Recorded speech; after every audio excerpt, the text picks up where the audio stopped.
Good evening and welcome to the meeting of the Palo Alto Unified School District Board of Trustees. Today is Tuesday, September 29th, and the time is 5:33 p.m. This is a special meeting of the Board of Trustees, and we're going to recess to closed session shortly. And after closed session, we'll return for our open session business at around 6 p.m. For tonight's session and tonight's closed session, we'll be discussing conference with labor negotiators related to PAEA and CSEA. If you have any comments on those issues, just on the closed session topic, you can raise your hand in Zoom by clicking the icon or pressing *9 if you're dialed in by phone. And I'll wait a second to see if there are any comments on just the closed session item. And seeing none, we will now adjourn to closed session. See you guys at 6 o'clock.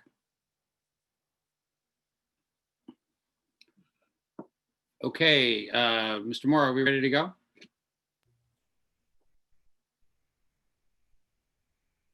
Yes, we are, Mr. Collins. Great. Hey, welcome everybody. Good evening. This is the special meeting of the Palo Alto Unified School District Board of Trustees. Today is Tuesday, September 29th, and it is 6 o'clock on the dot. The board met earlier in closed session and took no reportable action. So we move right into our agenda. This is a special meeting. It has one agenda item only. There's no open forum, no consent items. So we'll just be talking about a single item. And at this point, we can just move directly to it. And that item is item 2A, planning for reopening school 2020-21. Dr. Austin, take it away. Okay, I'd like to thank Monica Roy for being with us this evening. I know she has a hard stop in about 20-25 minutes. So we're going to turn it right over to her. At the conclusion of her time, there'll be a time for the board to hit her with a couple questions that you think people wanted to hear and weren't covered. And then we'll move on to Stanford University following her. So Monica, thank you very much for joining us. And the stage is yours. Well, thank you, Don. So for those of you who don't know me and who haven't heard of me, I work with Dr. Sarah Cody. I'm one of the assistant health officers, and I'm the communicable disease controller for the county. And so Don had actually shared some of the questions, I believe, that various members had posed to him. So what I was planning to do was start by addressing some of them. And by doing so, I think I'll be touching upon a variety of the key highlights of our K-12 public health guidance, the latest version of which was released last Monday. And then, as Don mentioned, we'll be able to take a couple of questions before I unfortunately will have to pop off the line. So a couple of things that I had wanted to highlight that also seem to be maybe areas that need some clarification from our guidance. One question is around cohorts and distancing. I think these are always very hot topics. And one thing I wanted to highlight from our guidance is that it's really organized around what we call organizing principles, recognizing that for younger children and for elementary school age, there are going to be some of the public health interventions and risk reduction efforts that make more sense and others that may be harder to implement. And conversely, in our older kids and our high school students, there's a different set. And so in our younger kids, we think that being able to maintain stable cohorts and keep cohorts small is more practical and possible compared to knowing that especially our very young children may have more difficulty with consistent mask wearing throughout the entire school day. And there are going to be some social and developmental reasons where they may not be able to stay 6 feet apart at all times. And so that's why the organizing principle for elementary schools is really trying to maintain stable cohorts and keep them as small as possible. And then conversely with high school students and middle school students, understanding that maybe keeping stable cohorts in a single cohort may be more difficult given educational curricula and other activities, but that these older children may be more able to distance and wear masks consistently. And so those interventions become increasingly important. in that population. So I think that actually hopefully addresses several of the questions that had been raised.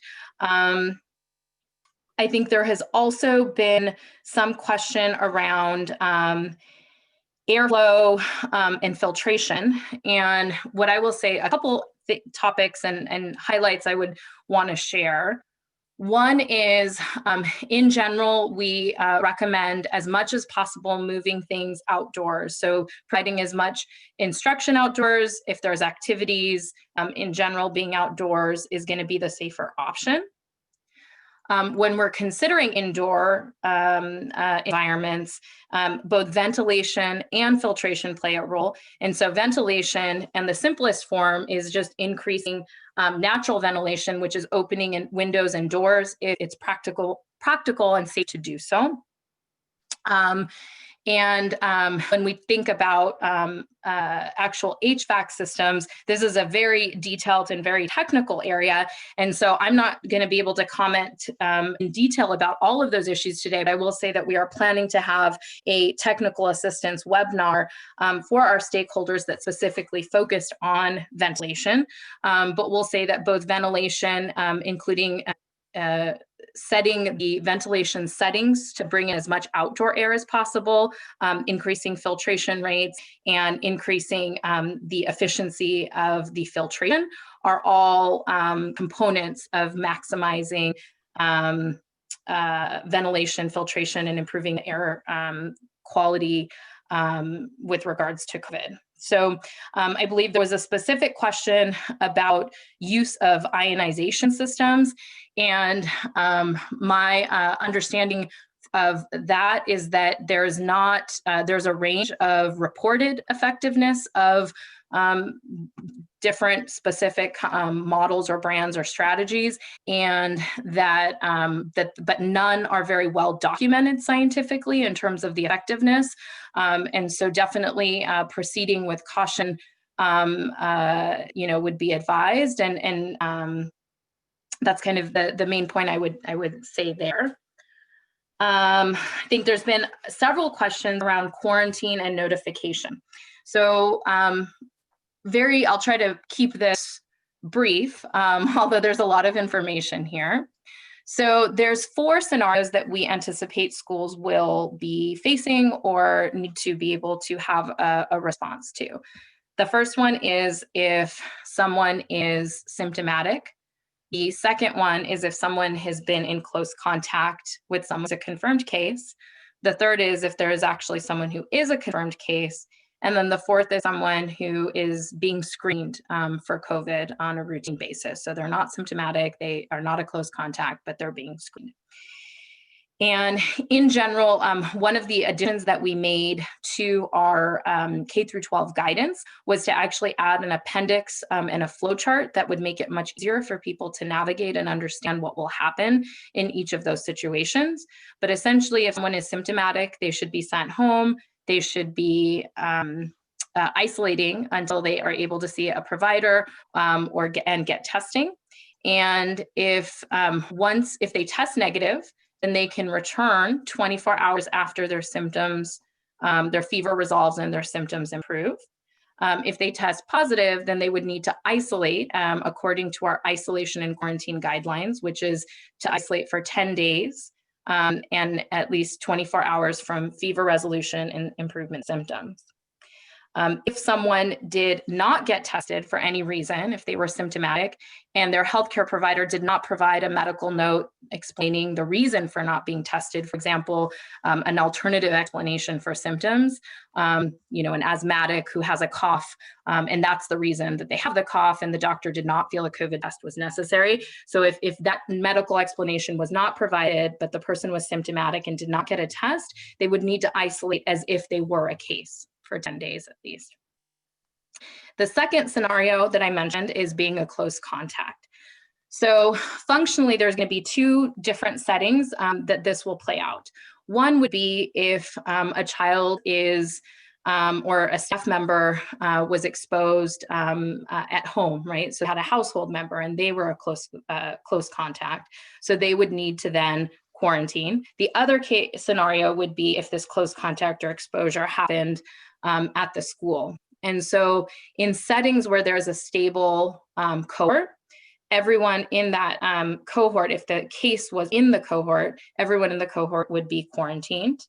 And then in the setting where there's not stable cohorts, then close contacts would be identified using the definition of individuals who've been less than 6 feet for more than 15 minutes.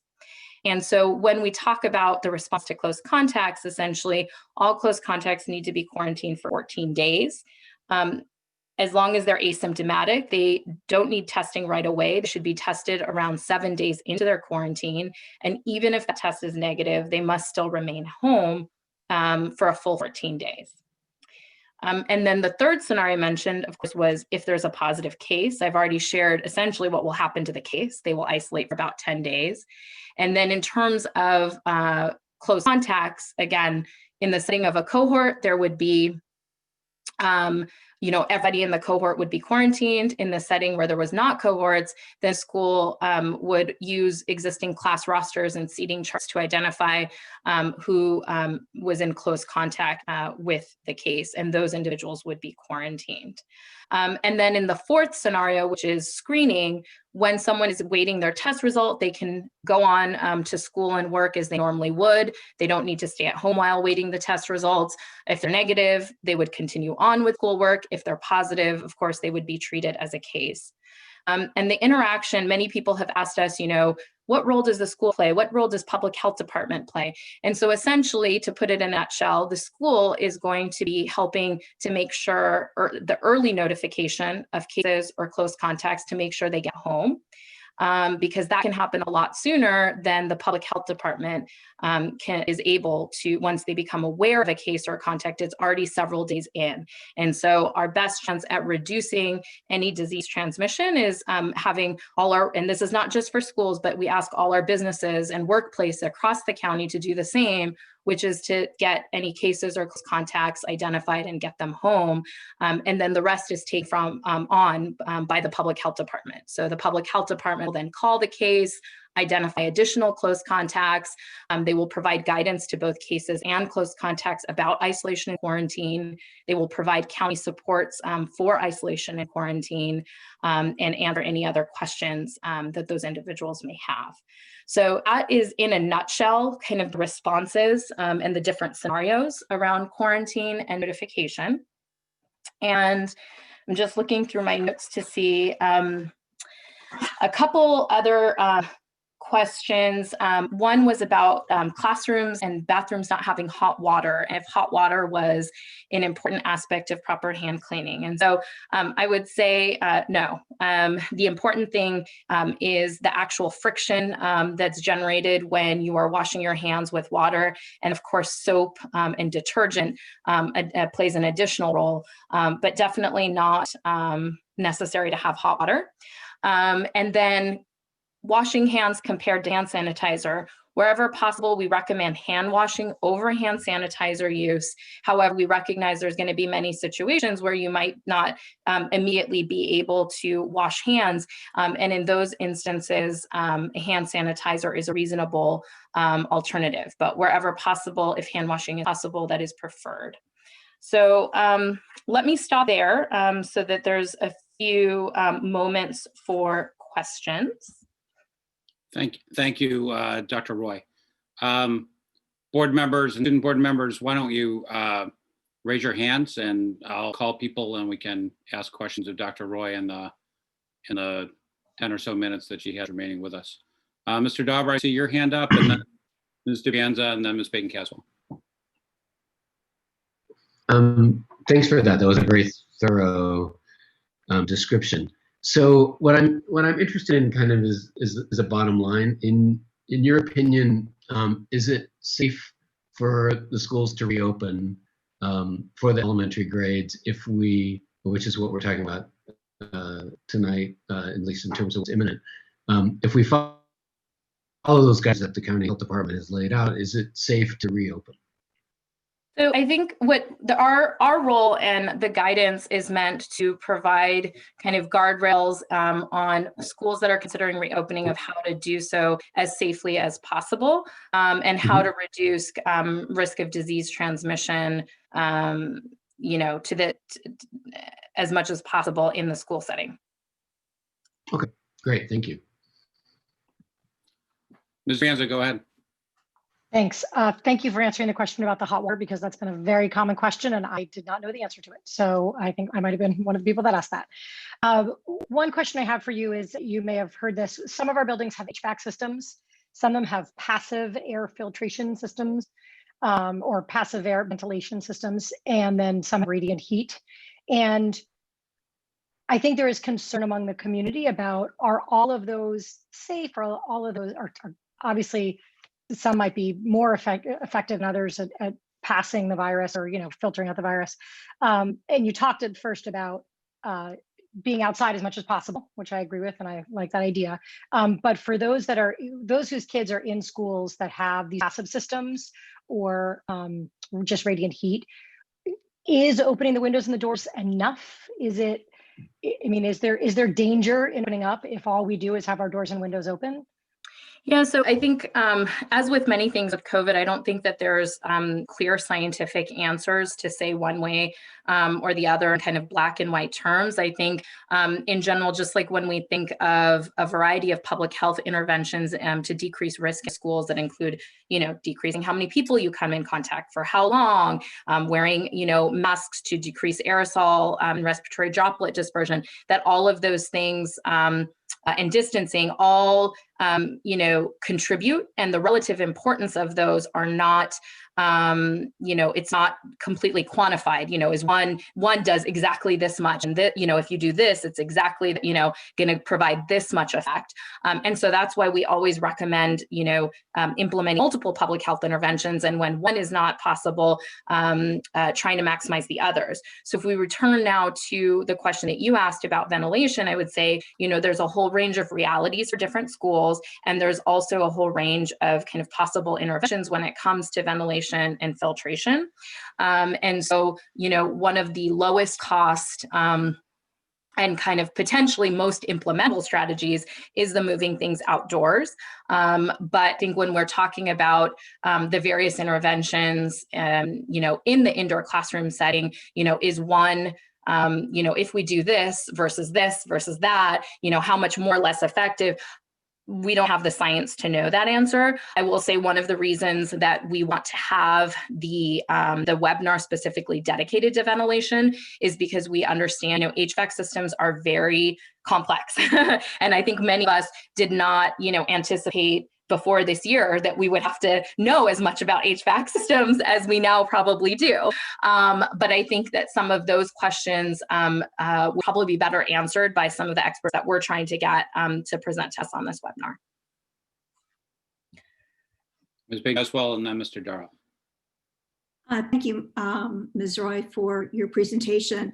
You said that when there's a case or potential case, we send the student home and then we hand it over to public health. Does public health then send back to us a clearance for someone to come back? That is a fantastic question.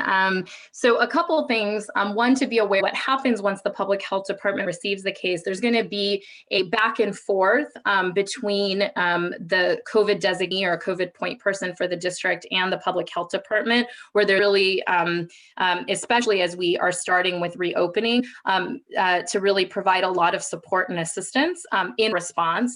And then in terms of when someone is quote unquote cleared to come back. So we actually have added to our guidance, the version that was released last week, that we actually specifically say that schools should not require a medical note or a negative test once someone has tested positive, they've completed isolation, and according to our public health guidance, which is the 10 days and at least 24 hours from symptom improvement. And the reason for that is what we now know to be true is that many people continue to shed virus, and their PCR test may be positive even though they're not infectious. The reason that the the isolation is 10 days is because of based on scientific studies that show the vast majority of people do not shed past 10 days. So we feel that if a case, whether it's a student or staff, once they tested positive, they stayed home for 10 days, they do not need any additional clearance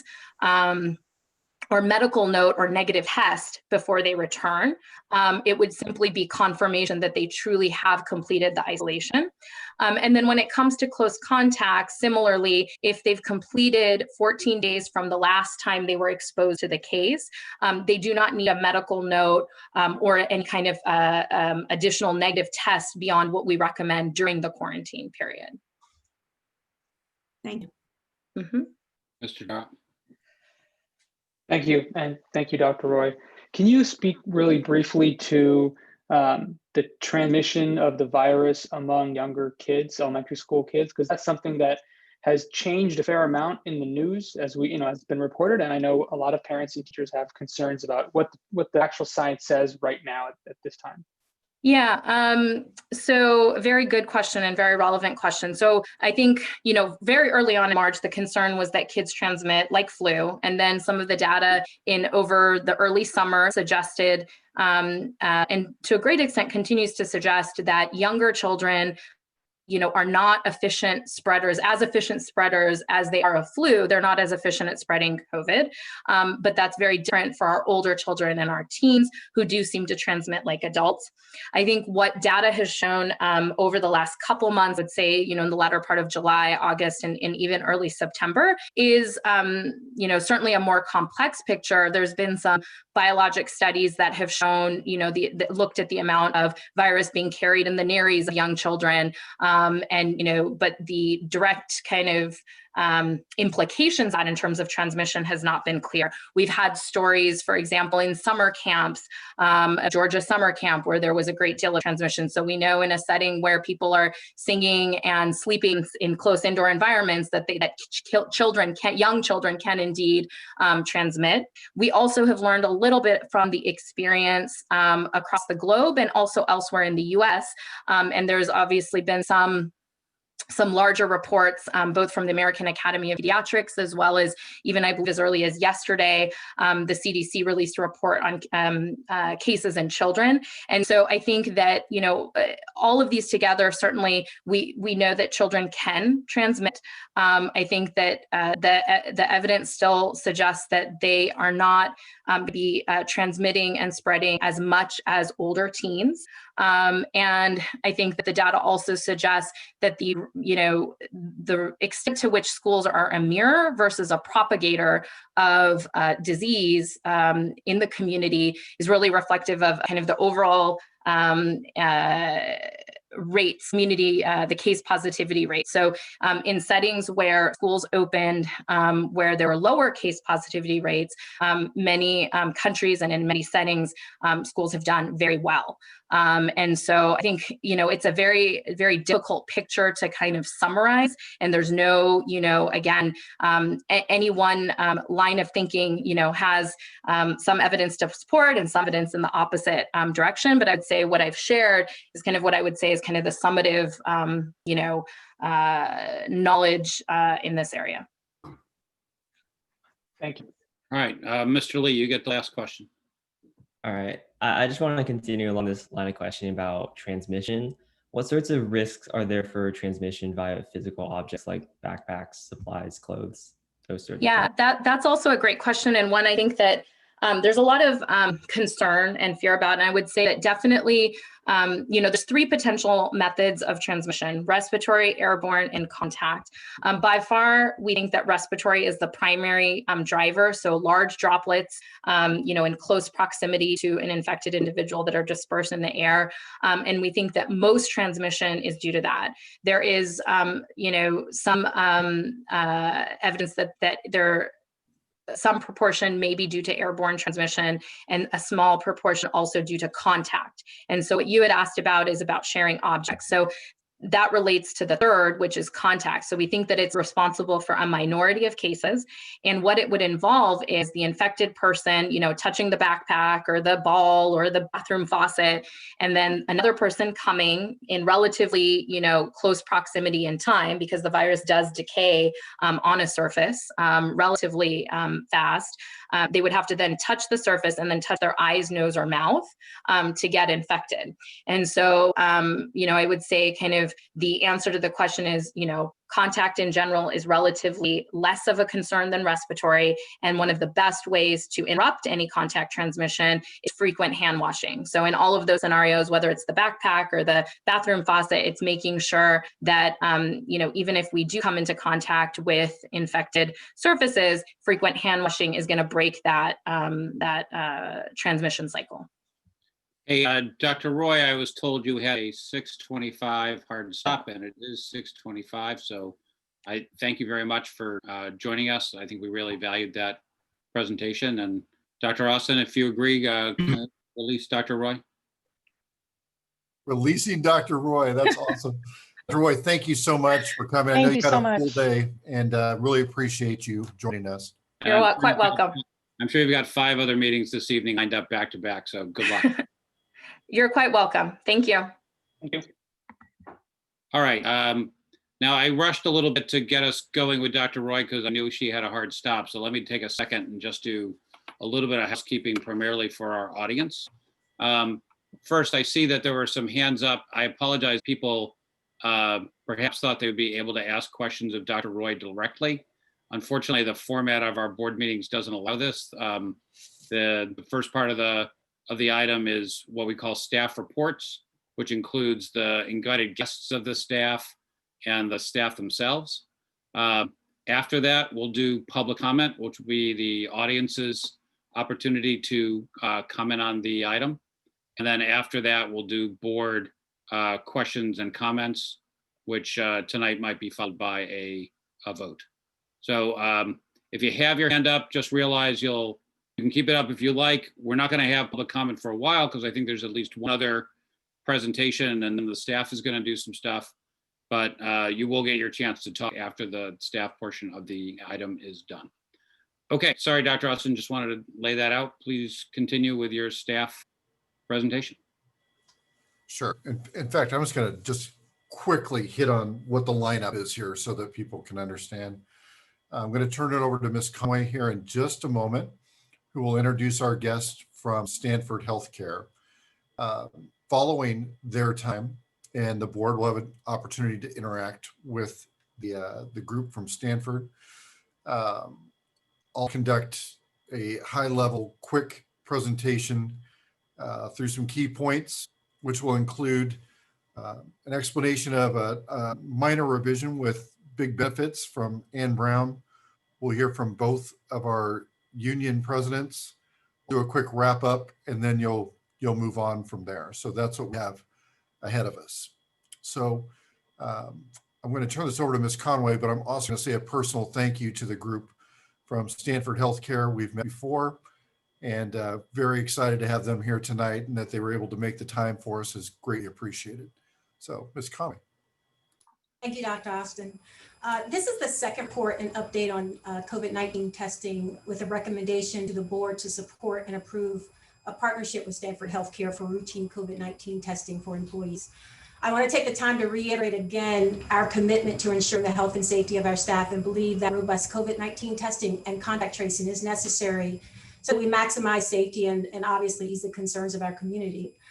We are fortunate in that the California Teachers Association is aligned in that thinking and called for the state to fund and coordinate COVID-19 testing as a system. And the CDE just recently announced the formation of a work group to do just that, which is to plan around COVID-19 testing and other safety measures.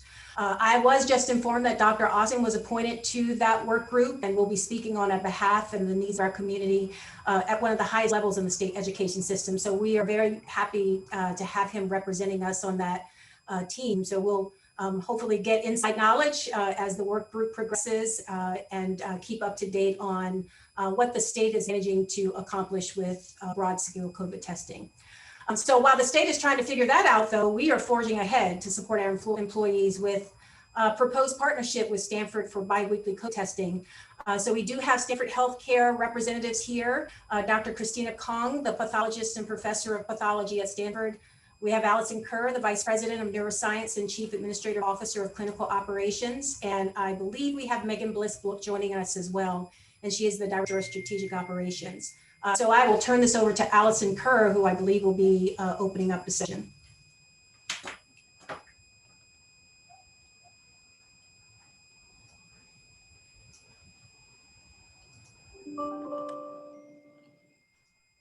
Ms. Conaway, I don't know if I see Ms. Kerr yet. I just saw her on. Okay, great. Dr. Kong, can you start for Allison? Actually, I think she has this, Megan has the slide deck. So let me see what's going on. See, Allison is on. I can see her. Yeah, I see her too. Wonder if she's muted.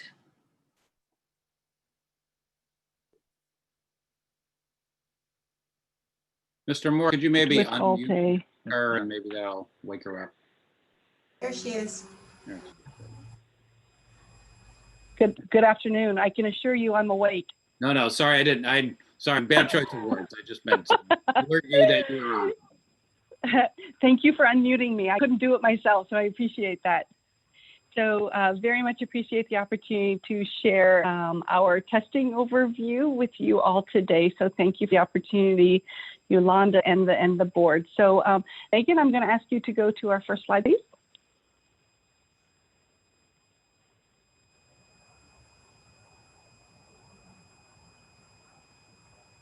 Allison, I don't see Megan. Okay, goodness Oh, I me. see her. Okay, She is there. okay.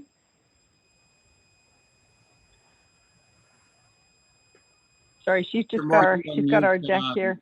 Megan Bliss and see if that, see if we can get her too.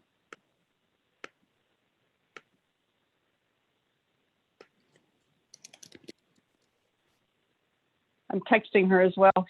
Here we go. Oh, here we are. There you go. Okay, super. All right, thank you so much. So Megan is going to put that in a better mode for us.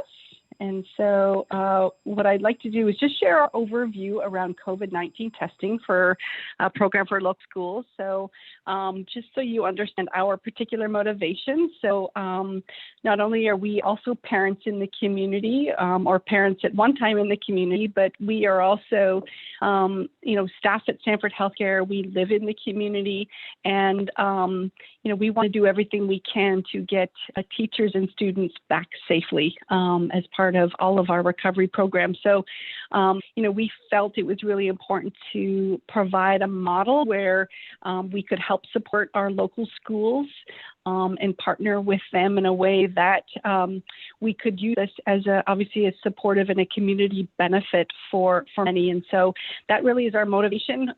We are doing this in addition to our daytime jobs, and we're pleased to do so. And it's really an effort of many at Stanford Medicine. So appreciate the opportunity to share this with you. So next. So in the description of what we're calling our overarching testing program, Megan, can you please move ahead? We seem to be a little delayed here.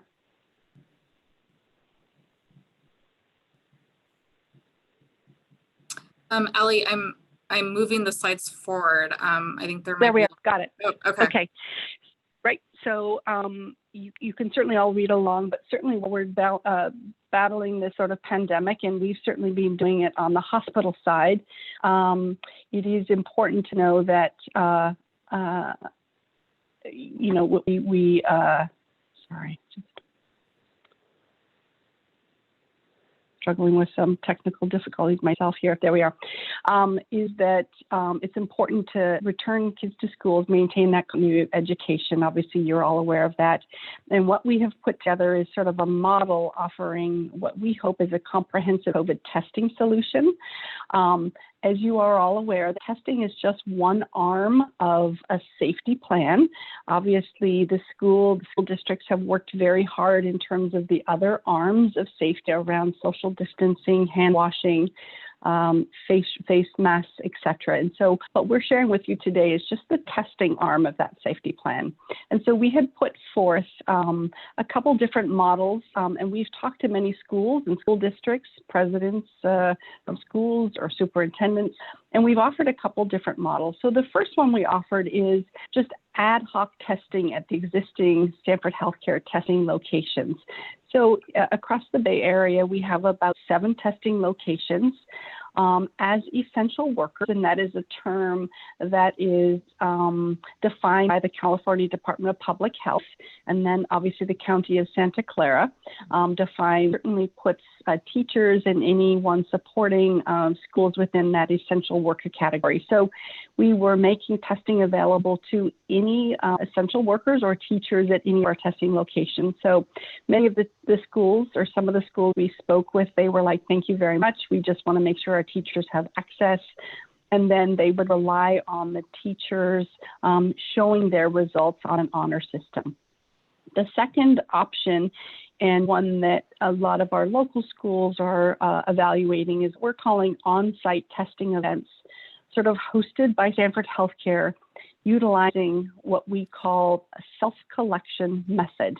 And we'll have more details about that. But how that is different is that when you come to the hospital, you typically will have a nurse or a physician doing a swab called a nasopharyngeal swab. This is a different method where the individual actually does the collection themselves, and I'll have more details on that. And then if the schools have school nurses and that particular resources, we can work with that team to transition to what we call a school managed program for self-collection once we have that training. And then there's some sort of obviously on-site logistics and ongoing logistics regarding the labeling of specimens, et cetera, that we still have to work through. The testing methodology that we will use is called pool testing. So we pool 4 samples in one, and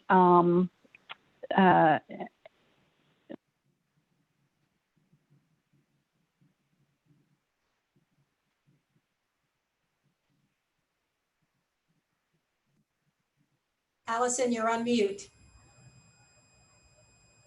Mr. Moore, could you try unmuting her again? Ms. Kerr, that is. There, can you hear me now? We do. Oh, sure. Sorry, I don't know what happened there.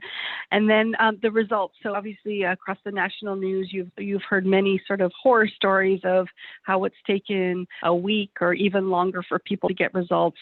We have worked from day one to make sure we have enough equipment, enough supplies, and the teams to do this testing and resulting. And our current test results are under 24 hours, and we guarantee that you will have them within 72 hours via what we call our My Health portal. So that is the patient portal that everybody uses, and that is a system where results will get communicated to the individual.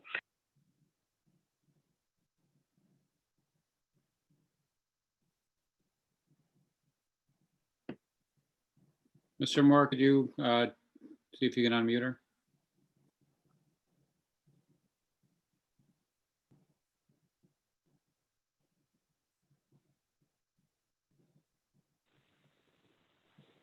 You got me now? Can you hear me? Yes, we. Okay, I apologize. I'm not sure. The internet is really unstable here. I apologize. So test results will go through our My Health portal, and so people will get their negative results as well as their positive results. If they are positive, they will be followed up by one of our ordering providers, one of our physicians, who will follow up with a personal phone call and provide additional direction. Well, next, Megan, please.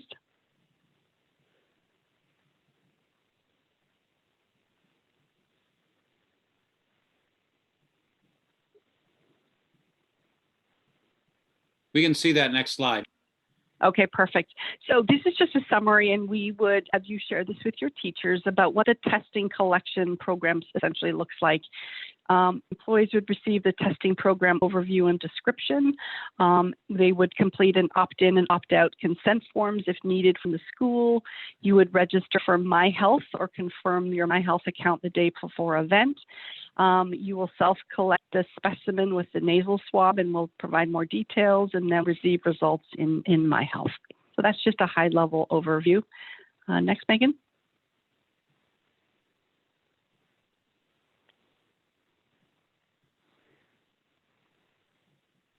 Okay, we can see that My Health. Okay, so the next slide is just the My Health description of what the My Health app is and how people will download it on their phone. And so you can do all of this ahead of time. And They can do this, get it on their personal phone. There is a process to sign up for My Health in terms of creating an account. This is something that must be done for them to get their results. And so it's just sort of part of our process. And they would do this normally. Even if they came to any of our testing locations, they would be required to sign up for My Health. So it's sort of the same standard process that we're following. Next.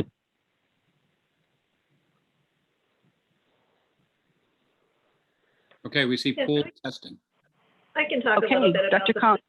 pooled testing. So we have our FDA EUA approved COVID PCR assay, and we also validated it for pooled testing, where we can test 4 samples as a single sample. And when that tests negative, every sample within that pool will be resulted as presumed negative.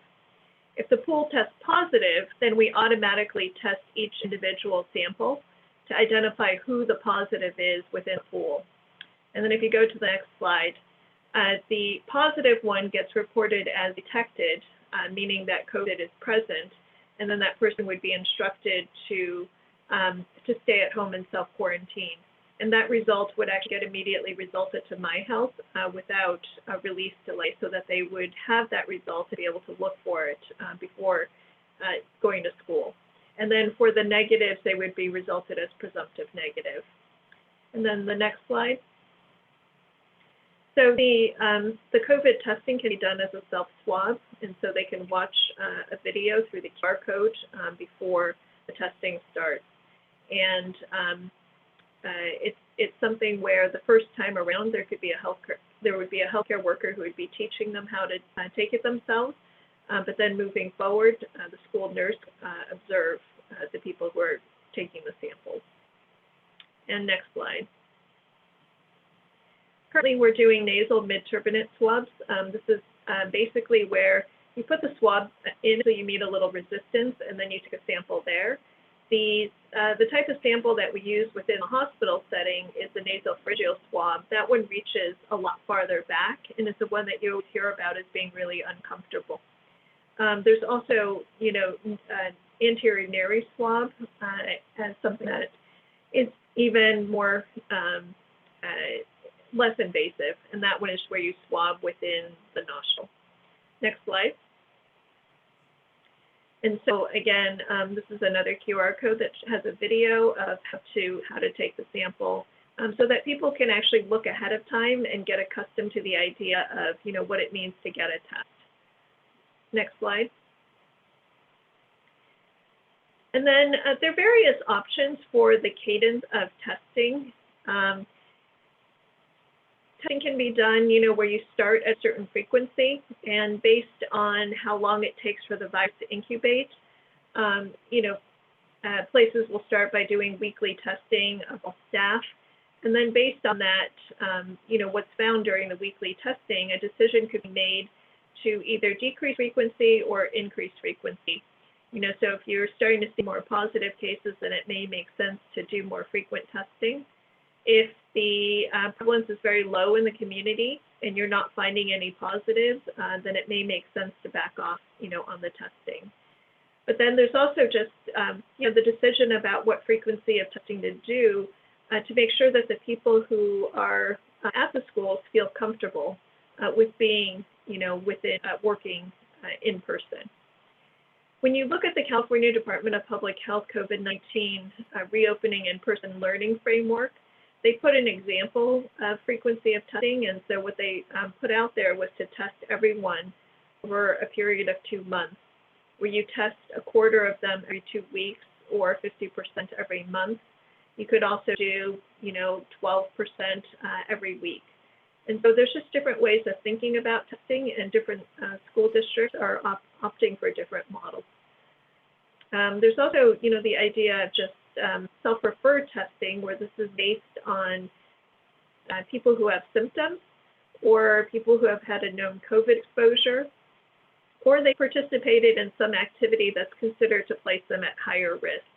And that would be things like traveling frequently by transit, where they're potentially in more crowded situations, attending mass gatherings or travel. And this would be the kind of model where Allison talked about in the beginning, where they can just go to a testing center and access testing that way. The one where testing is done on a repeat basis, that's where we move more to the self-collected pool testing model. And we've also received a lot of questions about student testing. Currently, there are no guidelines that have been issued by the California Department of Public Health or by the county public health departments around student testing. So until there is guidance for that, that's not something that we have been working on providing. However, I should mention that we do offer testing for children at our testing sites. So any child who's symptomatic can access testing at specified Stanford sites that test children. And so we're happy to take any questions. Thank you. Ms. Conaway, did you want to add anything, or should we just take questions from the board? Yeah, just that my intent is for the board to consider this as a recommendation for approval of the establishment of a partnership as Stanford and I move forward to actually flesh out the specific plans for cadence and opportunity for events held on campus. Okay. Thank you. I just want to note specifically, it's approval of a partnership with this group is not agendized for tonight, so we won't be voting on it tonight. But I think it's great that they've presented, and we can take questions from the board members if they have any, in anticipation of a future decision. All right, board members, if you want to raise hands, we can. Ms. DeBrienza, I see you. Thanks. Thank you for this and for all the information. I guess the question is more for Lana. I'm sorry, Ms. Conaway. Because it sounds like the Stanford's focus on is staff testing, which sounds very important, but I don't think they do any student testing. And is that something that we are looking at in the future, like exploring options and possibly adding on, or are we just looking at staff? Right now, just staff, but I'll have to say I'm extremely hopeful with the work group that's being formed that the state will identify opportunities to, provide some strategies for school districts to explore that further. But at this time, the partnership with Stanford is just for staff. Great, and Dr. Austin's on that working group, right? Correct. Great, good. Okay, so we're in a good place. Thank you. This sounds good to me. Ms. Beaton-Caswell, and then Mr. Daroff. Thank you very much. I think that this looks like a good thing for us to do. How many of, since people are doing their own swabbing, what have you seen in your experience? What percentage don't do adequate swabbing or end up getting false negatives that later become a positive because the swabbing wasn't done fully? That's a really good question. That's actually really hard to get an answer to it. So that question actually came up early on just with our nasopharyngeal swab testing, which is healthcare worker collected. And to be able to figure out if a swab was taken properly and then the person became positive afterwards, you have to look at repeat testing. And so for our healthcare worker collected nasopharyngeal swab, we looked at testing within 2 days of the first swab. And, we found I think it was about a 3% false negative rate, for the healthcare worker collected one. The reason it's even harder to get at that answer for this group is that it's asymptomatic testing. The positive rate is extremely low to begin with. And to figure out, if there is a false negative, so if they pop up positive, the next time you can wonder, were they not positive the previous time? A lot of the thinking around this kind of testing is that if they have very low virus on board, where you're not going to pick it up on a swab and get a false negative, they're unlikely to be contagious at that time. And so there is an internal control on the testing where it tests just for, the human epithelial cells, so you'll know if they didn't swab at all. and then to figure out, whether they missed something. The idea is that you should be catching the people with a lot of virus on board and that are more likely to be contagious. Okay, I asked this The question. other, Oh, keep going. yeah, the other safeguard, Melissa, that we have, this is Allison, is that, because we do it healthcare worker observed, is that we make sure that the individual does it according to protocol to make sure that they're just not left to their own devices. So we take this very seriously in terms of how we not only educate, so you could see the QR code and the video that we have people watch in advance, and then have one of our nurses observe the testing of the individual, and then, if we transition it to your nurses, we make sure we sign off specific competencies about that observation. Thank you. All right, Mr. Darrell. Thank you. Thank you for the presentation. I have two quick questions. The first is for Ms. Conaway, which is there were some recommendations or a discussion about the frequency of testing. And for our purposes, what do you or staff envision would be the frequency of testing on our sites for teachers and staff? We've had some lengthy discussions about that, and I've consulted with health professionals in the field. At a minimum monthly, but bi-weekly seems to be the most efficient method to use to make sure that we're capturing or at least making it available to as many staff as we can during that time frame. So I think that allows us to comply with the recommendations to stagger to make sure that a certain percentage is tested each month. Okay. And then the other question I have for thank you, Ms. Conway, for Dr. Kong or anyone else in the group is, you talked about 3 different types of swabs. Can you speak a little bit about the efficacy of the type of test method that you use and perhaps why it's different than the others that are used in, say, hospitals? Yeah, so the gold standard sample is considered a healthcare worker collected nasopharyngeal swab. And that's a swab that goes all the way back, to the back of your throat. And some people, feel like their brain is being sampled at the same time. It's the one that's the most invasive. That's considered the best sample. And then when you move away from that, the next one is the mid-turbinate swab, where you put the swab back until it meets some resistance and you swirl it around there. And then after that, there's the anterior nares swab, where you swab just inside your nostril. And then I'm sure you've heard about saliva testing, which is even further away. So as you move away from the nasopharynx, you start losing sensitivity. There's the studies that have looked at these different sample types, the best ones were done in symptomatic individuals, where they compared a nasopharyngeal swab with mid-turbinate and anterior nares. And so if you say nasopharyngeal swab is the gold standard, with the mid-turbinate, it lost about 3 to 4% sensitivity, and then anterior nares lost another couple of percentage points after that.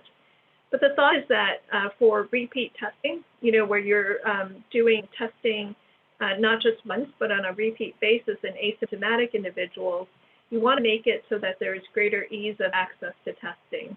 It's actually hard to get people to comply with repeat nasopharyngeal testing because it's so uncomfortable. Mid-turbinate swabs are much better tolerated. Currently, mid-turbinate swabs, it is something that's supposed to be healthcare worker observed. So if you wanted to move away from needing a healthcare worker to observe the testing, then you could move to anterior nares swab, which can be taken by a person on their own without anyone watching. But you do, like I said, you do lose a couple of percentage points in sensitivity as you move away from that nasopharynx sample. Okay, thanks. Thank you. Ms. Adler, I saw your hand up before. Did you have a question? Ms. Conaway already answered it with Mr. Durap's question. Incredible efficiency by Ms. Conaway. All right, other questions from board members? All right, thank you, team from Stanford. And Ms. Conaway, do you want to wrap it up or? Oh, that's it for me. Thank you. Okay, Dr. Austin, anything further on this? Not on this topic. I would like to again thank the group from Stanford, and a couple of the questions. I think Mr. Drop's question was a good question. It bleeds over into negotiations a little bit, so I can tell you that's something that we're working with our partners with our associations as far as the frequency of testing, but I think we are in agreement that a couple times a month seems to make sense, and it is the recommendation from statewide groups. And I'm looking forward to the work group as well. We'll have some information at the state level on top of this, but I think we are well positioned, and thank our friends from Stanford. Dr. Austin, before we move on, could you just, I heard about this work group, but I didn't quite, it kind of went by fast. Could you just describe what this is and what role it's going to play in our experience? Sure. I was appointed to represent the administrators for the state of California on the governor's work group, designed to do a couple things. First of all, to look deeper at COVID testing for schools, how it relates to schools. I'm unsure at this point if that will also include students, but certainly employees. It begins tomorrow, as a matter of fact. I will not be allowed to share the progress and thoughts coming out of the group until there's a formal proposal. So there's a confidentiality piece, but my participation is not confidential. And I was appointed by AXA and accepted by the governor's team. Great. Well, glad to have you doing that. Dr. Kong, Ms. Kerr, and I'm sorry, I forgot the third. Megan Bliss. Yeah. Thank you so much for joining us, and thank you for that. And we really appreciate your initiative with the community and particularly with the schools in doing this. I've been in personal contact with some of the people at Menlo City, who I know, Menlo City School District, who I know have been working with you as well. And I know their experience has been positive, and I especially value that they're going first. And so hopefully some of the kinks will be worked out before you get to us. But it sounds like it's a good partnership, and really appreciate the opportunity for the district to work with you guys for the safety of our staff and our community. Well, thank you for the opportunity to speak with you tonight. Thank you. Okay, thank you all. Dr. Austin, back to you. It's back to me. So this is the brief portion of this topic that I'll be carrying. So if anyone wants to flow over and watch the presidential debate for about 10 minutes, I won't be offended. So I see some takers. I'm going to go ahead and share my screen here. One moment.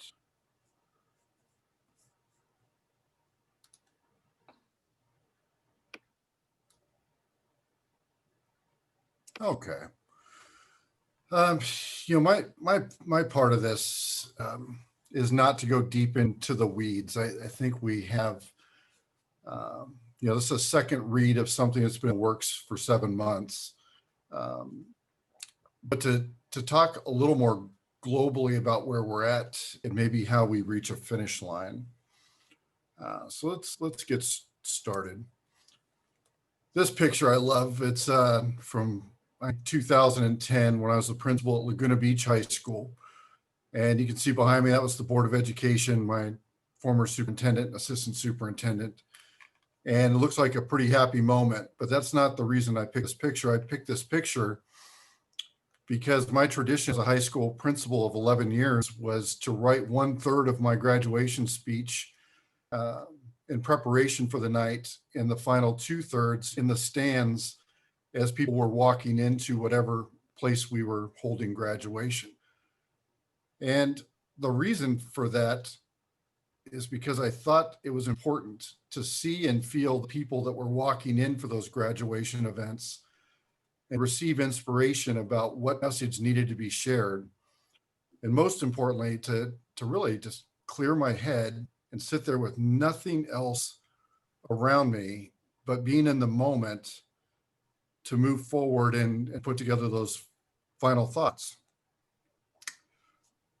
And I'm wondering why we're struggling so much right now as a community and a school district, and to some degree as a country, a state, within school systems and beyond. And I thought back to this moment, which is why I chose this picture. We don't get a moment now. everything has been operating at the red level since, red line since February or March. There is not a space for people to have conversations and express disagreement and to work through things. It's been very positional from the very beginning. Part of that's because it's so unprecedented. None of us have ever had to experience or lead through a time that looks anything like this. And that includes everyone involved. Also, no parent has ever had to make decisions about the education of their students that resembles anything that we're presenting. You knew what school looked like as a parent. You knew what school looked like as a teacher. I had a basic understanding of all that goes into school operations. And then here's this. So we understand why some people are confused and why tension is high. But if we can get back to having a little bit of grace about things and assuming the best intentions of everyone involved, even those who disagree with us the strongest, we'll have a better chance of getting through this, because we're going to get through it. I'm hoping that we don't need to destroy everything in the path to get there. Part of what's hurting us, it really took me until just a recent conversation with one of our custodians, is the mental image, the mental model of how we see schools. In our inability, our collective inability, and I'm not pointing a finger, I'm part of this inability to get out of our heads what we think schools look and feel like. Let's pull these quick pictures off, and crowded tables, kids playing with Legos and stuff, and sharing and knocking things over and picking them up. We're not going to be able to do that for a while. Ideas about little kids holding hands to make a circle. When you're a little kid, you're taught how to make a circle by holding your neighbor's hands and then backing up slowly, and that creates a circle. We can't even do that. Kids playing, like you see people here pushing each other on a swing. You can't do that now. And I'm really concerned that if we don't get back in some format, we're going to forget how to interact altogether. And some kids aren't even going to know. I was at Greendale yesterday, and it was first day for some of the 4-year-olds. And one child showed up and looked at the people working, and they had all their PPE gear on, their smocks, the visors. And one kid started crying. Now, I was standing with Shannon, who explained to me that crying on the first day when you're 4 years old is pretty common. But this kid's staring, who knows? Maybe the kid was anxious about being in school in general. Maybe the kid looked and said, okay, this doesn't look normal to me. And the parents, everyone's like trying to work with this kid. And then in comes another kid. The other kid was less reluctant. And when the teacher said, come on, you ready to go play? Said, yeah, and charged in. And what do you know? The first kid stopped crying and followed in, and it worked. And we were able to wave off the mom. We got it. We got it. If we don't ever come back and give kids a chance to start being around people who are going to care for them, and I watched 2 teachers right there on the spot, even though they had to be loaded in equipment, take care and be teachers and put their arms around kids, it's not going to get easier. It will not be easier in November or December or January. I would argue that it's going to get harder. But we have to quit thinking about schools looking like this right now. I'll walk you through some quick math. Let's created a fictional school of 400 students, okay? If we had a school of 400 students, we would assume right now, just by our statistics, that 5% of those students are already in distance learning. That's because 5% of our population chose distance learning in the very beginning. That would leave 380 students, all right? As of today, we're about 68 point something percent of our 50% response rate asking for in-person instruction. So let's just use a number of 70%, because I don't think it's going to go much higher. And I wouldn't assume it's going to go a whole lot lower, but who knows? But right now, 70% is a good number. At 70% requesting in person, we're down to 266 students left of this 400 student school. Remember, in your mind, mental model, the school that you know has 400 students, and you know what that looks like. You know what the drop off looks like, the pickup, the parents outside, the kids walking up the sidewalk, 400 kids. We're already down to 266. Now we have an AB schedule. An AB schedule isn't an exact 50-50 split, but it's close enough. So now you're down to 133 kids on the campus on any given day out of 400 kids that you're used to thinking and seeing. That's before absences or anything like that. Now, as a point of context, the average Palo Alto elementary school is only 338 students, with some pretty far under that number. So 62 under our fictional school. And in-person requests are actually trending down a little bit. So that number could even be a little too high. So 133 kids on campus is not 400. It's not even in the ballpark of 400. But let's go further, because we said, what's the benefit of our staggered start, bringing kids back in different grade levels in clumps?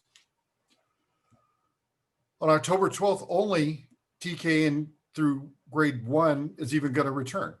Okay, so on October 12th, only that little fraction. And most schools don't have a TK. So although K1 accounts for less than a third of the population of an elementary school, we're just going to use 1/3 anyway, because it's not worth splitting hairs. 1/3 of 133 students, remember how we got to that 133, is only 44. So now we have 44 kids returning to this fictional school of 400. We split that in half with the AB schedule. We could literally be talking about 22 kids at a school site returning on October 12th. 22 on a Monday, 22 on a different day of the week, but 22. I don't want to get pinned down to a number that exact. So let's say it's 15 to 40.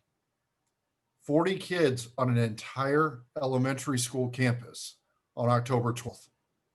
And it could be significantly less than that. And again, our average school size is only 338, not 400.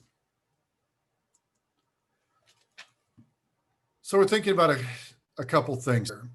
Safety and instruction. I think that there's some misconceptions out there. And one is that we have not been working with our teachers. We went back and pulled the statistics on this. First of all, and Terry Baldwin is going to be one of the speakers in my staff report, so you're going to hear from her directly. We have agreement on every negotiable item with the exception of one minor issue, which I think we'll work through on Monday at our next session. Let me say that again, because I think this is not understood by most people.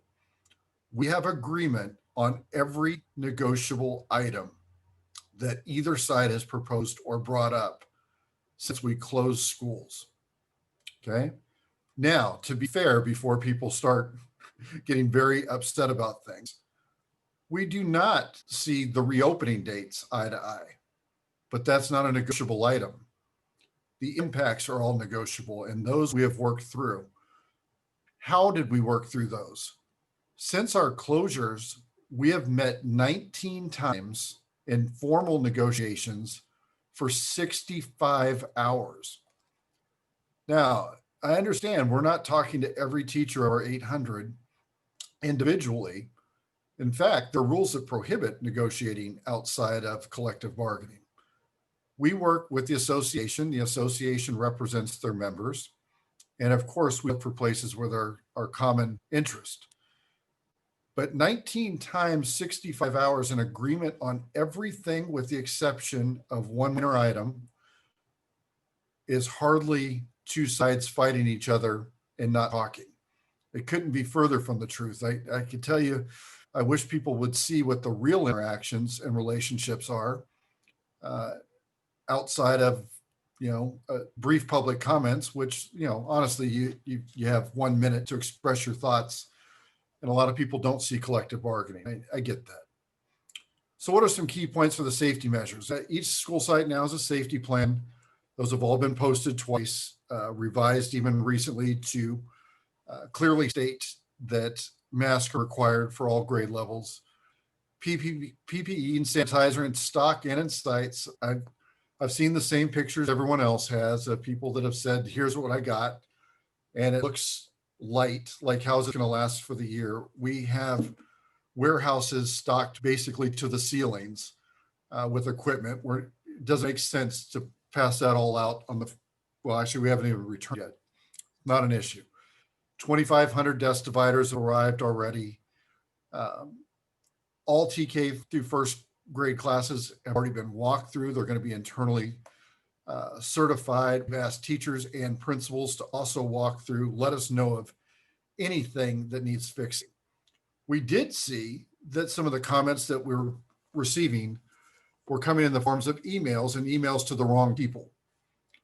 And we changed that. So we now have a ticketing system. Principals can write to the ticketing system that has significant increases in accountability and tracking capabilities. I also see each of those. And if something is written to us, it will be addressed. There'll be a timeline assigned and it will be resolved. Blanket emails with long CC list seemed to people to feel like covering the bases, but what it really did is held no individual accountable and gave everyone the opportunity to think someone else on the CC list was taking care of it. So we fixed that. Okay. Again, reminder, our special ed classes are open, have gone through this process, and effectively, I've walked those classes in motion. We're only looking right now at TK through first opening. So if there's somebody saying this isn't ready at the high school level yet, we're months away from the high school. So no, that's absolutely possible.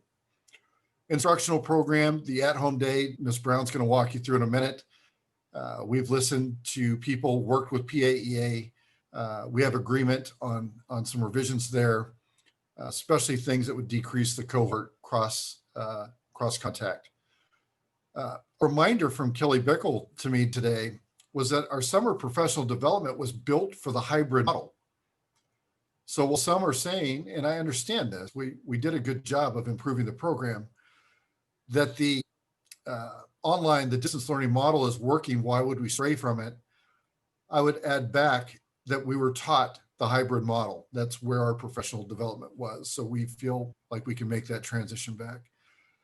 Thursday, all principals have cleared their calendar. We will be meeting together and working through staffing and continuity of program. That's because Wednesday at 5 o'clock, we should have all commitments. And we are committed internally to trying to keep students with their teachers.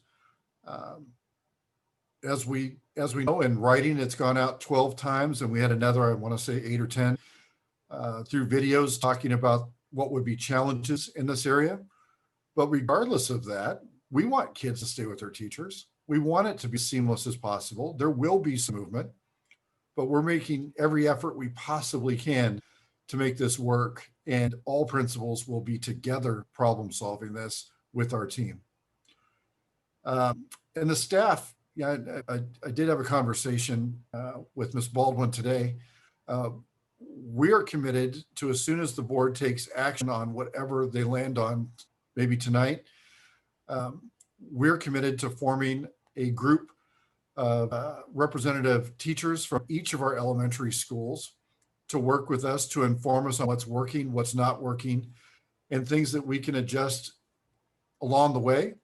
At the January point, who knows, heading into next year, we should not expect a perfect plan today, and we should not expect zero risk. We should expect the plan will evolve despite best thinking. Challenges and future focus. This is it for me. Already talked about the PAEA progress. Bullet number 2 concerns everybody. We control what we control. And I would really plead to our community that if we're going to be as strict as we can on everything that we're doing when students are with us, we would sure hope that our community can also respect that when students are not with us. It will help us to keep our rates as low as they are in the city. Third-party COVID testing, we feel good about where we're at, but we don't control Stanford. So if there's an issue there, we're going to have to work through it. But that's something that we do not, that's not an in-house type thing. High school distance learning program, and as stated earlier, that is not our imminent action item for tonight. But it's a lot of moving parts and a lot of real questions that do not have great answers right now. So we are going to launch into that fully and ask a lot of our parents, teachers, and students at the high school and middle school levels about what that's going to look like. Understand there's going to be revisions. We already touched that. Getting into, we have to start getting back. There are kids that have not been back for a couple of days. There are kids that have been back for a few weeks if they've been PAUSD plus. Once we get back, it should get better. And that is the Council of Superintendents from districts that have already been open. Soliciting feedback without confusing people with surveys. I understand that people want to conduct their own surveys. I can tell you it is confusing people. Those surveys are not translated. They have their own issues. Doesn't mean every survey we send out is perfect either, but it means there is going to be survey fatigue. And we need to find a way to get feedback potentially more in some targeted panel discussions and not solely relying on large scale surveys. So in just a moment, like right now, I'm going to stop sharing my screen and Ms. Brown is going to take over for the next piece. She will be immediately followed in order by Meb Steiner and Terry Baldwin, both of which will have 5 minutes tonight. They were informed of that prior to the meeting to prepare. And then I'll do a very brief conclusion and we can take questions or public comments at the pleasure of the board. So Ms. Brown, the screen is yours. All right, thank you, Dr. Austin. Good evening, everyone. At last week's school board meeting and through subsequent emails and conversations with our community, we clearly heard the concerns of families and our support staff regarding the elementary hybrid schedule. Specifically, parents shared that they were concerned about the quantity of synchronous lessons for students when they were at home learning. We heard from our specials teachers, including library, music, and PE, who shared concerns regarding interacting with multiple entire cohorts in a given day. So I'm happy to share that with coordination with the VAPA department and our specials teachers, we've made a few small adjustments to the hybrid schedule that should help alleviate these concerns. So Ms. Ofek is going to show us a sample. All right, and if you can make that larger. All right, so what you're seeing here is a sample, and there it goes. There we go, thank you. It's a sample elementary hybrid learning schedule, and this is the updated schedule. As you can tell, what we have done is, this one is for cohort A, students that would be showing up in 1st through 5th grade on Monday, Tuesday, and alternating Wednesdays, and have Thursday, Friday, and alternating Wednesdays at home. So what we have done is every morning, the students at home and at school will join in a morning meeting, a synchronous Zoom for the students at home, where the teachers, it would allow the class to start off their day seeing one another, saying hello, and it allowed the teacher to set the learning expectations for everyone for that day. We have adjusted the at-home instruction days to provide more synchronous Zoom. So you can see that we have music synchronous, PE, and library.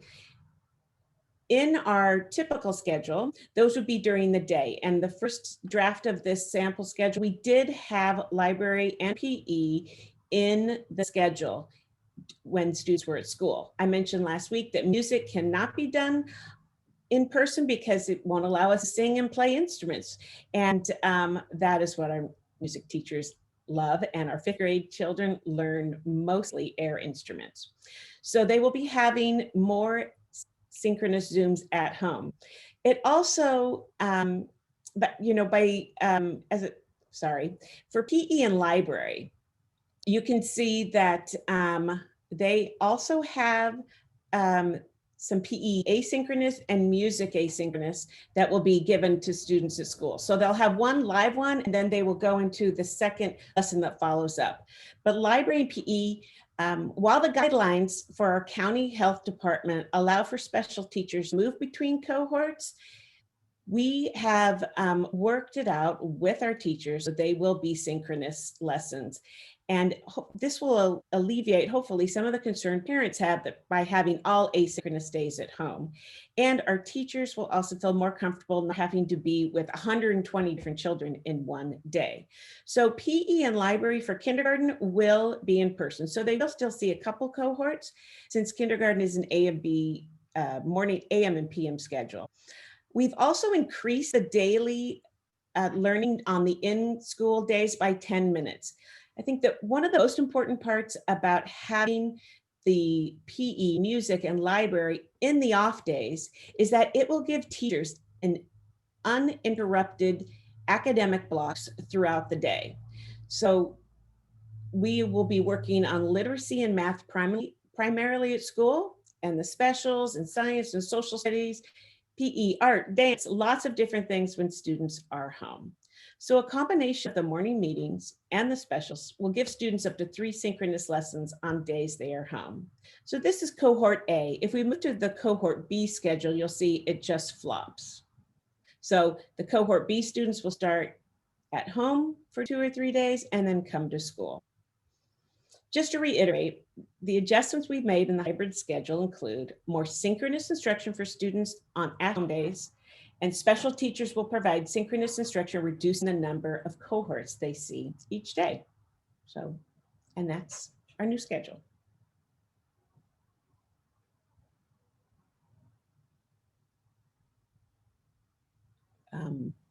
I can make the Sarah transition. Baldwin. Sorry, we did not talk about the transition here. Sorry about that.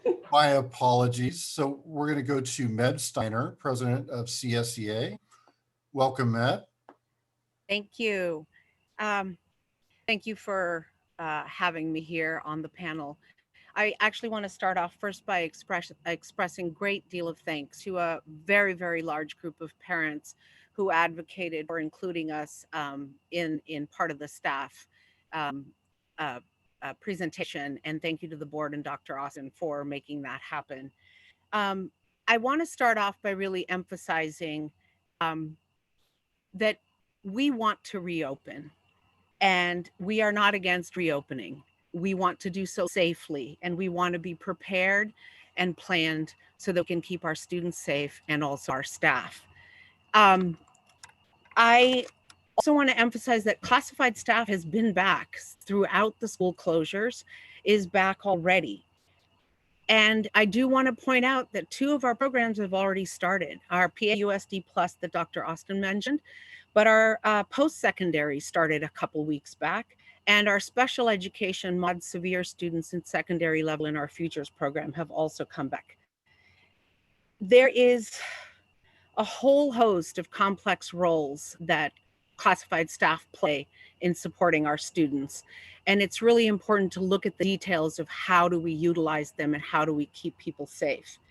We had asked long ago that we survey the staff. It was also part of the CDE action planning template. And the reason for surveying was to assess vulnerabilities. We already knew that 180 classified staff are older than 60, 30 are over the age of 70. We have a wide range of jobs that can work remotely, some can't, and it's a much more complex process.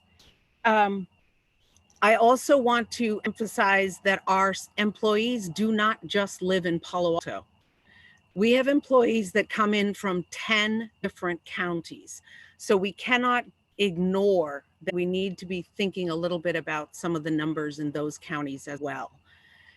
And our MOU with the district and also county guidance and the county public health order of July 2nd emphasizes remote work. And we have been urging really creating a robust infrastructure for remote work because that protects employees now. It is a requirement of the July 2nd order, but it also protects our students when they come back. And yes, our initial numbers might be 22, as Dr. Austin laid out, but over time we will have more. And we need to make sure that we minimize those contacts while still providing the services our students and our teachers and administrators need.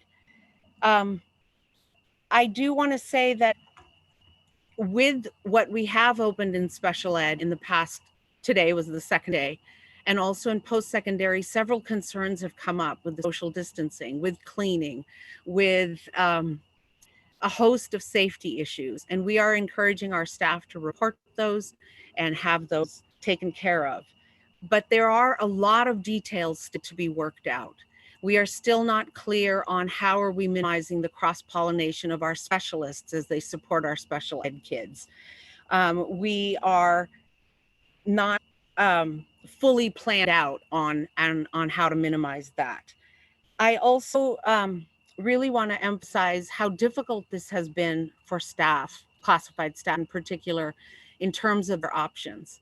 Because a survey was not done to sort of plan ahead for those that might need accommodations, we have what's called the interactive process, which is a host of doctor's notes that come in when people are called back to work. This results in a lot of conflicting communication and movement of staff. And then the option becomes either report in person, risking health and safety, or take an unpaid leave. If you're lucky, you qualify for a leave that is 2/3 pay. That is just simply not an option. I urge us to think creatively, innovatively on how we can utilize our staff in other areas.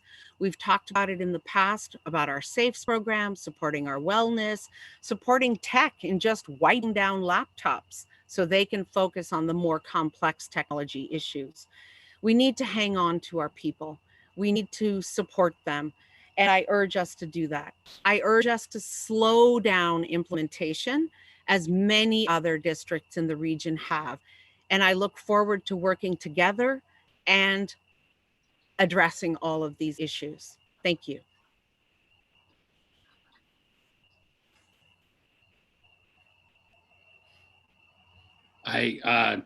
Same thing. Let me just get my video back on here. Thank you to Ms. Steiner, and appreciate the efforts of our classified staff, of course. I would like to now bring in PAEA President Terry Baldwin to take her time. And Terry, thank you for joining us. And when you get started, we'll get the clock up for you, but thank you. You're on mute there, Terry. Thank you. I had to switch to my phone real quick. I lost my internet. I'd also like to thank all the parents that, wrote to the board and asked for us to have some time. And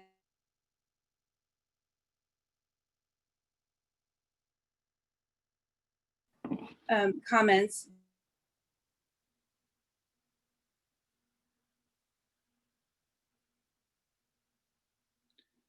Terry, if you can hear, you're freezing up just a little bit.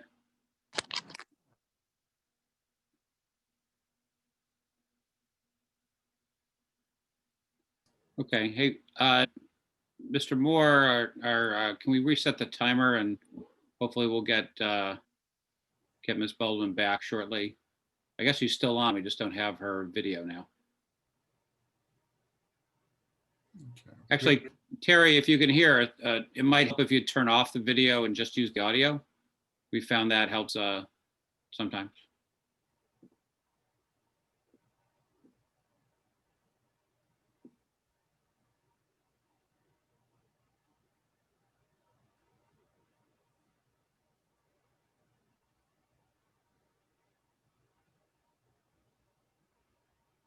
Mr. Moore, you don't see anything from your end, do you? Fortunately, Mr. Collins, I do not. Mm-hmm. I think, did she just drop off? Oh no, is she still there?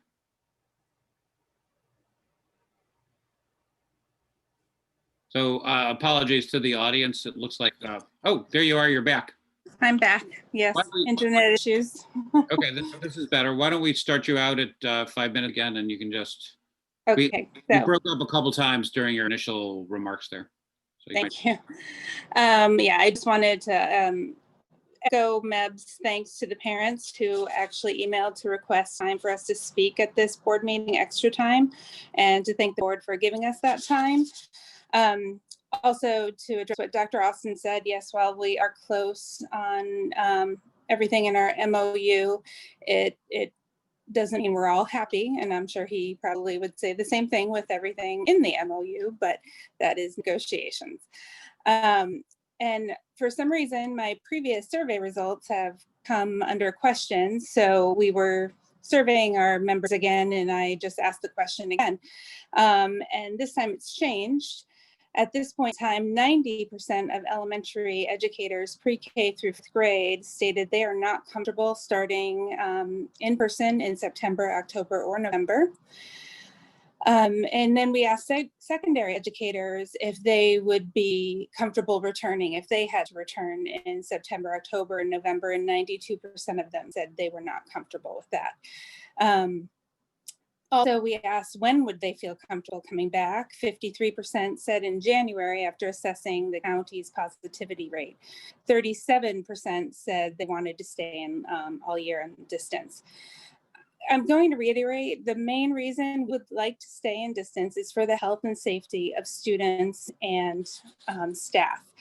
You know, we've heard that the ventilation systems have all been evaluated, but then when I asked for the report, I found out that it was only one school where the indoor air quality was was contracted to look at that, just at one school as a pilot, and that they're working with vendors to, assess across the district. Well, our students just don't go to one site; they go to all the sites. We have windows that still don't open, even though we were told that they would all be able to open. And these are at elementary schools that we're starting with soon. When I brought up that concern at the safety meeting that we had windows that didn't open, I was told by the safety committee leader that we don't have classrooms without windows, and that's just not the case. And that did not reassure me that everything's being checked. Yes, we have PPE, but we don't have a lot of the PPE we really wanted. We don't have the face shields with the cloths. We only have one-time use face shields. There aren't gowns that everybody has. The starter pack does not look like the picture that was put on in the packets online. There aren't the hand washing stations there. And some teachers have heard from principals that they don't need the hand washing stations near their classroom, even though their classroom doesn't have any sinks in it. Hand washing is one of the most important things to do, but we have rooms with no sinks and they aren't going to have portable stations. Listening to recorded principals' coffees, they couldn't answer all the questions. We're starting in less than 2 weeks. Questions like these should be able to be answered. I just think that we need to give extra time to, work out some of these things. We're not ready yet. And other reasons to not start are we don't know what we're doing with the hybrid schedule yet. We did ask at the table to sit down and talk about it. It was agreed we could have a committee, but that's not going to help us in 2 weeks. We'll try to get started, but that's not going to solve the problem.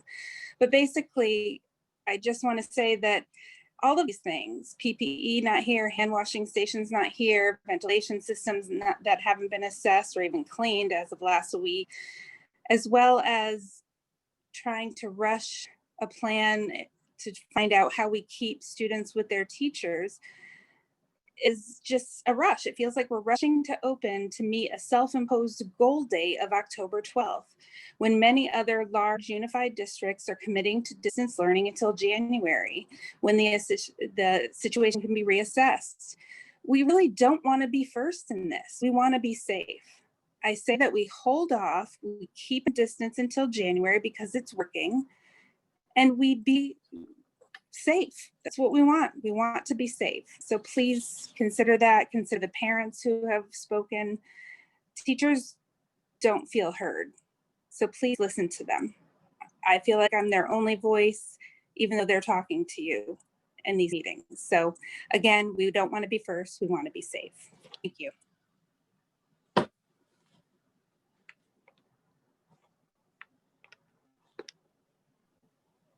Dr. Austin, back to you. Yeah, just a quick finish. Again, I want to thank the Public Health Department for coming and joining us today. I think I was remiss in stating that I meet with them once a week. So that's not a new thing for me to be around Dr. Roy or the Public Health Department. And I also have direct lines there as well. So as we've said before, my emails, text messages, and phone calls are always taken, and guidance is given when requested. I'd like to thank Stanford Healthcare again. I think, talk about being first. We will be among the very first in the entire state to not only commit to testing twice a month. We may be the very first, and don't quote me on that, but it would not surprise me to have not only made that commitment, but to have it in a proposal in an MOU. So that's an entirely different level of commitment than any districts are making. I'm certainly not going to get into a debate with our two association presidents.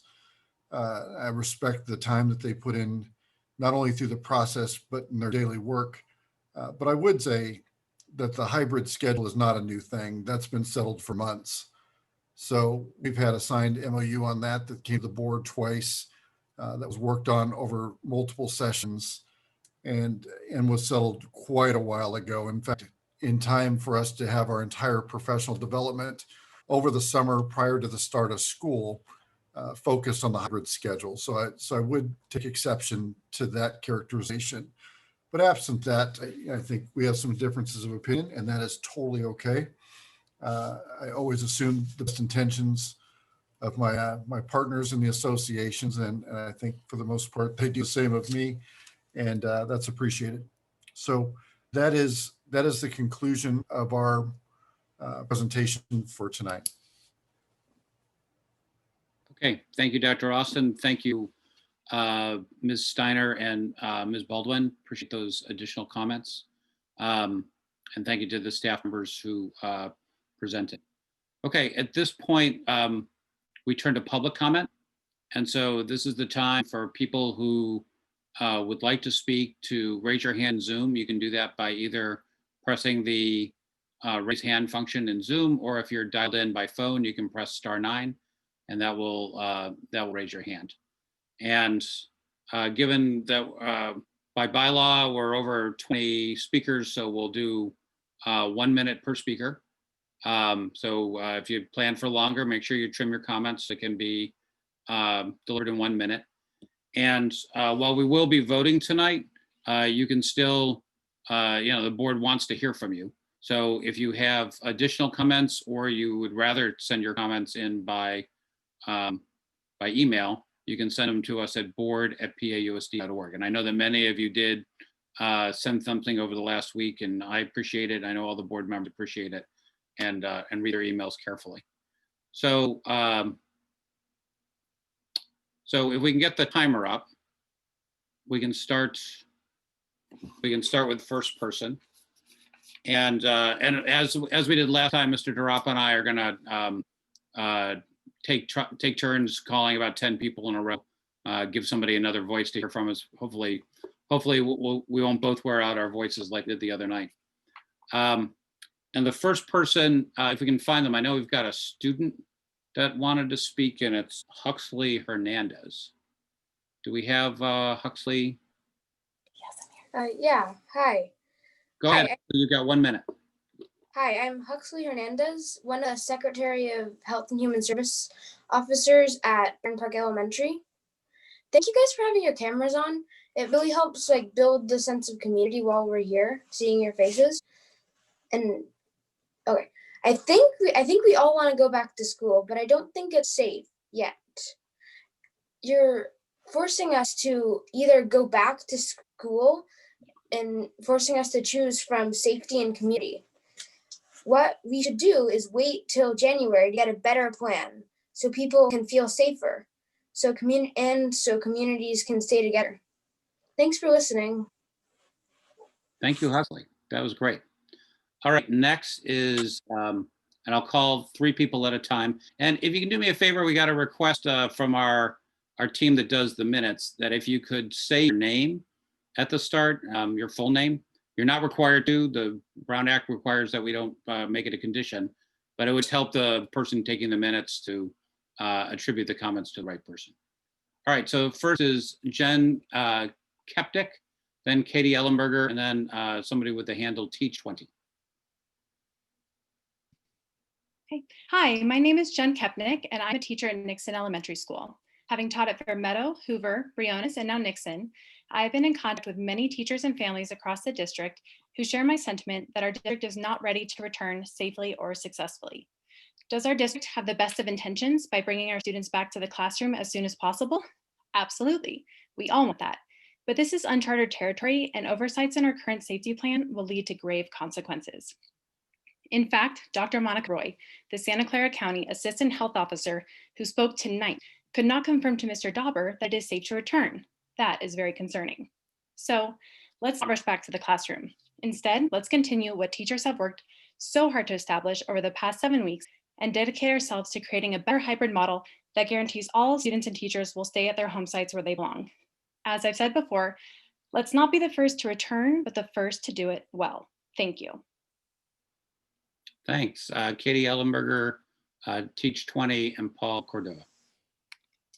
Hi, my name is Katie Ellenberger, and I'm a teacher at Nixon Elementary. I want to thank the board for their time, as well as their willingness to hear from families and staff about the reopening and the proposed dismantling of our school communities for families who choose distance learning. Palo Alto Unified prides itself on academic excellence, and now apparently in being first. Elementary education is not the appropriate arena for being first. We should not be first to break apart school communities. We should not be first to break apart classroom communities. We should not be first to separate staff from their grade level teams and school communities. I do not want my students to be the first in yet another loss, the loss of their school and classroom communities. We should be first to keep our school communities together in a way that fosters their individuality. I hope the board and district can put their communities first. Thank you. Teach20, Paul Cordova, and then the handle Ramsey family. Can you hear me? We do. Okay. Hi, I am a teacher in the district and I was diagnosed with COVID-19 in April. I am in my early 30s and in overall good health. Luckily, my case was mild. Despite that, my symptoms painfully lingered for over 4.5 months. I got sick just after shutdown. Fortunately, we had spring break and I was able to rest a bit and then teach from home. I would have been unable to teach in person, which would have caused more disruption for my class. I worry this will happen to another teacher and how it will negatively impact our students. I have been tested and I no longer have antibodies to fight off the same virus. I am incredibly concerned for the health of our students and their families, as well as the health and safety of myself and my colleagues. I urge you to reconsider opening until at least January. We don't want to be first, we want to be safe. Thank you. Thank you. Paul Cordova, Ramsey family, and Naomi H. Hi, can you hear me? We do. Thank you. Thank you for this opportunity. My name is Sylvie Cordova and I teach at Addison Elementary. And I would like to talk about the mental health standpoint of teachers and students. We are planning on reopening during the flu season. And in the last 14 years that I've been teaching here, every October, November, and December, I have many students who go home sick. They come to school looking well, and then they develop a fever or they look pale, they start coughing, sneezing, and that is the flu, so we can deal with that. But during this pandemic, I worry that anytime a kid comes to school and starts to look sick or feel sick, it's going to be super anxiety inducing for us, because we have to assume that it could be COVID and we have to wait for them to get tested. And then I have to go home to my family thinking that this child might have COVID, and I have to maybe worry for a couple of days. And I feel that some students are also quite sensitive to that matter. So I just wanted to bring that up, that I think opening during. Thank you. The handle Ramsey family, Naomi H. and Adam Barth.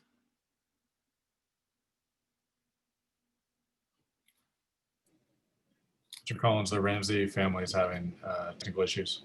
Great. Should we come back to them or is it the irresolvable kind? The irresolvable kind. Oh, that's too bad. Naomi H., Adam Barth, and one name only, Krista.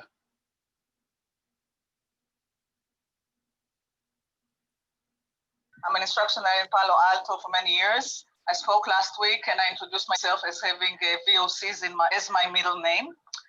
I want to mention today and remind maybe that yesterday, Monday, September 28th, special ed started and no test at all. So the nice protocols that are being discussed right now do not apply. I'm aware of the fact that third-party aides were hired for these jobs. I want to think that the board will be very curious to understand why third-party aides were hired, when, what was the process. And also I want to mention here that unfortunately, classified on probation are afraid to talk. They want to talk and are afraid to talk. I'm using the word afraid, and I'm very sorry about this. Thank you very much, Emma. Thank you. Adam Barth, Krista, and Nate Blair.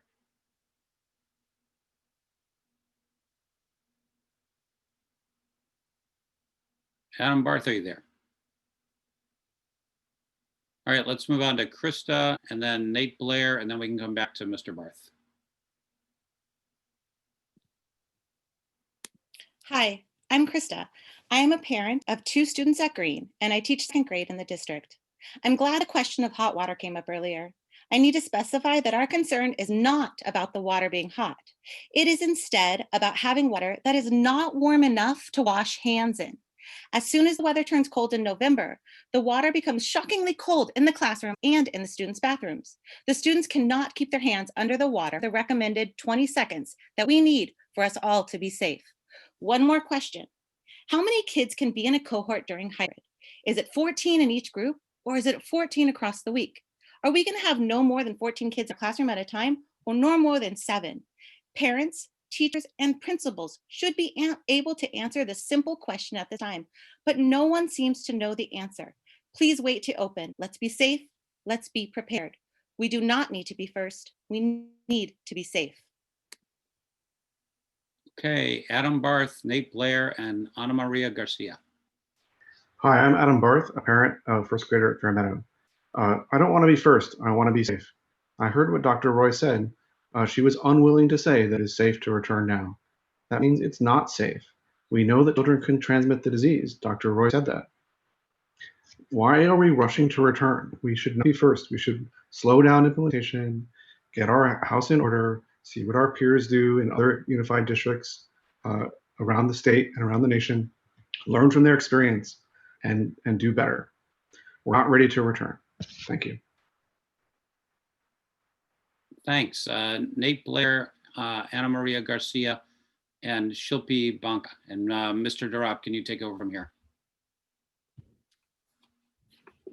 Hi there. A lot of points I've been wanting to raise have been raised already, so I'll take a step back and say this. This entire process has been a colossal failure of leadership. Dr. Austin stated earlier tonight that he prefers to only write 1/3 of a commencement speech in advance. I've been trying to understand why this process has been so poorly handled, and that comment went a long way to providing an answer. Dr. Austin, allow me to respectfully suggest right now that you need a different approach. A big part of the problem as it applies to reopening is that you're asking parents to make year-long decisions when the plan itself isn't fully baked. Times of stress are when people and organizations show their true stripes. Before the pandemic happened, we knew that district operations at PAUSD were misaligned. Those stats are available for all to see on the PAUSD Promise website. And we're misaligned on 3 critical dimensions of leadership, communication, and creativity. And that alignment is a big reason why this has been such a mess, and fixing it needs to be a primary job of the board and administration, no matter what the vote is tonight. I prefer a delayed reopening that allows the plan to be fully fleshed out, and more importantly, allows time to get more buy-in for all the key constituents involved. But regardless, I urge the board to make repairing the trust deficit. Thank you. Ana Maria Garcia, followed by Shilpi Banka, followed by Anand Keshari. Hi, good evening. This is Juan Camilo Arjona. I'm a parent of a kid in 5th grade in El Carmelo. And first of all, I want to acknowledge the hard work that you all have to do to make decisions for our community and for our kids. in listening today to all the presentations and what we know and what we don't know, I'm a physician by training and work in drug development, and I assure you, we look at these questions all day, every day. And what is clear is that there's still a lot that we don't know. There's a lot of uncertainty, and but there's also a lot of things that can be done, as Dr. Roy pointed out. But the question I think that you should be considering is what should be done. We can be first. We can be fast. We can put a lot of measures that are proven to have some efficacy in preventing the transmission. But should we do all that to our kids when we have a system that is working? You did a great job developing this first start. So reconsider, please. Thank you. Shilpi Banka, followed by Anand Keshari, followed by Pasha Danka. Hi, I'm Shilpi. I'm a parent at Brianna's. Yesterday's communication regarding how class choices will be made for FTL versus hybrid clearly indicates that the district wants to punish little children whose families choose to not be guinea pigs in this experiment. Choice of words like specials teachers as opposed to the usual choice of enrichment or extracurricular in yesterday's update felt contrived.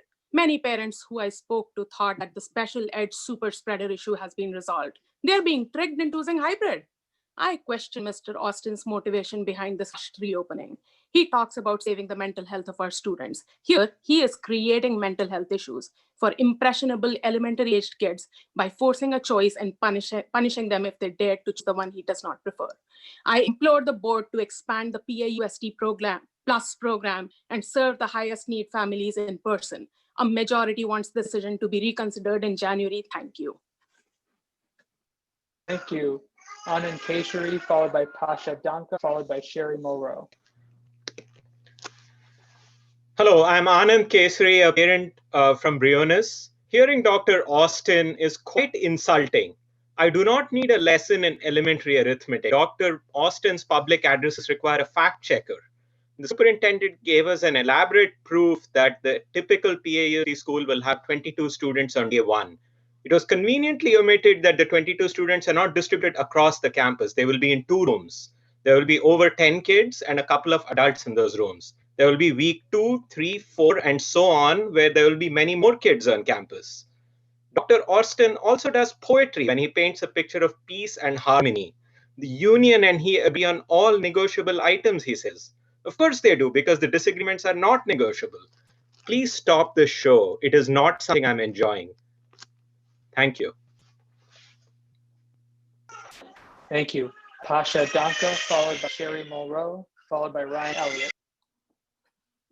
Hi, this is Pasha Danka, and I read through the PAEA open letter, and what really struck out to me in that section was about the ventilation evaluation reports, the fact that they weren't produced, and if all this testing was done in the summer, I feel like those reports should be readily available. Understand that it can't be for high schools, I'm talking elementary. Ventilation and airflow is really important for me personally to make a decision, I imagine for other parents as well. And I know that the Parents Association, some people even would be willing to do air purifiers and fundraise for that. I was happy to hear about the testing for teachers. I think that's great. But the truth is, there is no crystal ball about how many infections will happen in the schools. The CDC, which has been downplaying the risk of transmission because of the White House pressure, admitted that cases began rising from 2 to 10%. So this is a big area, a space to watch. We shouldn't be first, as others have said, and I think we should be safe and delay opening until we get some more data.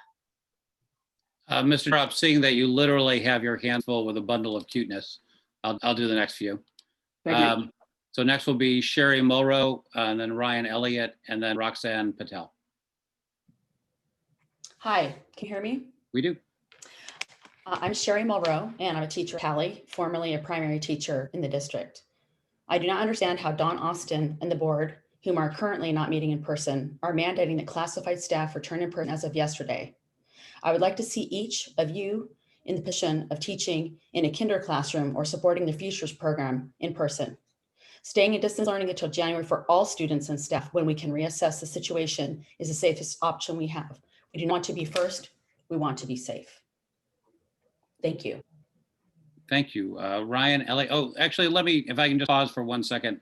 I'll just, I was going to mention this later, but I'll just mention it now. We do plan to conduct the next school board meeting on October 12th, I think it is, or maybe October 13th, in person. So that's been planned for a while. I was going to announce it today. Just wanted to mention it since the talker raised it, the commenter raised it. Ryan Elliott, Roxanne Patel, and Athena Foley. Hello, and thank you for your time. I wanted to speak out in support of the reopening plan.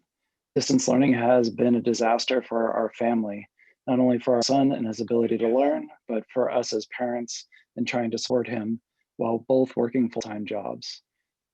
This can't go on. We won't be first. Menlo Park schools have already opened. I don't know why so much emphasis is being placed on this. I appreciate the board's efforts to work with the teachers to make a plan on how to do this as safely as possible. And thank you for inviting scientists and doctors into the room to support this plan. You have the support of many of the parents who are afraid to speak out because this is such a politically divided issue. Thank you. Thanks. And it looks like Mr. Darup's ready to take up the gavel again. Go ahead. Thank you. Roxanne Patel, followed by Athena Foley, followed by Helena. I would love for my child to return to school. That said, should I choose to prioritize my child's physical safety in the short term, or should I give more importance to her mental well-being for the long term? We are being asked to make a decision that is binding for the school year. Please provide us with actual answers that would make that decision a tenable one. Why move away from an online model that is by and large working? Why give up 5 days of instruction for 2 to 3 days of in-person instruction? Why not increase the scope of PAUSD plus as needed? Will we be shown that the safety measures of ventilation, desk separation, etc. have been implemented before we have to make this choice? Why can't we revisit our choice in December or January? Why are we starting school in flu season when even a simple cough could lead to quarantine? Shouldn't we be prioritizing safety over speed in a misguided effort to be the guinea pig for other Bay Area schools? Thank you for your time. Thank you. Athena Foley, followed by Carrie Giorgio, followed by Melinda Mattis. Oh no, I'm sorry. Someone else popped up. Okay, Athena Foley, Carrie Giorgio, Melinda Mattis. Hi, can you hear me? Yes, we can. Hi, my name is Athena Foley and I teach 4th grade at Palo Verde. Thank you for taking the time to listen to all of us tonight. I can't wait to be back in the classroom, but I don't think we are ready to start the staggered hybrid in less than 2 weeks. For instance, I was on my school's campus today and there is still missing signage. We are still waiting for some PPE to come in, and we are still waiting on some safety equipment. Instead of rushing to start hybrid, we should wait until January when we are fully prepared. The safety of our students, staff, and teachers is important. Since we have started school, teachers have been spending time connecting with students and their families and building a classroom community. Let's think about the social emotional needs of our students by keeping our classes together with their teachers and remain in distance learning until January. By postponing the start of hybrid, we can really have the closure with our group of students that we now have before transitioning to working with a new group of students in January. Our 2-week break versus a 2-day weekend would really help this. We don't want to be first, we want to be safe. Thank you. Carrie Giorgio, followed by Melinda Mattis, followed by Lori Beasley. Hello, my name is Carrie Giorso, and I have taught at Palo Verde for the past 20 years.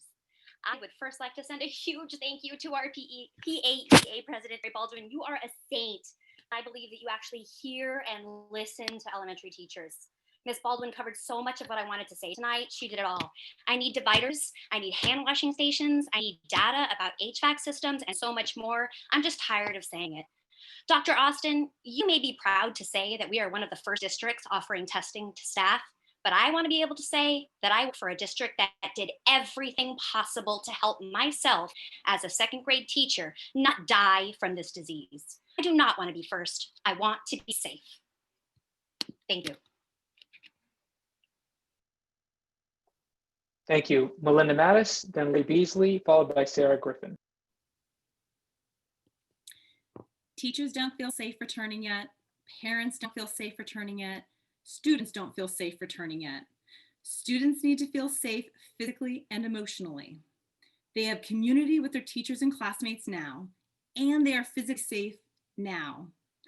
Delay reopening, and please focus on creating a robust program to serve students who need a safe place to learn or as that other father mentioned, students for whom distance learning just is not working, but work with the teachers union to fully develop a plan and keep our kids with their teachers. Thank you. Thank you. Lori Beasley, followed by Sarah Griffin, and then Joshua Yang. Hi, my name is Lori Beasley, and I am a teacher at El Carmelo. I don't want to repeat what a lot of people have said. I agree Terry Baldwin is doing an amazing job and really does represent us elementary teachers. I made some comments at the last meeting about how the district lacks trust and transparency and a working safety plan, not just a safety plan, but a working safety plan. And I'm very happy to see that. I feel like there's some things being done to move towards more trust. As you can see, the transparency is still in total working order. And if I were a parent, I would be so frustrated. I also want to say that my students and my community is really important, and I am deeply distressed that it's going to be taken apart. And the last thing I want to say is that my emergency room doctor friend told me we should all have N95 masks and goggles in order to be safe. Thank you. Thank you. Sarah Griffin, then Joshua Yang, followed by one named Vince. Can you hear me? Yes, we can. Hi there. My name is Sarah. I'm an alum of PAUSD and a daughter of a teacher. I am genuinely often very proud to be a graduate of this school district, and I unfortunately am not tonight. I'm very frustrated and worried about you all forcing teachers back in the classroom against their will. I think that's really sending the wrong message to our students who are often, they're watching. Going to school in this school district is the hardest thing I've ever done. It's brutal on your mental health, and teachers often don't have the support that they need. They're the ones that are like on the front lines supporting our students. And I really wish that you would support them all and just hear their concerns. I think there's a lot to think about and there's no need to rush. Thank you for the opportunity to speak. Thank you. Joshua Yang, followed by Vince, and then Monica Tan. Hi, I'm Joshua Yang. I'll read the Gun Oracle's recent editorial until I'm cut off. Staff have conveyed concerns regarding the safety of both themselves and students if this reopening plan were to move forward. A PAEA survey completed by 84% of all elementary school teachers, and this was yesterday, by the way, 83% of respondents stated they did not feel comfortable returning. Furthermore, in another PAEA survey completed by 82% of all special educators, 82% of respondents stated they did not feel comfortable returning. Teachers comprise the bulk of PAUSD operations. Failing to include their voices when it comes to reopening is an egregious mistake. As for parent input, the district cites that over 60% of parents surveyed indicated support for resuming in-person instruction. However, the district-led survey merely asked parents if they would be comfortable reopening, provided that PAUSD followed county health guidelines, making no mention of the district's actual reopening plan. In contrast, a community-initiated survey completed by over 435 parents found that 93% of them preferred delaying reopenings until the current plan was revised. The community response is clear: don't reopen schools. The Oracle also. Thank you for that. The next is Vince, followed by Monica Tan, followed by Jay Ehrlich. Hi, my name is Vince. I'm a parent of 2 elementary schools in the district. I'm really looking forward to my first grader being one of the first 22 students on campus on October 12th. Childcare centers, daycare centers, preschools have been open since at least June, and they've been operating safely. And probably 1/10 the amount of guidelines that have been provided by the district in this safety plan. We're never going to have zero risk. I think in January the risk is not going to be zero either. But I think the board has done its best to work with county health professionals to mitigate the risk in a rational manner. And I think the rational decision is proceed and approve letting elementary school kids, those parents that want them back, comfortable having them back at the school. My kids definitely want to go back. Thank you. Thank you, Vince. Next is Monica Tan, followed by Jay Ehrlich, and then Elena Melendez.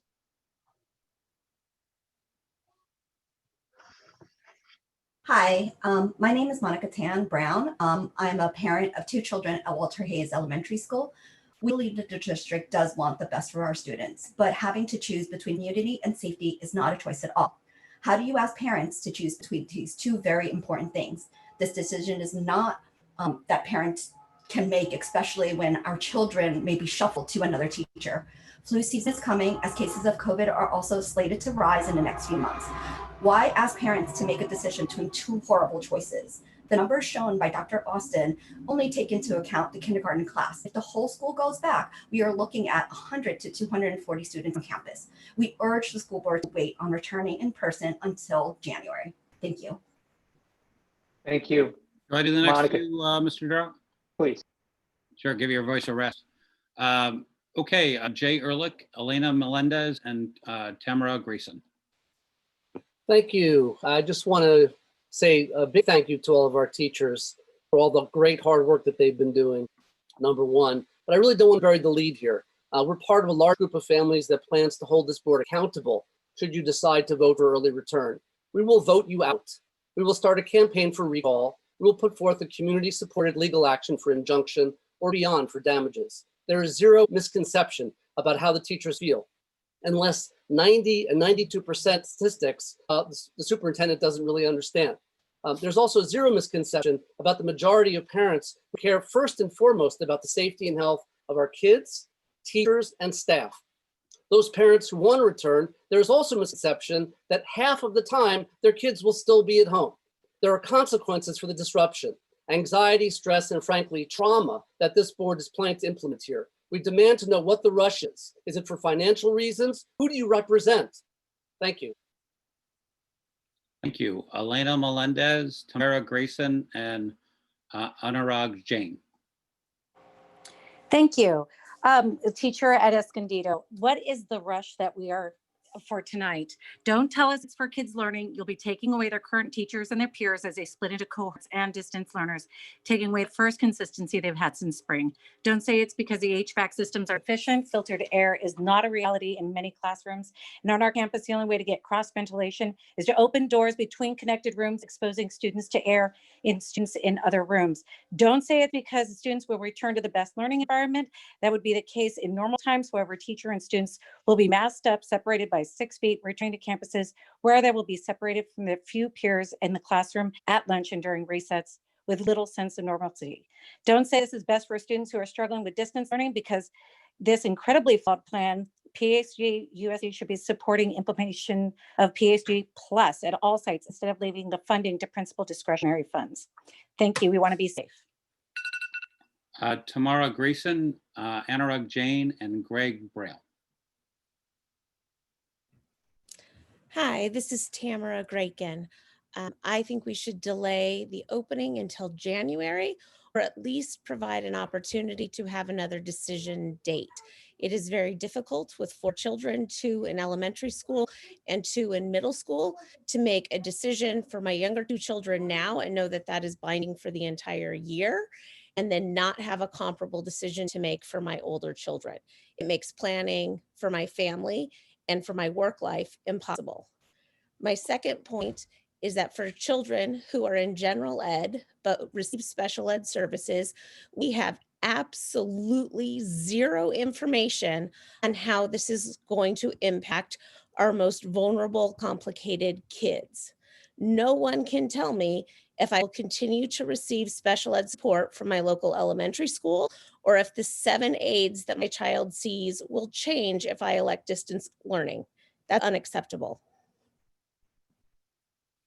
Thank you. Anurag Jain, Greg Braille, and Liz Darner.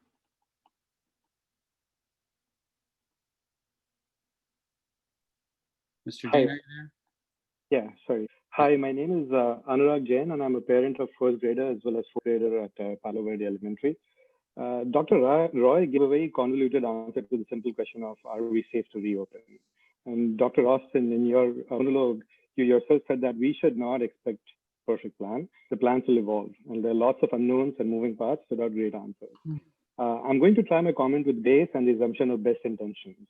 What is indeed baffling to me is you're asking us to make a final binding decision for the rest of the school year based on unknown answers and without any ability to look and assess based on own comfort level. After we as parents have gathered the data that lets us decide based on what we think is best for our kids. Again, the data is unclear. I don't understand why we are rushing in for this choice when we can absolutely delay until January. Thank you. Thank you. Greg Braille, Liz Darner, and Sarah Benson Conforty.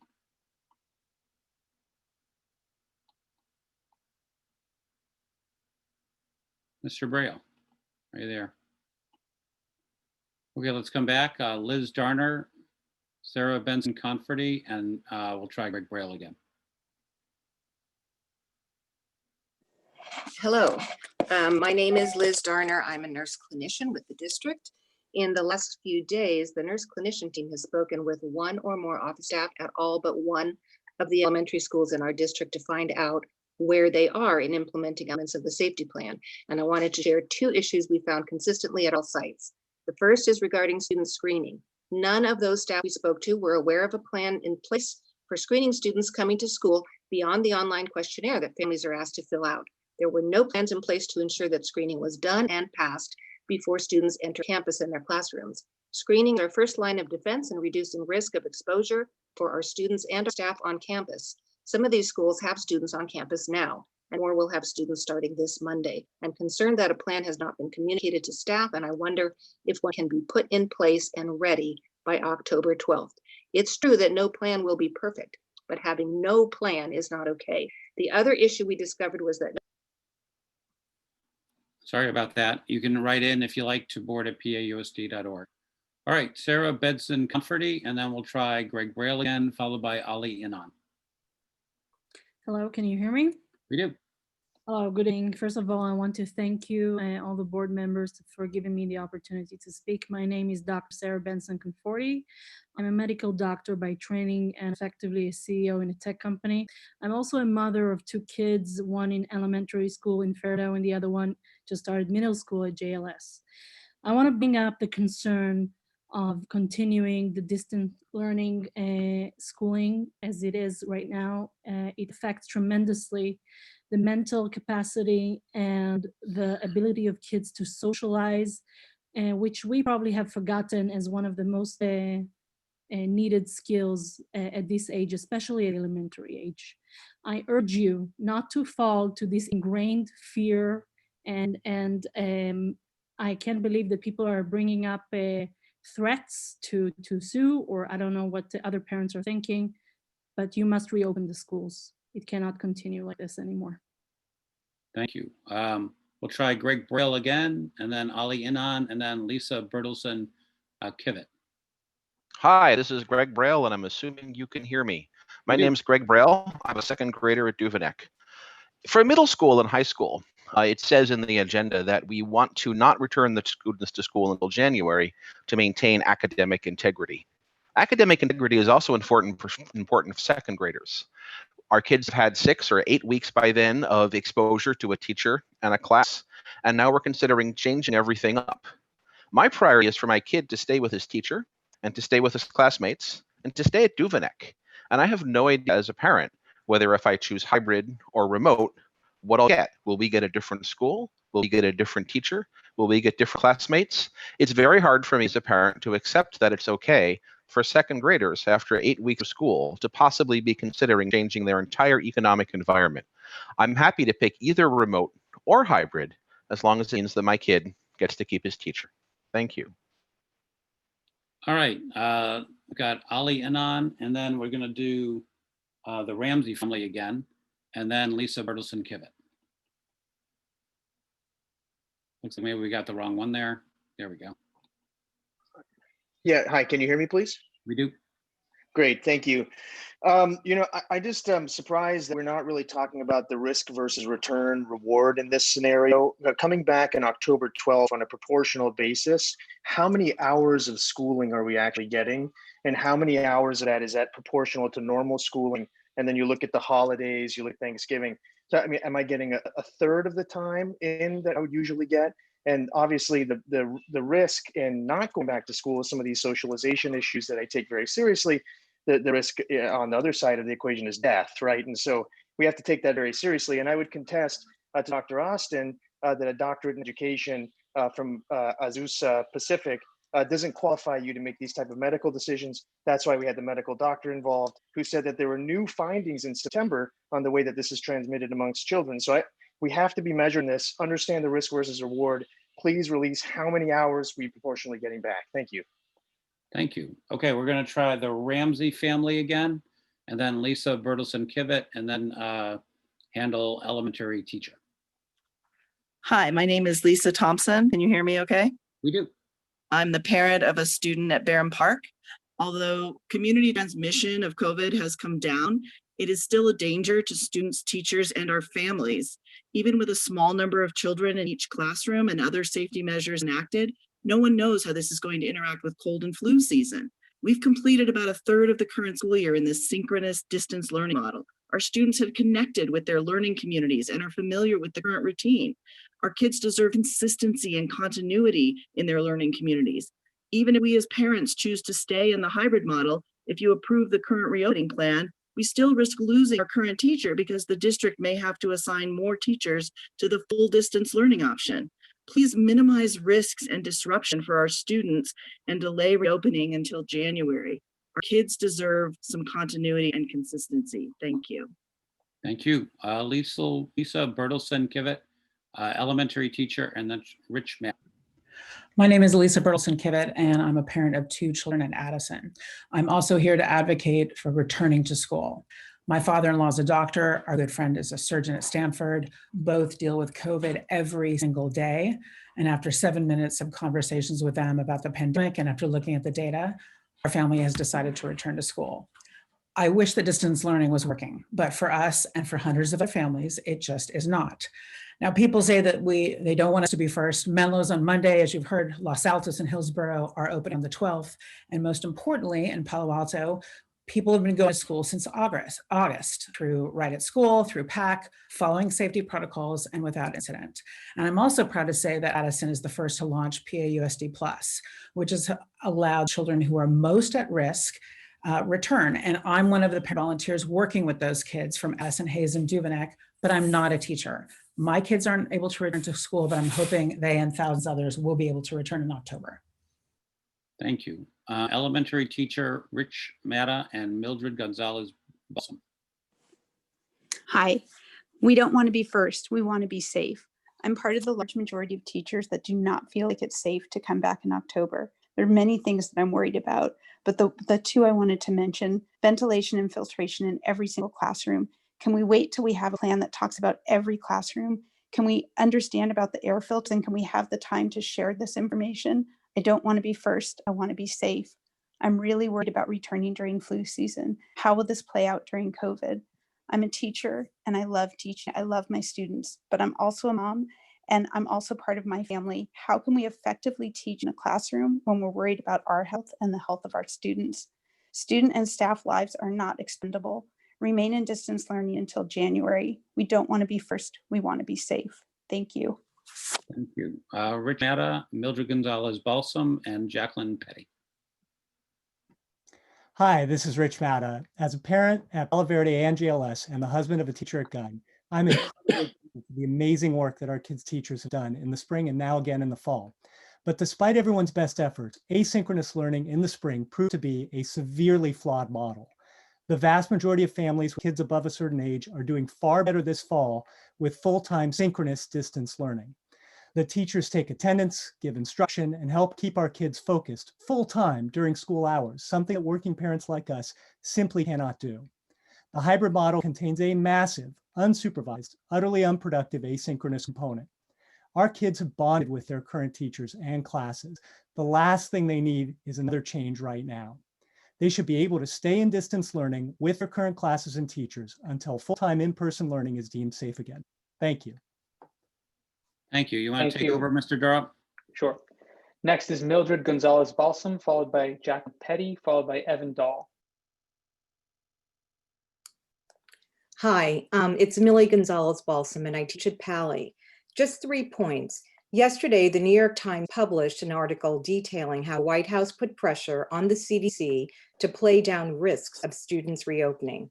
2, Dr. Austin did not provide a sample size of parents who wanted schools reopened, nor was there any specific data regarding what grade levels the parents represented. 3, and most important, this is a novel coronavirus that we are dealing with. We are in the middle of a pandemic, the 1 in 100-year scientific disaster. Follow the science. The current plan is inadequate. Please value all our lives. Thank you. Thank you. Jacqueline Petty, followed by Evan Dahl, followed by Ted. Hi, this is Jacqueline Petty. I teach 4th grade at Juana Briones. It's been hard to have questions from students, parents, fellow teachers regarding reopening that still go unanswered and unknown. This tells me we're not ready. I wanted to look at reopening from another glance though. 4th grade is set to return November 9th. It's probably going to take at least a month. That's a few rotations for each group in the hybrid model. So a month to maybe, just maybe, get the hang of this new routine. Do you know what happens before that month is over? Thanksgiving break. We're off for a week, so that disrupts the routine, and not to mention the learning that's already being disrupted based on the amount of routines and hygiene practices we're going to need to spend time putting in place in our classrooms, and the kids get used to seeing their teacher less. Okay, so we come back from Thanksgiving break. We got a few weeks, we can get this routine down. Wait a minute, incoming winter break, 2 weeks off. Teachers know that when kids come back from winter break, you're practicing routines all over again anyways. So why not wait to put these routines all together at once and leave more time for the learning? I look forward to a safe turn, but we're rushing this. Thank you. Evan Dahl, then Ted, followed by Jessica Tolerba. Hi, can you hear me? Yes. My name is Evan Dahl, and I'm a parent of a 4th grader and 2nd grader at Duvnik.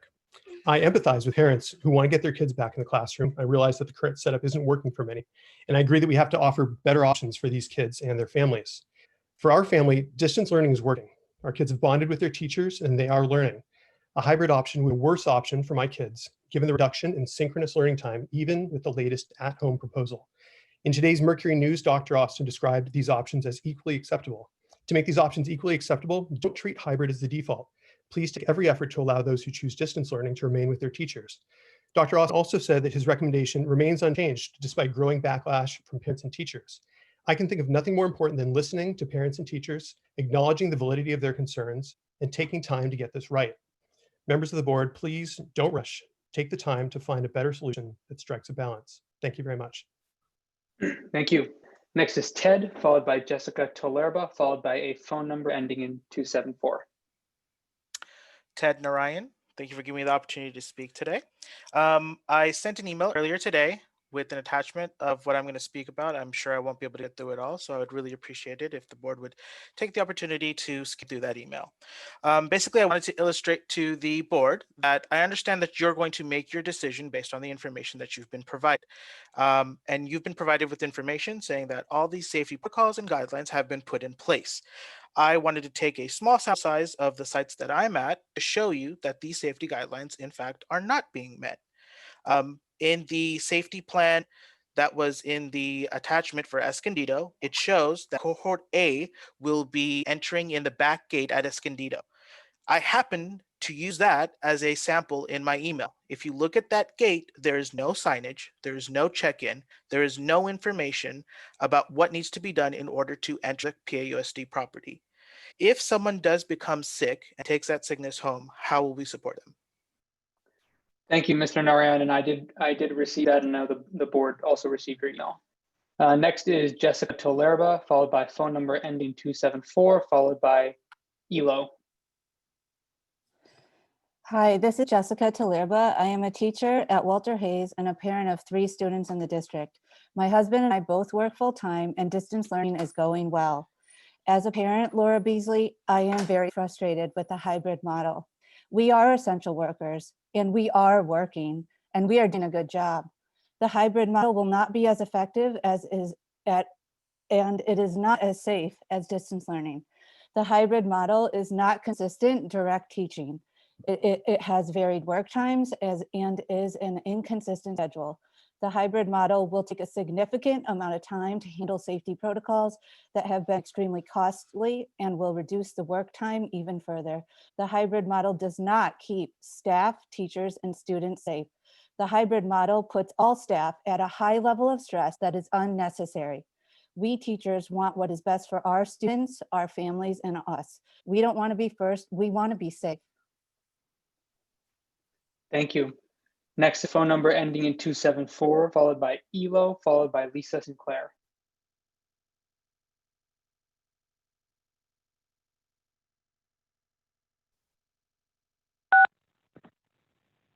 Can you guys hear me? Yes, we can. Hello there. My name is Owen Longstreth, and I'm a senior at Palo Alto High School. I am deeply disturbed by how inadequate this plan is that has been proposed. So far, during public comment, I have counted 4 comments in favor of the plan, while countless teachers and students and community members have repeatedly said that it is inadequate. I'm a senior at Palo Alto High School. I'm worried about college applications. I am worried about homework. I am worried about my grades. And I have a father who is a teacher in an elementary school in the district. I am already stretched to the breaking point by my senior year. Don't add the health and safety of my family to that list because you want to win the foot race of getting back to school first. And secondly, you need to give more time to the unions. I was deeply angered to see that you gave an hour to parade your plan around, and then you gave 10 minutes to 2 union representatives to give some basic points about why the plan was inadequate. Teachers matter in this situation. Thank you. Next is Elo, followed by Lisa Sinclair, followed by Brandon Tarlow. I'm confused by the focus on October 12th. That is not the potential opening date. Elementary and secondary schools reopened prematurely yesterday before the board voted on the reopening plan. Please include all our students when discussing reopening, including mod severe students and staff. I've heard the vast majority of families want to return, yet for those whose deadline has already passed, 1/3 of middle school mod severe students chose not to return. Classes had to be collapsed and students sent to different schools. It's not safe. Our students are more at risk and having difficulty following guidelines. The district amends county requirements with the words "as practicable." This is not from county documents where the word is not mentioned outside of COVID testing. We hear the district is following county recommendations, yet it's only given verbal credence to minimum requirements. The county has written copious recommendations that are not honored. Why are we reopening when we aren't ready? Ventilation systems. Dr. Roy's still figuring out the ramifications. Distance learning's working. We don't want to be first. Thank you. Next is Lisa Sinclair, followed by Brandon Tarlow, followed by Debbie Lombardi Little. Hi, can you hear me? I'm Lisa Sinclair. I'm a teacher in the district. There has been a large focus on our new collaboration with Stanford Health and the COVID testing. I wonder, however, if our community is aware that the Santa Cruz Office of Education also has the same collaboration for all of their school personnel. That county has never been in the purple tier, unlike Santa Clara County, and yet the Santa Cruz County Office of Ed is not planning to reopen public schools because, I quote, "We anticipate that we will move into a more widespread purple level in the coming weeks." Why is PAUSD pushing so much at this time? We don't want to be first. We want to be safe. We will only be backpedaling in the coming months, reacting rather than being proactive. Thank you. Thank you. Brandon Tarlow, followed by Debbie Lombardi Little, followed by Ashley Tseng. First, I want to thank the board for all the hard work. My name is Brandon Tarlow. I'm the father of 2 boys at Addison and a girl at Green. And I'm speaking in support of the plan for hybrid reopening, which I suspect is the majority view among parents. Distance learning is not working very well for our children. And I feel, and we all feel that in-person education should be a top priority for our community. I've been reassured by the presentations from the board and how far we've come in the last few months. I also attended the Addison principal's coffee this week and was, again, impressed with all of the details. A lot of folks say we're being first, but Europe has done this successfully and many other schools in the area are also returning. And I hear that this process is rushed. I remember the last time my children were on campus was in March. Please support this hybrid opening. It's a step in the right direction. Thank you. Debbie Lombardi Little, followed by Ashley Tseng, followed by Lori Levy. And then Mr. Collins will take. It's Debbie Lombardi Lytle. Thank you. I'm a teacher in the school district for 21 years. I want to come back, but I want it to be safe. As part of the 90% that don't feel comfortable returning, staying in distant learning until January would be the best, safest option that we have. Distance learning is working in most situations. It was better than it was in the spring. I'm getting to know my students, build relationships. They will actually have less contact time with teachers in hybrid learning. Schools are not ready to reopen. The PPE and safety equipment are all not here yet. Why are we rushing to reopen? The residual effects of this pandemic on health are unknown at this time. People that have had this and contracted it, we don't know long-term effects. It's not worth the risk. I don't want to be first. We want to be safe. Thank you. Thank you. Ashley Sang, Lori Levy, and Jerry T.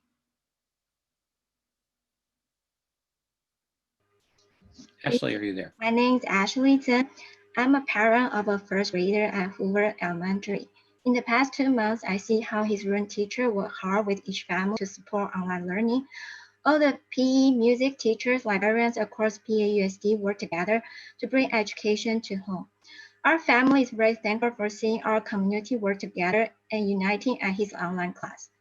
Last Tuesday's Superintendent's Day PAUSD survey shows majority parents want to send back to school. But the truth is that short survey only has 1 day window and gather only about 2,000 families among 12,000 students. So that survey shows some families do incline to send kids back to school, but couldn't represent majority. The current survey for K-1 reopening on October 12th, which sent out last Thursday due tomorrow, has only 2 options binding to the end of school year. He emphasized there are 17% choose hybrid, but Thank you. Lori Levy, Jerry T, and Jennifer Sadiq. Hi, my name is Lori Levy, and I'm not sure how I should introduce myself this evening.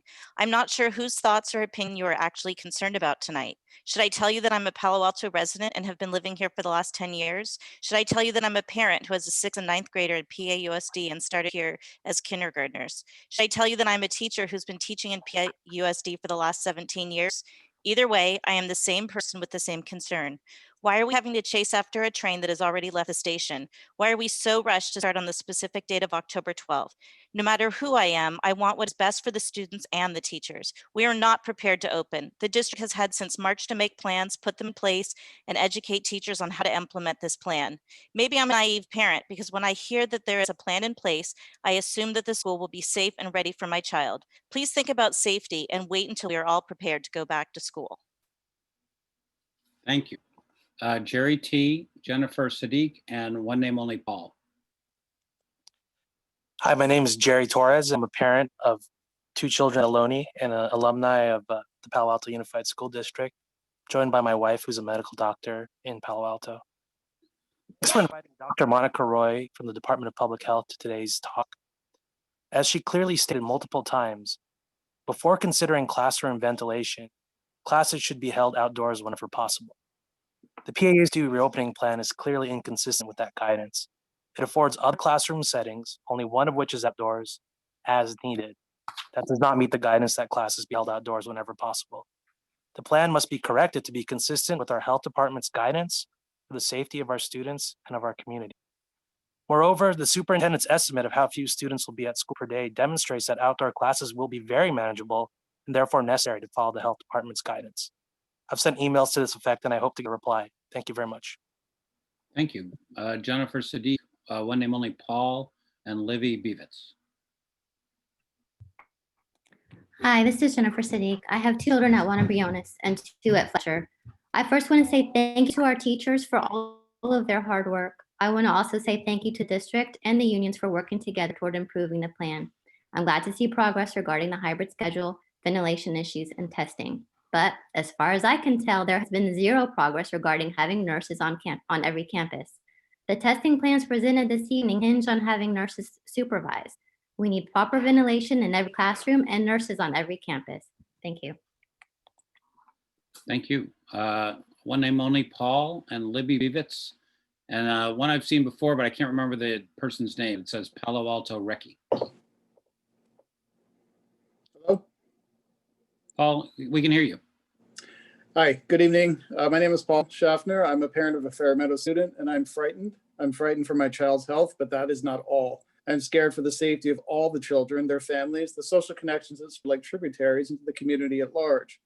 I am terrified and heartbroken for the staff, many of whom feel as though they're being ordered into a burning barn to count livestock.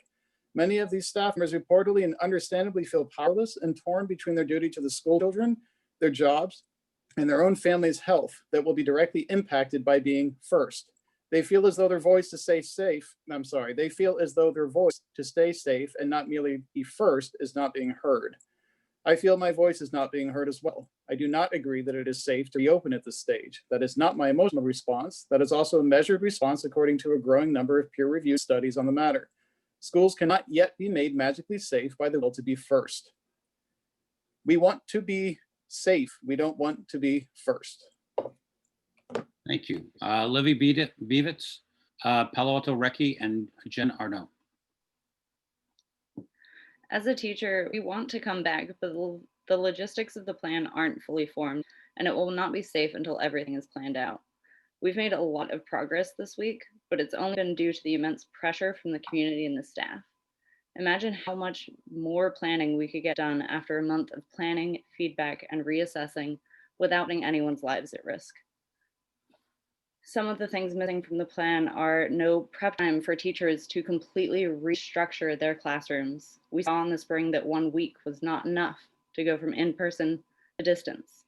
We'll need that time to go from distance to hybrid.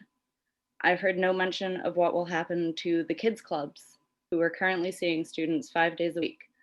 How will the cohort stay stable when they're in class 2 to 3 days a week? Thank you. Thank you. Palo Alto Recce, Jen Arnaud, and Kathleen Tarlow. Hi, it's Palo Alto Reiki, but my name is Kristen Podolka. I don't know how to change my Zoom name. Point 1, we all want to go back to school. Point 2, 80% of the teachers don't feel comfortable returning right now. Point 3, we heard from the county health professional today that if you can't do everything safety-wise, do something. Yet we've also heard from callers that windows don't open, some rooms don't have sinks, they don't have washing stations, outdoor classrooms are not okayed, ear purifiers that PTA wants to buy are not okayed. Teachers are coming in from other counties where they live. Point 4, asking us to choose between 2 options with too many unanswered questions is unfair. What is my best option to choose if I want my child to stay with her teacher? Just tell me and I will make that choice. I need more information to make the best choice for my family. Yeah. Thank you. Jen Arnaud, Kathleen Tarlow, and one name only, Abby. Hi, can you hear me? We do. My name is Jen Arnaud. I'm a 1st and 2nd grade teacher at Walter Hayes. I teach some of the youngest students in our district, and I see my young students thriving in distance learning every day. I'm one of the 90% of teachers that do not feel comfortable coming back. Our schools are not ready to open. Why are we rushing to reopen in person when we aren't ready yet? I heard what Dr. Voice said too. She did not say it was safe to return.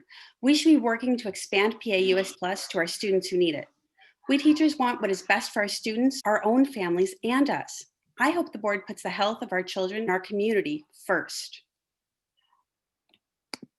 Thank you. Next is Kathleen Tarlow, followed by Abby, and then Corinne Headley. Hi, this is Kathleen Tarlow. I'm the parent of 3 children in the district, and I want to thank the teachers, the board, and the superintendent for working to educate our children. I am really saddened that my kids have been out of school for so long. My children have been out of school for 7 months. My 6th grader will be out of school for nearly a year by the time she goes back in January. And distance learning is not working for us, despite the teachers' really amazing efforts. One of the things I learned early on as an educator is that it's not just about kids' relationships with their teachers. Kids learn from each other, socially, emotionally, physically, and academically. It remains unclear to me whether distance learning can even work for any kids, and I think there's going to be huge losses when we look at this in the future. Let's be leaders. Let's be leaders in science and safety and rationality, and allow kids who feel safe to go back to school. Thanks. Thank you. Apologies, I was scrolling down just to look at something and now I scrolled up. Okay. Abby, followed by Corinne Headley, followed by Barbara Lindsay.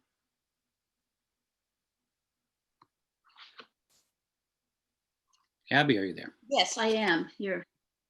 Can you hear me? Yes, please go ahead. My name is Abby Bradsky. I'm a retired teacher. I'm a current substitute. I'm a grandparent of a child in the district. You've done a great job explaining your plan for students who will be returning to campus. Thank you for doing that. Would you please, before the decision needs to be made by parents, give details about what will happen to students who will, for their own health or their family's health, not be returning to campus? Will they be able to stay at their own schools, especially in choice programs? How will their days change? Who will teach them? A different concern I have is how will you handle substitutes? They're going to be going across cohorts, and there's been no information that's come out to subs or the community about that. If these questions can't be answered now, I beg you to please wait until you have answered these questions so parents can make an educated choice and return in a safe manner. Thank you. Corinne Headley, Barbara Lindsay, and Emily Chen. Hello, I want to say I participated in this. I'm a teacher at Pali, and I'm a special education teacher as well. I participated in the summer training. It did not prepare us for any kind of hybrid teaching. It prepared us to learn how to use tools online. So I want to make sure that our parents and our families understand that one of the wonderful parts of the training was that it really focused on formative assessment. That's when you take the pulse of what your class knows and you reassess in that moment whether you need to do some reteaching or if it's time to move forward. As typical in our society, we often preach without following what we say. We ask others to do what we want them to do instead of doing it ourselves. I ask you to take the pulse of this community. We are ready to make some changes, and we need to make more changes before we're ready to be safe and reopen. Let's not be among first to ignore our own teaching practice, and let's listen to the community. Thank you. Barbara Lindsay, Emily Chen, and Leah Russin. Yes, this is Barbara Lindsay. I'm a fourth grade teacher at Walter Hayes. The message is coming through loud and clear. The message is to wait. Look, if I was a coach and 91% of my team didn't want to play and wasn't properly equipped, then I would not be able to send them into the game. That is what is happening right now. As I stated last week, staying in distance learning until January, we can reassess the situation. And if it's the safest option, then I say we do that. We need to reassess in January. Distance learning is working. What I would be in favor of right now is the expansion of PAUSD+. To me, that is a higher priority right now. Let's be safe. Let's be a unified district around safety. Thank you. Thank you. Next is Emily Chen, followed by Leah Russin, followed by Alex Song. Hi, my name is Emily Chen. I'm a parent of a second grader at Hoover. I want to speak about the schedule of reopening from the students' and teachers' perspectives in this classroom, since no one on the board seems to care about, ironically. The teachers have to try very hard to educate the kids to learn how to use all the online tools. It's been a month, and finally the kids are adapted to all the tools, and now the teachers can finally teach curriculums rather than how to upload your work onto Seesaw. If you're the students, how would you feel that you will be pulled out of the room very soon and be put into another new chaos? I, as a parent, request that I have the right to choose to postpone the reopening date to January rather than being threatened to make a choice right now, or my child will not be able to be with her teacher. And after hearing all the teachers' concerns, I want to support our amazing teachers 100% and willing to wait until January. Students and teachers are not your tools to get your political triumph for being the first to reopen. Please remember who you work for and who you are supposed to protect. Thank you. Thank you. Next is Leah Russin, followed by Alex Song, followed by KD. Hi, good evening. Thank you all for all of the time and attention you're putting into this. And I want to say that I've been very impressed in the last 48 hours with the improvements to the hybrid plan that have been put out by the district. I would like to see them coming over email rather than over Twitter first, but a lot of them have been very good, and there's been improvements both on the safety side as well as the quality of education side. That said, I really would like to have another opportunity to consider how to educate my child in January. And I know I'm a lone voice on that, in that is a bigger priority for me than my child staying with his teacher. In any event, thank you very much for the work you're doing. I do think these are steps in the right direction. Thank you. Alex Song, then KD, followed by Chris N. If we're really concerned about safety, we should follow county recommendations and have a plan for outdoor learning. I sent over a well-vetted outdoor plan to the teachers union and the board. The plan was well received by both parties. However, surprisingly, the teachers union stopped short of reopening this negotiable item with the district. It helps our children get back on track from a social and emotional standpoint after months of being stuck at home. Parents will feel more at ease sending their kids back. And most importantly, if distance learning isn't working for your child, you can be safe outdoors. For teachers who are concerned about their safety, outdoors will greatly reduce the risk of transmission. Why aren't all of us talking about this instead of a delayed opening that continues to punish kids who can't do distance learning? Private schools are doing it. A few public schools across the country have taken this on. At a cost of just $65 a student, I implore the board and the teachers union to put the outdoor plan on the table for reopening schools. We can be first and safe. Thank you.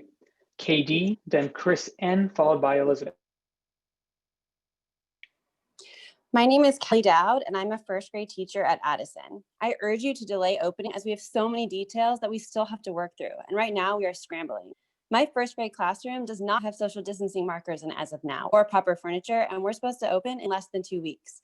Parents are struggling to make a decision with very little information. With distance learning, will they stay with their teacher? Will they be moved to a totally different school? In the hybrid option, the asynchronous is going to be tough. Even with specials being synchronous, the core curriculum will still be on the students on their own. And there will be limited in-person social interaction, even if we do go back. So give us time to work this out. What's the point in rushing to be one of the first if it's not the best we can do for our students? For those that are struggling, let's build on PAUSD+. How many kids are actually being served? I know of 7 between 3 elementary schools. So let's give that funding and help those kids that aren't able to do distance learning and give us time to work out all of the details to bring kids back. Thank you. Chris N, then Elizabeth, followed by Scott Liu. I want to remind everyone that most of those who are comfortable with the reopening plan are not joining this meeting, let alone waiting to speak up. So of course, most of the feedback we hear is from people who are against reopening schools in October because they feel it's not safe. We should not lose sight of the fact that there's quite a few people in the community, probably more than 50% of families, who want to send their kids back to school and agree that the plan from the district is safe for everyone. Let's not forget the fact that several childcare centers have been opened throughout this pandemic with safety protocols that are not more sophisticated than what the district is proposing. And if those centers were a continuous source of outbreaks, the county or the state would have issued further restrictions with regards to childcare. We cannot count on significant changes between now and January. There won't be a vaccine available for most of the population. Locally, the numbers of cases will probably be close to what they are now, and we may or may not have better treatments for COVID. So most of those not comfortable with reopening now are essentially advocating that we keep schools closed until this pandemic is over. Thank you. I'm going to skip Elizabeth for a minute. I think she's away from her computer, but we'll be back. Next is Scott Liu, followed by Ben, followed by Fairmeadow Elementary. Hello. First, thank you for allowing Mip Steiner and Terry Baldwin to speak for 5 minutes at tonight's meeting. I hope hearing from these union reps is something that's allowed at all future meetings. I want to urge the board to plan for reopening all levels no earlier than January. And in the meantime, take the opportunity to continue working to fully develop and implement a plan that is safe for students and teachers and also can be communicated at will. I would also hope that when schools are finally reopened, that our children can stay with their school and the teachers that they have bonded with. I know that some people feel that this hybrid plan is safe, and there's a small chance that it might be, but it's not as safe as distance learning. And hybrid is still distance learning half the time. The consequences of being wrong with the decision by trying to be first for some weird reason they can't understand, the deaths of like students and staff. If you want to be first at something, let's be first in safety. Thank you. Thank you.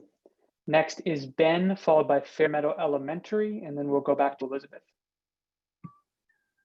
Hi, my name is Ben Patton. I'm a teacher, a parent from Escondido. In just 1 week since parents were just starting to understand this plan, we gathered about 400 parent signatures and 580 survey responses. We are asking you to slow down. This plan puts lives at risk when COVID cases likely rise this fall and teachers do not support the plan.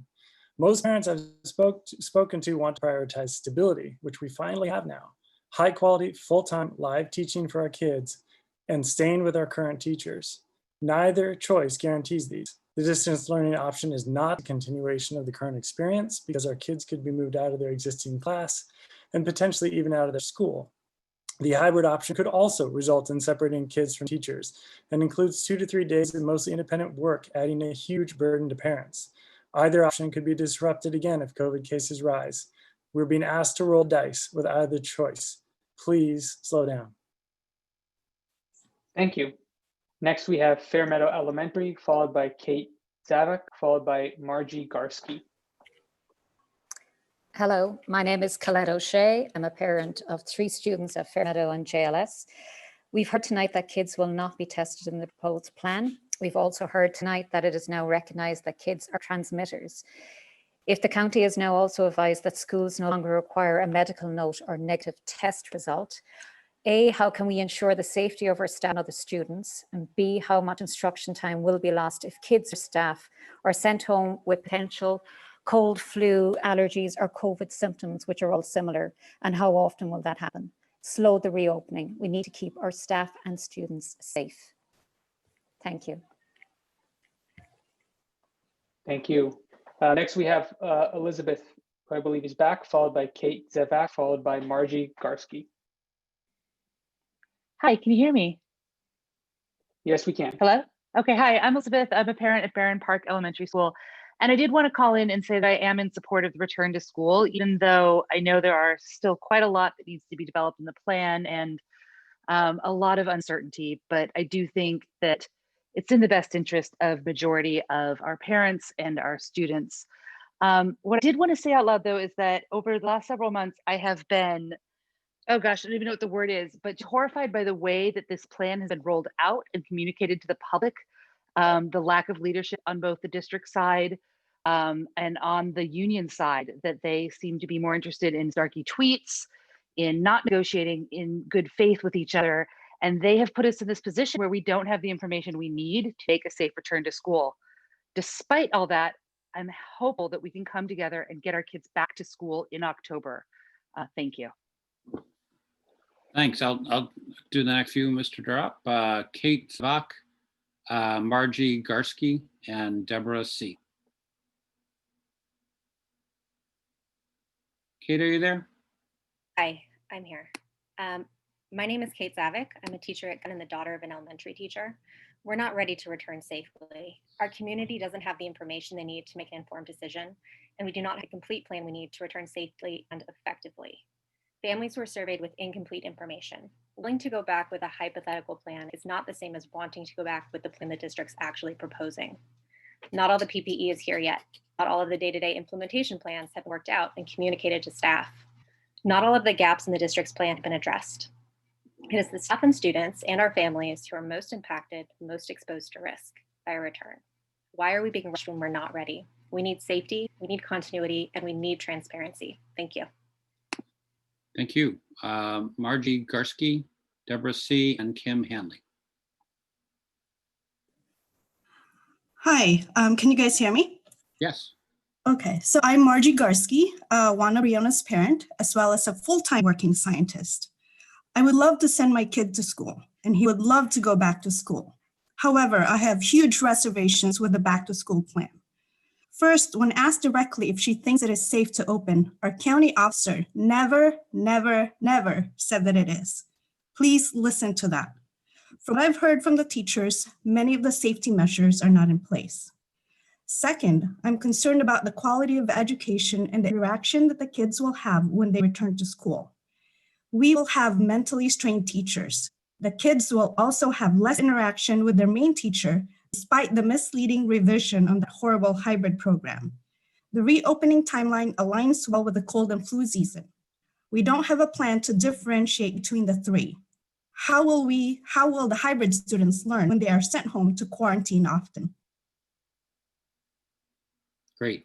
Deborah C., Kim Hanley, and Adit Kaur. Good evening. I didn't plan to speak tonight, but like Dr. Austin, I was inspired by the moment, and I must respectfully disagree with his statement that we should stop viewing schools as a place where children share, hold hands, and engage in close contact play. This is what makes school for young children developmentally appropriate. And if school doesn't meet the developmental needs of children, then what are we doing going back to in-person instruction in the middle of a pandemic? I don't understand Dr. Austin's position that if we don't return in October, we won't ever return because we will forget how to interact. Teachers will never forget what developmentally appropriate pedagogy consists of. In-person school, which denies children the opportunity for close contact, singing, circle time, etc., and reduces them to sitting in plastic cubicles with masks on, is more harmful to their learning and development than distance learning instruction. I am concerned that Dr. Austin's statements tonight promote an option that doesn't benefit children or keep the community safe. Thank you. Next is Kim Hanley, Adit Cohen, and Scott Aldous.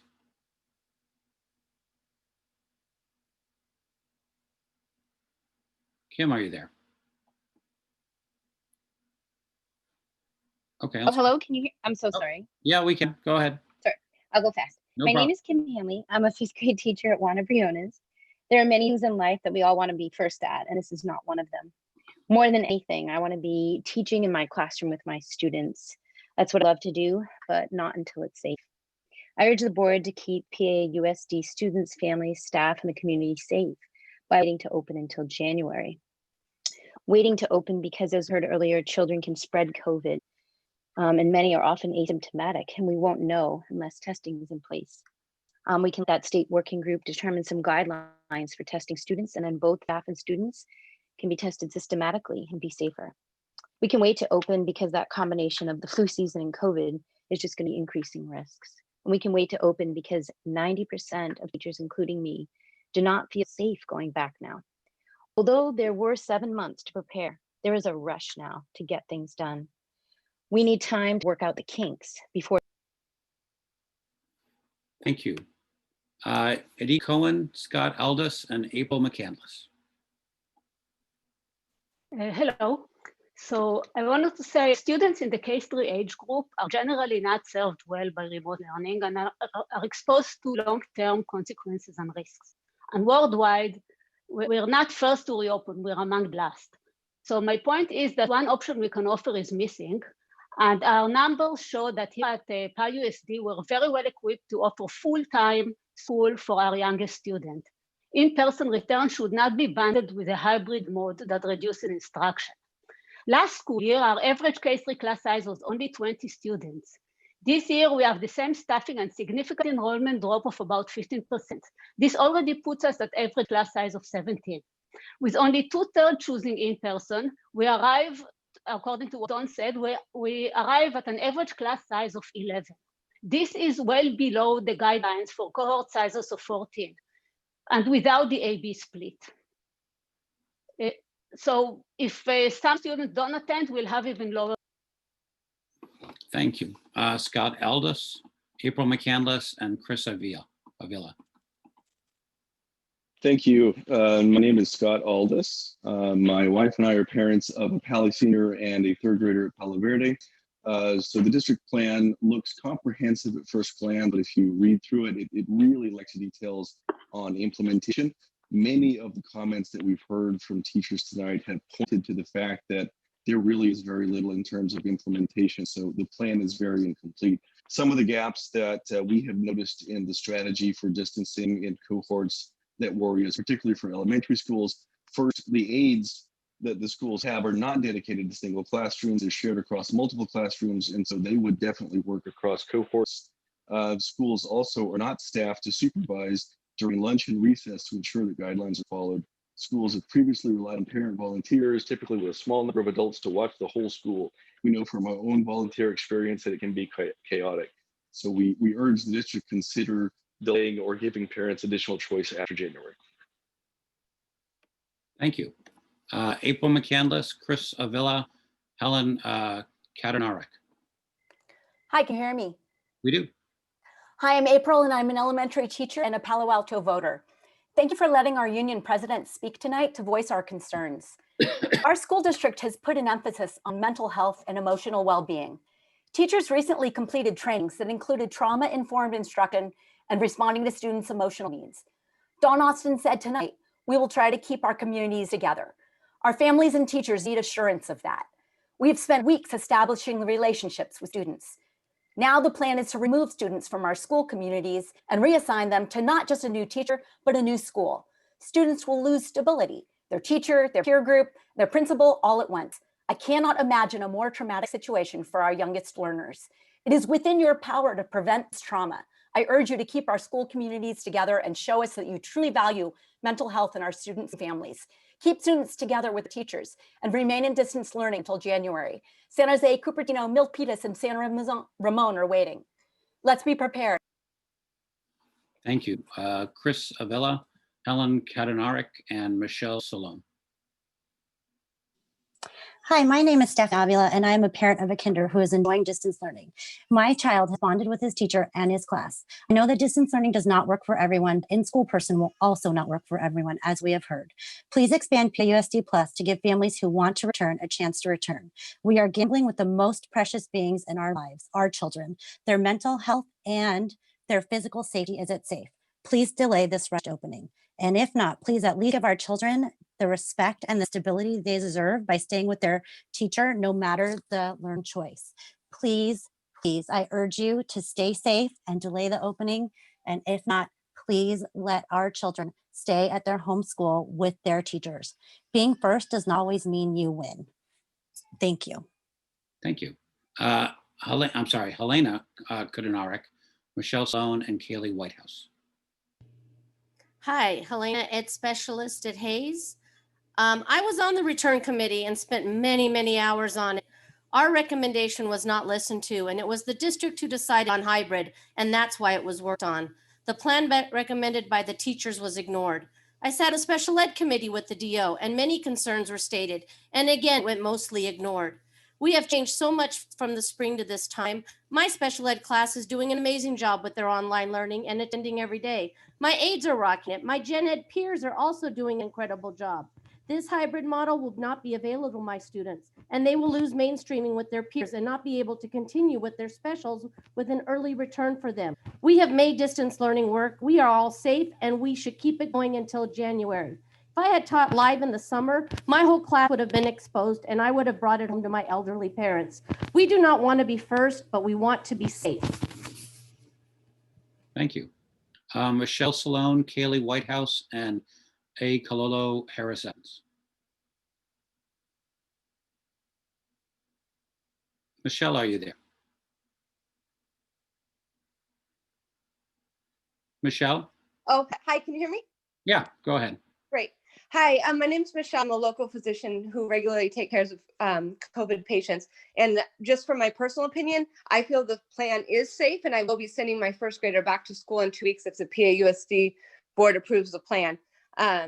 No, I'm biased because I've been in a hospital for the last 6 months. And so I've sort of been conditioned by wearing masks and not always ND5. My patients don't always have on masks. Sometimes I find out after the fact they're COVID positive, and none of my coworkers have contracted COVID. So I get it, I'm biased. But I think the school reopening plan is safe. And I think while there is a theoretical possibility that a teacher or staff or their family member could get very sick from COVID, I think there's also a theoretical risk that something bad could happen to our students from keeping them out of school. So while I can only speak to the safety component, I personally feel it's safe and I'm willing to send my kids back. I can't speak to the educational component and whether or not that is the best for our students. Thank you. Kaylee Whitehouse, A. Kalolo Harris Evans, and Linda Hennigan. Hi, I am a kindergarten parent who spoke last week, the one who mentioned boogers. Our smallest children are slated to enter the classroom for the first time in their lives in just over 1 week. While we are all still here, discussing how it will or won't be done. So if you don't mind, I'm going to focus kindergarten. They have the least protections with their one-of-a-kind schedule, 5 days a week, unsynchronized with all their siblings, indoors and with less than 45 minutes between cohorts to disinfect and air out the classroom of a virus that we know lingers indoors for hours. It's just not enough time.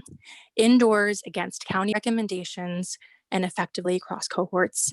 I voted in person on Don Austin's survey because I want in person. I want the choice of October or January. I am very supportive of parents who want in person in October. Some kids need that. So let's call them cohort B. Let other hybrid kids continue distance learning in cohort A until they return in January.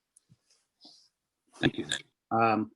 A. Cololo Harris Evans, Linda Hennigan, and David Cohen. Can you hear me? We do. Okay. My name is Kilolo Harris Evans, and I am the parent of a third grader at Escondido's SI Family Program. I am a family that does not have the luxury to choose to return to school, but even I am not comfortable with the safety measures in the proposed reopening plan. At the last board meeting, it was repeated that you can't make everyone happy, but what is being asked of you is to help keep everyone safe. The county officer could only provide suggestions if you choose to open, but could not provide guaranteed measures to ensure a safe reopening. I would like to strongly encourage the board to focus on keeping our children, teachers, and PAUSD staff safe by maintaining distance learning in its current format at all grade levels with the same teachers to the end of the 2020-2021 academic school year, to maintain and provide support services like PAUSD Plus that are adapted and developed as needed for students and families with the greatest need, to begin to prepare and develop support programs and services for students that can be implemented. Thank you. Linda Hennigan, and then David Cohen, and then Janet. Hello, I'm Linda Hennigan. I have a second grader at Duveneck and an older child at Green. I am in favor of returning to school. I actually want to send my kid to school in person. That's why I opted for the hybrid plan back in August. And now that we're facing the district's chosen date for returning, the district doesn't have the trust of the teachers, the staff, or enough parents to keep classes and teachers together and to keep teachers feeling supported. So if you do vote to return us to school tonight, please work very hard to repair the trust between teachers, staff, and families so that everyone can be successful in either distance or hybrid. Please work out whatever issues you still have, keeping students and staff, their safety and well-being at the heart of it all. Thank you. Thank you. David Cohen, Janet, only one name, and then one name only, Karen. Hi, my name is David Cohen. I am an English teacher at Pali, longtime parent in the district. My youngest is a senior now. PAEA Vice President speaking tonight on my own behalf. I'd like to say, first of all, that last week I never felt less heard as a participant in anything in this district. You heard from hundreds of people completely opposed to your plan, telling you they weren't ready for it. And you followed up, each of you on the board, the trustees, without addressing the huge issue there. And instead you picked at the technical details. Now, there is one indisputable fact in all of this, and that's that we are not ready. If you're the coach and you send out the team and the team isn't ready, you cannot win the game. No matter how much the coaches like the plan, approve of the plan, and have heard that other coaches and experts agree with the plan. We are not ready. We don't want to be first. We want to be safe. I'm sorry it's taking so long. It's very difficult for everyone, but we have to get it right. Thank you. Janet, and then Julia Satterthwaite, and then apologies, Rachel Gershner. Hi, my name is Janet Wang, and I have 3 kids, a kinder and a 4th grader at Ohlone, and a 6th grader at JLS. I agree with much of the sentiments heard this evening about needing more time to be more prepared so that we can return safely. I also request that families who choose distance learning can stay with their school. I'm also specifically requesting more time for parents to make a decision for their K1s. The deadline for our decision through the rest of the year is tomorrow at 5 p.m. We received an email last night from Don Austin past 8 p.m. with substantial changes and are learning more tonight on this call with still many questions not yet answered. As we learn more and as our changes are made, the information we are using to evaluate our decisions changes. This is an important decision we are making for our kids that is binding, and I do not understand the urgency. 50% of K1 parents haven't responded yet. I would also double check the calculations for how Don Austin gets to 22 kinders and first graders coming back. I believe he divided the population by 2 twice, once from 266 to 133, and again from 44 to 22, so he's underestimated. Sorry about that. Julia Satterthwaite, and then the last speaker will be Rochelle Gerstner.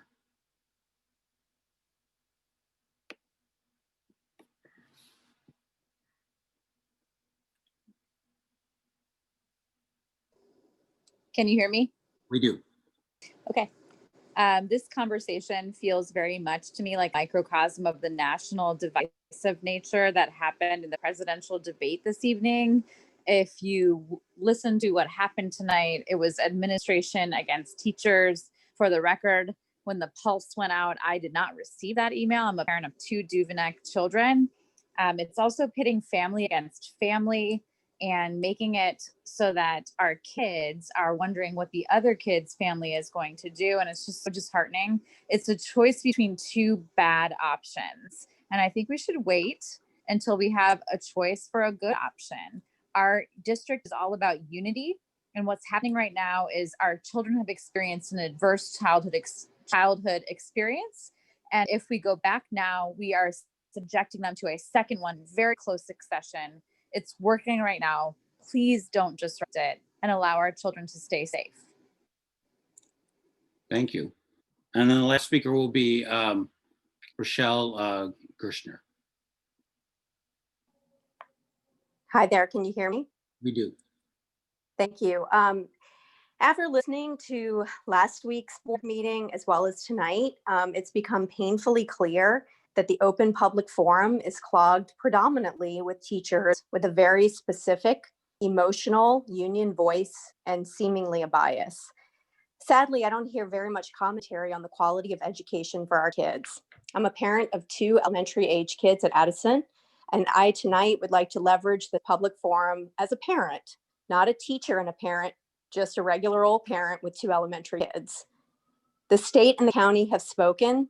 The infectious disease experts have weighed in. A very robust safety plan is in place. The recommendation is to send our kids back to school. We all know that online learning is not working. Their online education, although it's been very impressive, I have to hand it to the teachers. They've done a phenomenal job, but it's a weak substitute for in-person learning. I truly believe that. Sorry about that. And I wanted to just explain, there are some additional people who have their hands up. Our practice is that we take a picture actually of the speaker queue at the time when the first person finishes speaking, and then we effectively close the queue. So we made sure we included everybody that was in the queue at the time the first person started speaking. I'm sorry, finished speaking. So apologies to those who didn't get a chance to talk, and you can email, though I do, and we may or may not take action tonight. Okay, so that's public comment, and the next phase of our discussion on this item is board member questions and comments. And I imagine all the board members will have something to say. So why don't we go around and take turns, and we can start with Mr. Dauber.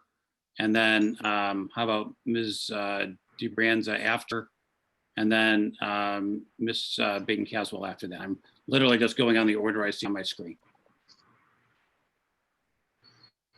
Thank you, Mr. Collins, and thank you to staff, the representatives from the county and Stanford, and to everybody who spoke this time and last time. It was extremely helpful to hear everybody's perspective as I think about the decision here. I had a question for probably the superintendent. There's obviously a lot of interest among parents in having a chance to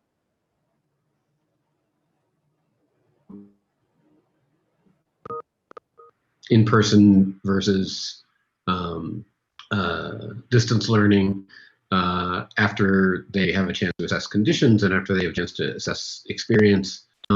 What is your thought on that question, Dr. Austin? For example, giving parents a chance to reevaluate that decision in later in the school year, say in January. So, Mr. Dauber, you froze in the middle, but I think your recap, as long as I captured it correctly, is there a second evaluation period possible? Is that your question? You're just Yeah, sort of second bite at the apple, essentially. Sure. I'm not sure that I'm in the position to completely commit to it, but I'm also not in the position to rule it out. I think we would be in a similar situation in that that second bite would create an additional moving of students. If the pros on that outweighed that reality, I think it's certainly possible to do. And I understand some people are going to want to see how it works. I would add that while the comment repeated tonight of not wanting to be first, we heard a lot, nowhere near first, not worldwide, nationwide, or even statewide. But if we need to draw upon local experiences for people at the semester, I think that's something that we can definitely keep a door open for. Okay, I appreciate that. I'm going to turn off my video because I think that my internet connection might be causing trouble, and I think it's probably more important that I can be heard, so I'm going to do that. I am going to vote tonight to approve the staff's reopening plan, and I'd like to explain that a bit to the community and also to my board colleagues who are also thinking about this, I'm sure. And I think the kind of threshold question is a question that many people ask, why so fast? Why is it important that we start sooner rather than later? And first, let me follow up what Dr. Austin said about the question of whether we're first. We're clearly not first. I have a list someplace of other districts in the county and in our neighborhood, our larger neighborhood, and in the country that began distance learning before us. In fact, in-person learning before us. In fact, we began in-person learning, in August. We've had a further reopening earlier this week. Menlo Park City schools reopened earlier this week. Los Altos is opening K-1 October the 12th.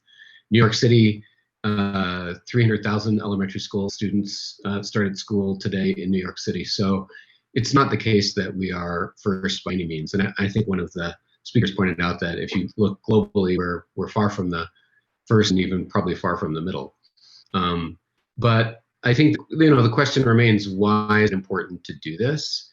And I think it's important because of our fundamental mission to teach every child and help them reach their full potential. And we believe, I think with good reason, that in-person school is better than online school, no matter how great a job our teachers are doing. And they are doing a great job. I've heard an tremendous amount of praise for our teachers' efforts. And some students are thriving with distance learning, but many students are not thriving. They struggle with attention, they struggle with distractions, they struggle with lack of social contact, they struggle with lack of resources at home. Teaching every child and helping them to reach their full potential means doing our best to get them back to school. The hybrid model is far from perfect. We definitely know that, but it does represent a real alternative that many parents want for their students. And if we look at the data, I think a majority of parents who want for their students, at least the students who are going back now. Then the question is it safe? And I am reassured by the level of effort that staff is putting forth and what I heard tonight. We have a close relationship with the county health department, and we're following their guidelines to make school as safe as possible. We have this partnership with Stanford Health. We have, as I said, a majority of parents have looked at that and decided that this makes sense for them and for their students. We have had extensive discussions with our employee representatives. It's not the case, as Dr. Rustin pointed out, that we have gone this alone. 65 hours of negotiations is a lot of time. Also negotiations, not just with teachers, but CSEA. We're taking a phased approach, beginning with TK through 1, with high school still months away. So there's an opportunity for us to learn what works and what doesn't work in terms of education. And I expect and intend that we will take a zero tolerance policy in terms of, following the guidelines of the state and the county in terms of health. So there's, for me, a strong need to go back to school if we can manage it. I've got a comfort level that we can manage it, given what I've heard from staff. So I intend to support the staff proposal.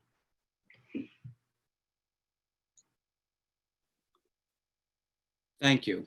Who did I say was next? Mr. Brienza? I think you did say me. There's my screen again. Now I can see it. And then Ms. Baden-Caswell. Thank you. Okay. Thanks. Thank you to everyone that's called in and written to us and spoken up.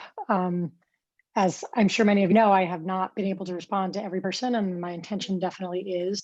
But there's been hundreds and hundreds of communications, and I'm doing my best here. But I read all of them and really appreciate hearing from all of you. So I have a bunch of different questions. I feel a little popcorny here, but I'll start to ask them, and Dr. Austin and T, you can kick it to whoever you need to. I just want to start by clarifying, there's still a lot of work to do for the high school plan, fleshing out the high school plan, right? There's lots of, I have a ton of questions about it, but I'd rather focus on elementary tonight. But I just want to make sure that there's still going to be time later to really flesh this out after we solidify the elementary plan. I would say that is accurate in that tonight is nowhere near the end for secondary. We have a lot of things to work through with secondary. Okay. Okay, good. I know there's a huge concern. I know that Mr. Dauber started to ask about concerns that parents have about future choice date or whatnot.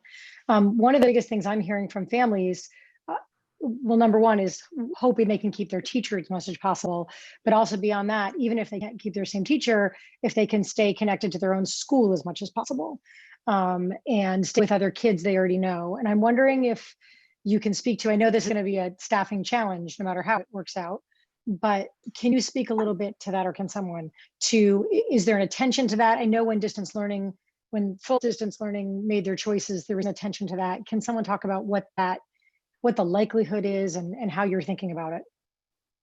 I can talk about the thinking about it and what we're practically doing. So on Thursday at 9 o'clock, all the principals will be with me and our team, going through the actual commitment letters at that point. And the principals will know their students by name. We'll have them by grade level.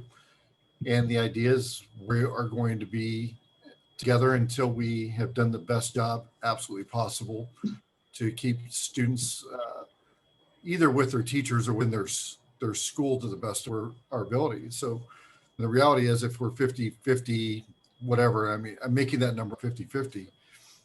Well, they can't all stay with their same teacher because the teachers clearly are not teaching distance and in person. But there's a strong likelihood that we'll be able to keep most kids with their school and many with their teachers. Okay, that's good. I appreciate that attempt. Obviously, this is hard in a lot of ways, and as a fellow elementary parent, I know feeling, right? This is very real, and this has been a very challenging year for all of us. And yet another change and another unpredictable thing is very stressful. And I just want to make sure, if at all possible, if kids can be in a class with other kids they know, if kids can recognize the teacher, if kids can have library with their librarian and PE with their PE, with their PE teacher, the better we can do with that, I think, the better we are serving all kids. I know that there had been talk about creating outside classrooms, and then the fire started, and we said, oh, thank goodness we didn't just create outside classrooms with the AQI being as unpredictable as it is. But the county health officer spoke pretty clearly about just the benefits of being outside as much as possible. And I'm wondering if we are giving that guidance to our schools, encouraging them, or laying out schedules so that teachers can take their half classes, their cohorts outside as much as possible. So a couple things on that. I don't want to get too outside of my lane. The idea of moving classes outside as a rule is problematic in many ways.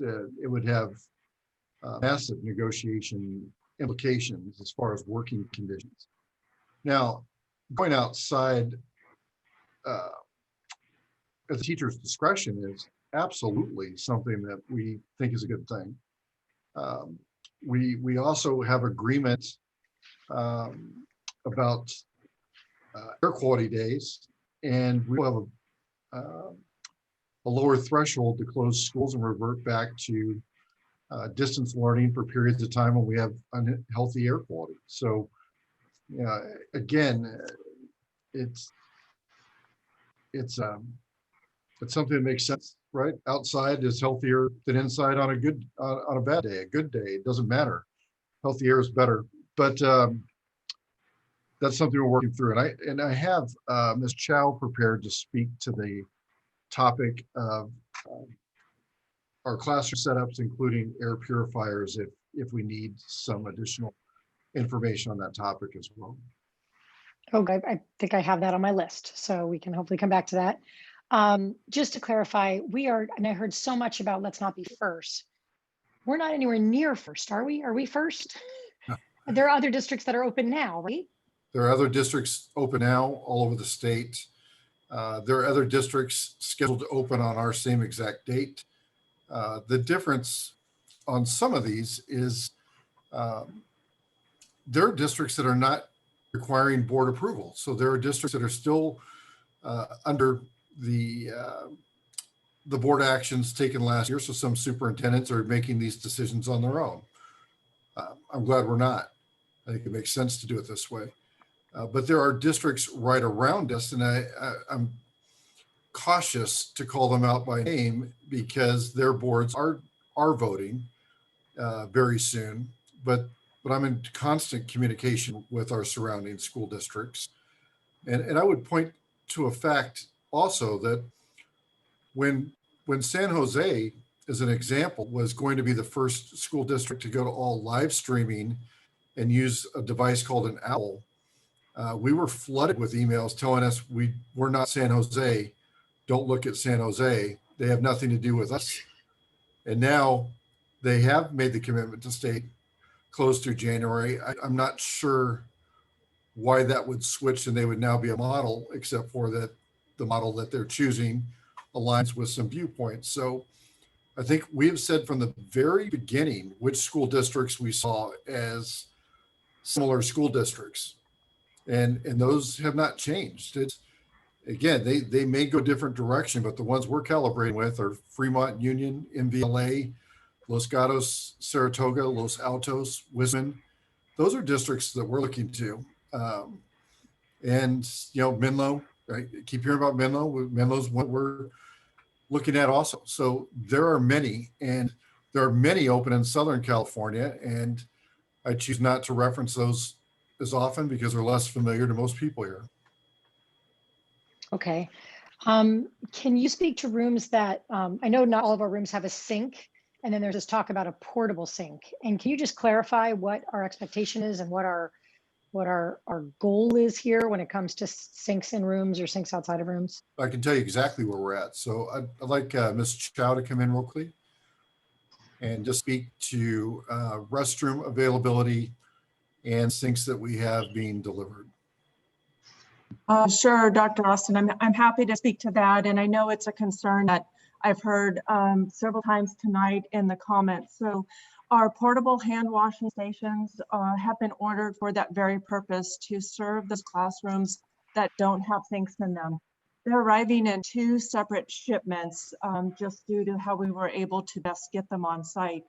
The first shipment is 3 units per site.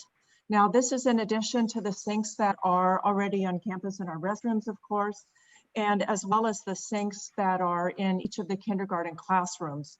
So because our first students are returning are in the TK, kinder, and first grade classrooms or grades, these sinks will service all of the classrooms that are returning on October 12th. Now our second shipment is 100 units. These will be arriving the first week of November. So these will more than meet the needs of students that are coming back in November, as well as those that are returning later in the year. That's helpful. Thank you. So, so the kinder classrooms have sinks.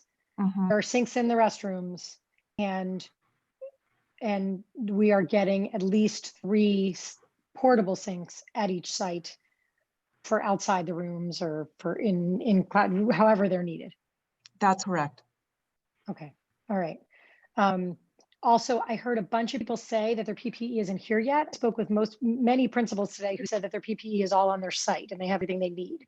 Can someone verify that? I don't know why I mean, this is what I think is making people a little bit crazy, and I don't understand it.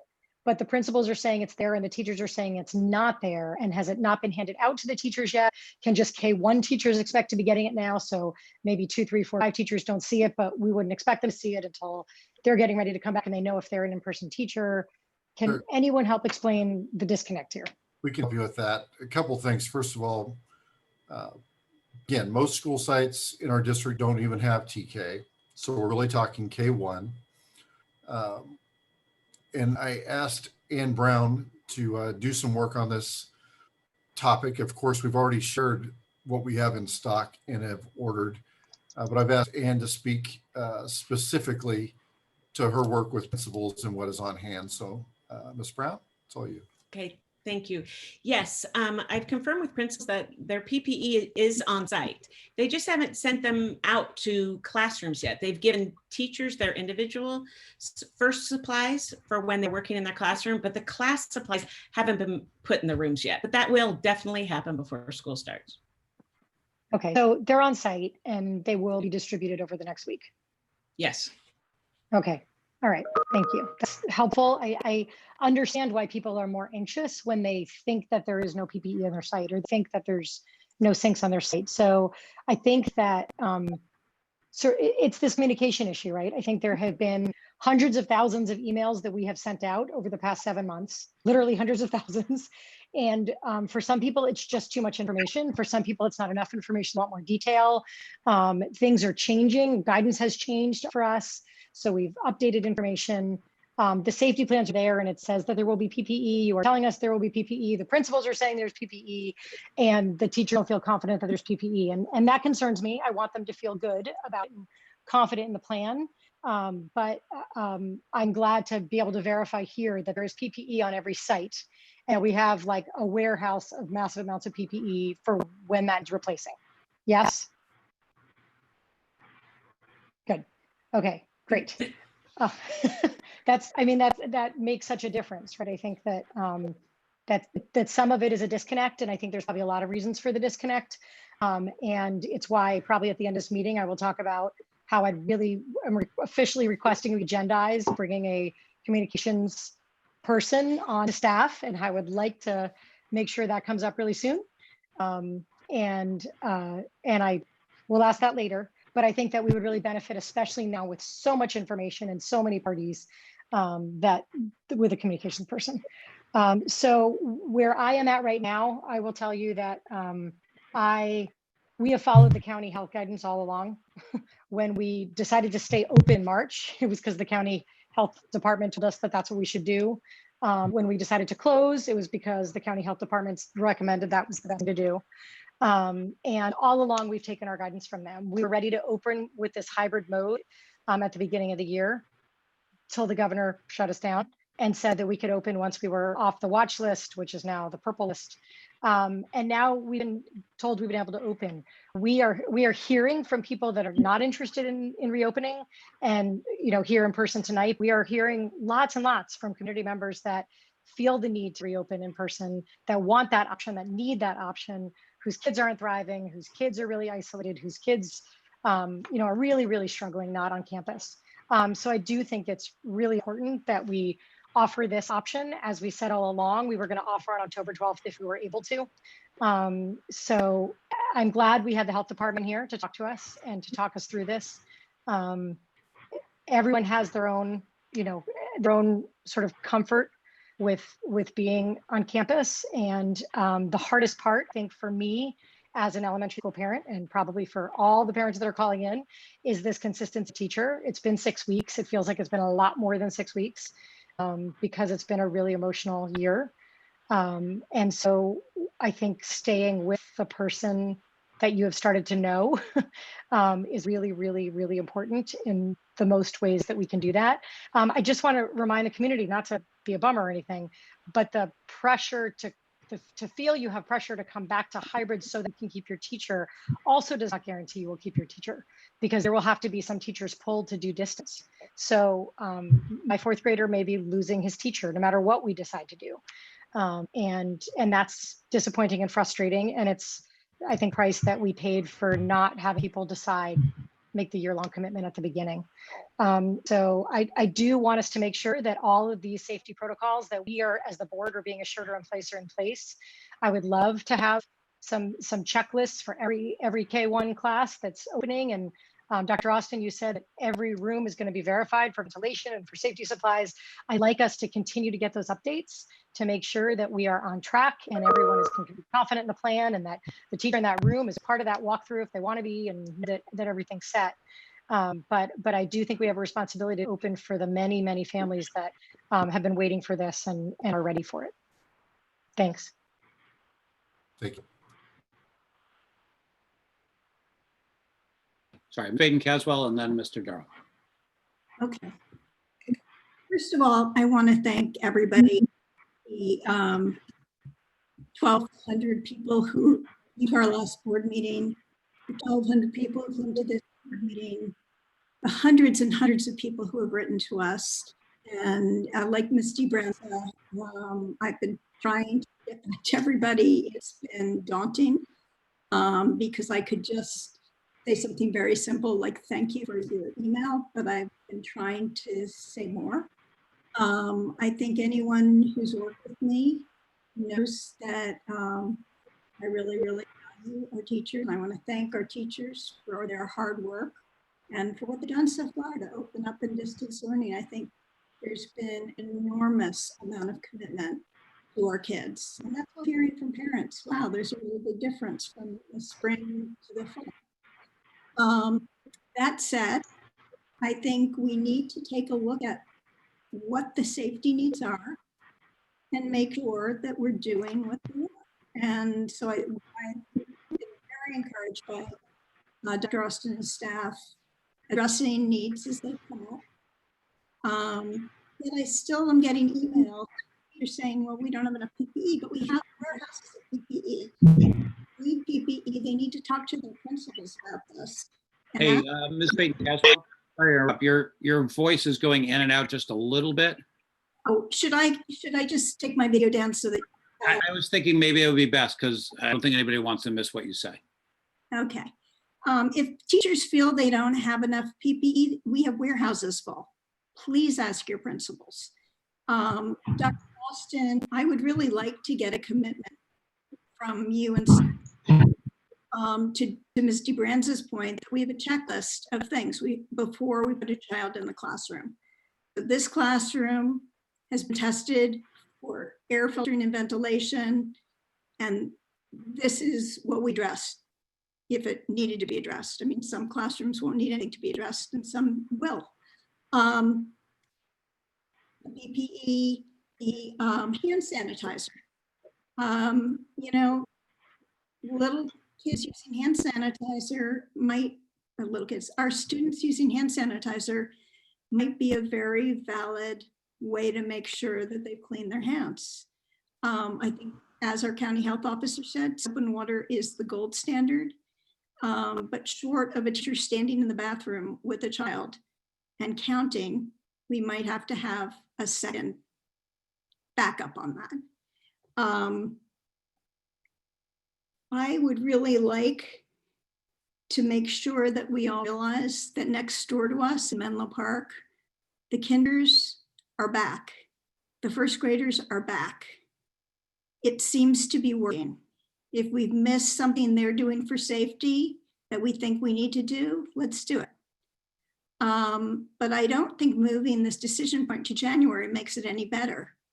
We're going to have the exact same conversations in January, and it will be at a time where it's much harder to use the outdoors. It'll be at a time where we do have flu mixed in. So let's try it now while we have these ways to stretch out and see how we can get it to work. If parents are not comfortable with going back, well, that's why we have the distance learning option. I would ask Dr. Austin if we could talk about if things change, like suddenly we're allowed to go back 5 days a week, the things that are available to us would allow us to do that. Maybe we have to have a decision point then, or I would request a decision point then, because that's a significant change. I don't know if that'll happen in this school year.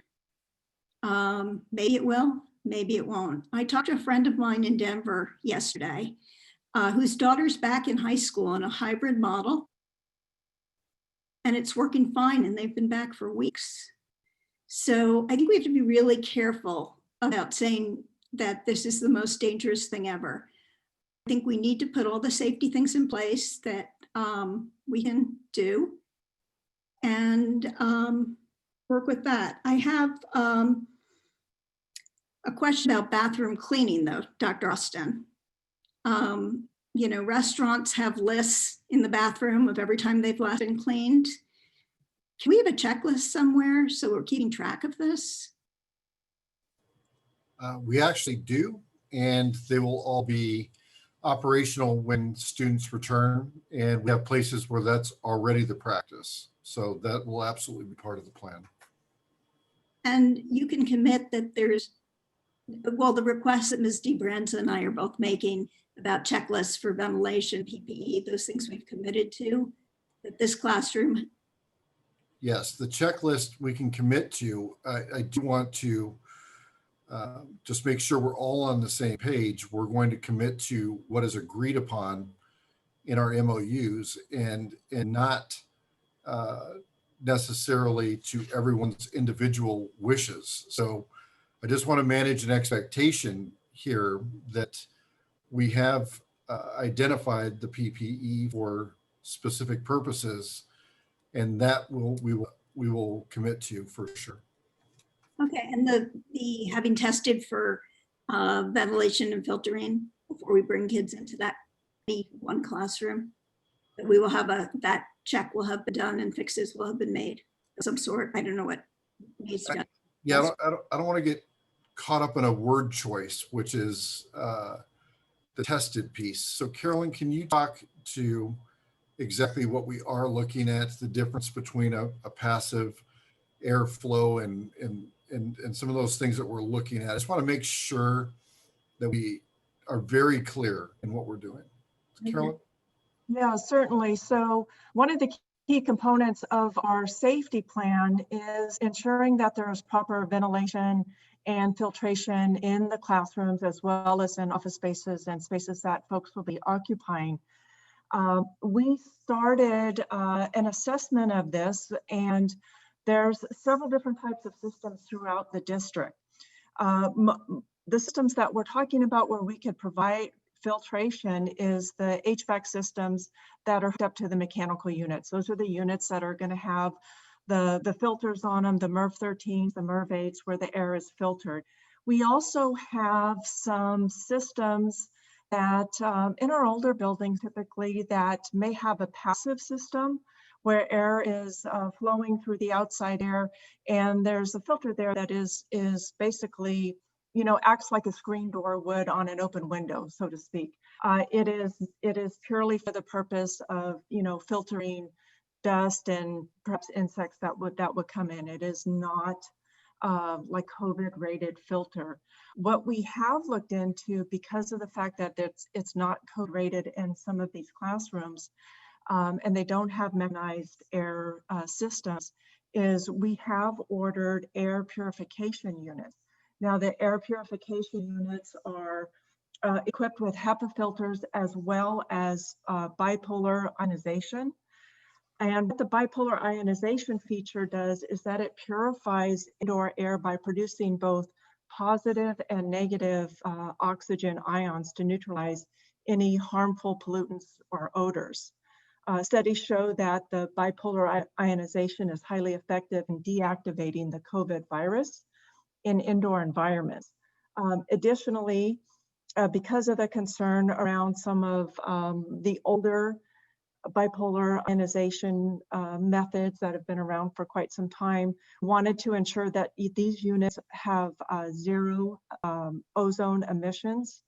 So what we've done is we've shared this research with our mechanical engineers for review and with chemists who understand the molecular nature of the science behind this, certainly much more than I do. But we are expecting, we ordered 100 of these air purification units. These are standalone units that would go in classrooms that are not supported by mechanical air filtration systems. We ordered 200 units. They're due to arrive the first week of October. And the classrooms are safe to return with or without them, given that we have already agreed with our teacher union, as Dr. Austin mentioned, as to AQI levels or air quality index levels that would necessitate a return to distance learning should we have a smoke day or other situation where outdoor air quality is poor and prevents us from using opening windows, opening doors, and optimizing those ventilation methods. Okay, so my ask is that we don't put kids in classrooms where we haven't done an analysis, and if there are issues, done a fix. And I'm not going to tell you what this is because this is not my area of expertise. I just don't want to find out that we didn't do that and we have kids in a classroom that we didn't make this commitment to. Is that a fair thing to ask for? Absolutely. We've done an internal analysis, and the air purification units are a solution that, as I said, studies show that they deactivate 99% of COVID virus. So a very, very good solution, both with the HEPA filter and the bipolar ionization. Okay. I have a SPED question. Mr. Collins, can I keep asking my questions? Yeah, I think so. I mean, if you've got a lot more, you can wind up at some point and we'll go around again. Okay. I'm hearing from special ed actually special ed assistants and aides, and I'm also hearing from teachers that are trying to teach phonics to their kids. And what I'm hearing is being able to see lips move is something that is desired. And so I know that there are some face shields with cloths that close you down so that they're basically face masks that are clear. Dr. Austin, is this something that our teachers that have this need will have access to, and our aides that have this need will have access to? I'd like to ask Ms. Chow. I know this is something that Bob Bishop has looked into from purchasing, and I don't know the status of that currently. So perhaps she can add some value. Certainly, I can add a little bit of clarity around that. So the face shields have been delivered to the school sites. That was part of the PPE that is currently at the school sites. These are the regular face shields. These are the ones that were recommended by Cal OES. And so those are what was ordered back when we were able to do the order. A lot of them were supplied through Cal OES to the county, and we were able to get an allocation for our staff. Since that time, staff has requested that they would like to have a variation of that model that has the fabric that drapes underneath and sort of tucks under. So we ordered those for special ed staff, and we are ordering more for other staff that would desire to have those as well. Okay, so we might not have them at reopening, that sounds like, but we will have them at some point close to reopening. We have the regular face mask, but it's the ones with the shield that comes down and tucks under the chin. We will have those. Those are on order and those are coming in. Okay. I'm going to stop here. I have a couple more questions, but I'd like to hear from my other board members. Okay, well, I'm sure Mr. Drop can oblige. Go ahead. Thank you. First I want to thank everybody, and I try to keep my comments brief usually, but I may not this time. So thank you for obliging me. But I'd like to thank everybody because everybody is really going above and beyond right now. There has been constant uncertainty created by COVID over the last several months, and it's created a great deal of difficulty, a great deal of anxiety, and certainly some mistrust within the community.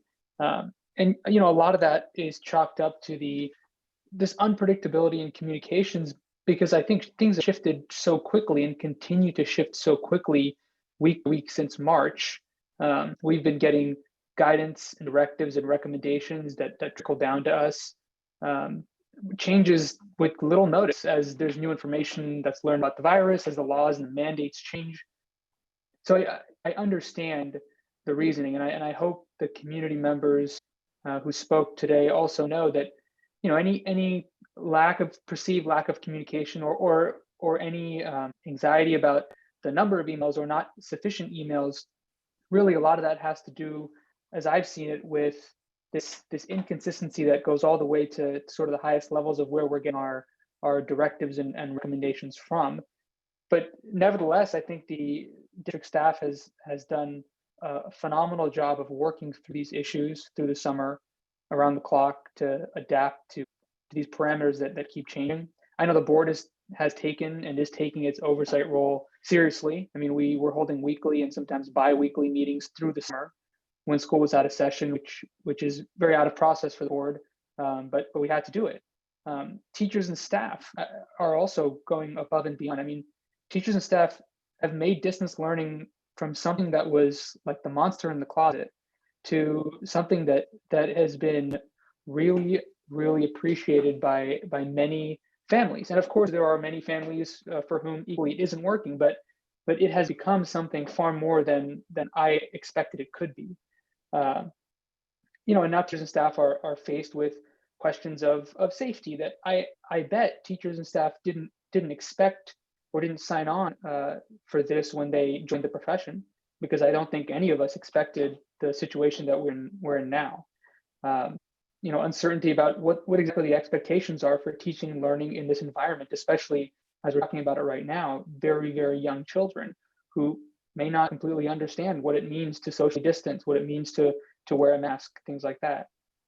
Families are placed in a very tough position. I would say, I don't use this idiom a lot, but between a rock and a hard place. I mean, it sounds trite, but parents and families are being asked to sort of weigh risks that I don't think any parent should have to make in order to keep their child safe or give them access to quality learning. So, I think that this is just a difficult time. It has been pretty heart-wrenching to read every email from a parent or a teacher who's concerned about disruption to these learning communities that have formed in distance learning, right? I mean, children who may have difficulty keeping a rapport or building a rapport with the teacher, and now, 8 weeks in, they'll be asked to shift modalities and eventually go to a new teacher, new classmates, and a new environment. And listening to teachers and staff who are very, very anxious and fearful, and many of them, based on what we've been seeing for the last 6 months, justifiably so, about going back and the sufficiency of safety measures.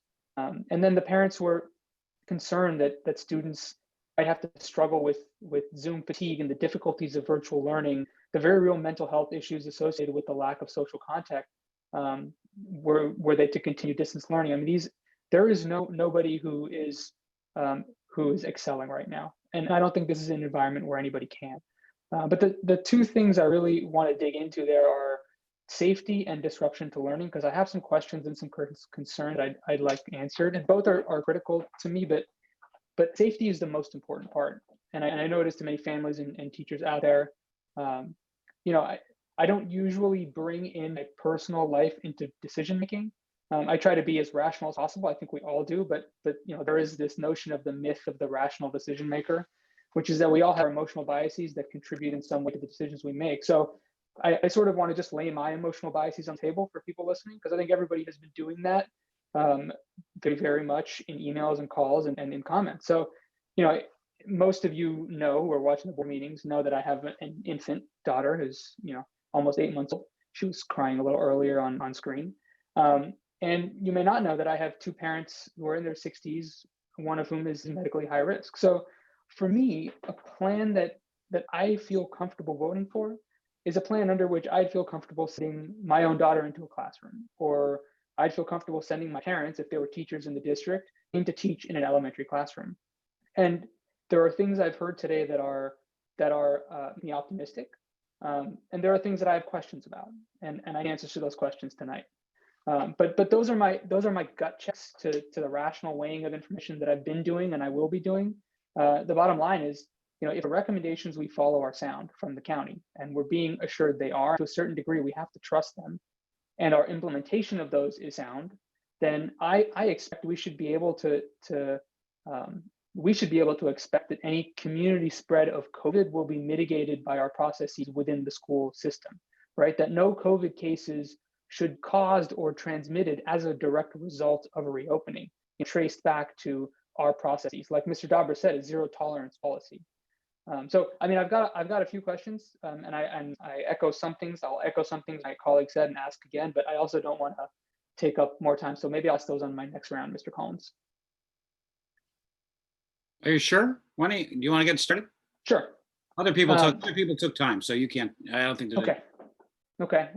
I'll start with the disruption to learning, and then I'll get to safety maybe in the next round. A lot of parents have expressed that there's a feeling that there's a pressure to go hybrid so that people can keep their teacher, and they're worried sick about it, because these are, again, I think Dr. Austin, you've done an excellent job, and the staff has done an excellent job of trying to communicate to the community that what we want right now is to provide families with a choice, right? I mean, this is what this plan is about, to provide families with a choice of maintaining the status quo or going into hybrid because they need it. What I'm concerned about is families who feel pressured to go hybrid because there's a notion that they have a higher chance of keeping their teacher.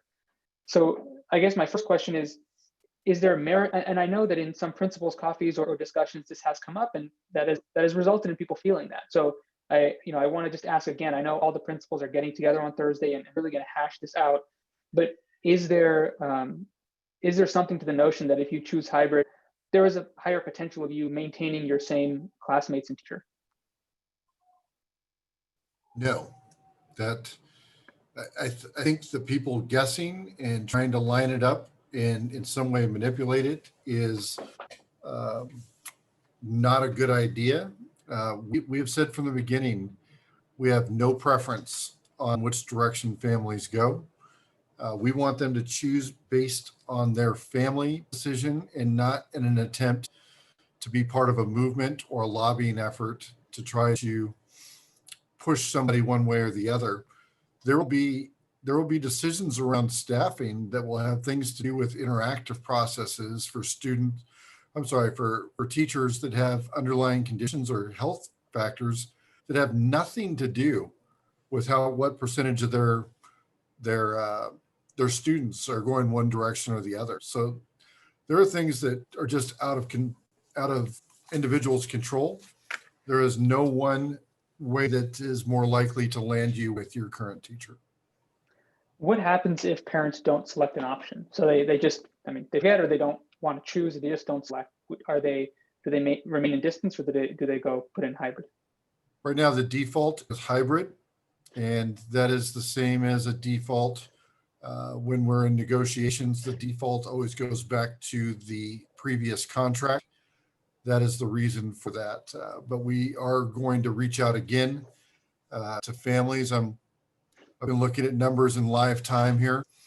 Our response rate's still coming in. It's been coming in during the meeting. We expect that with right now 1,051 people still in attendance, that there'll be more decisions made tonight. And we'll be able to go either way depending on where the numbers land. I don't know that that has been communicated enough to parents that that is the default, and if they choose to abstain from picking, they'll be placed in hybrid.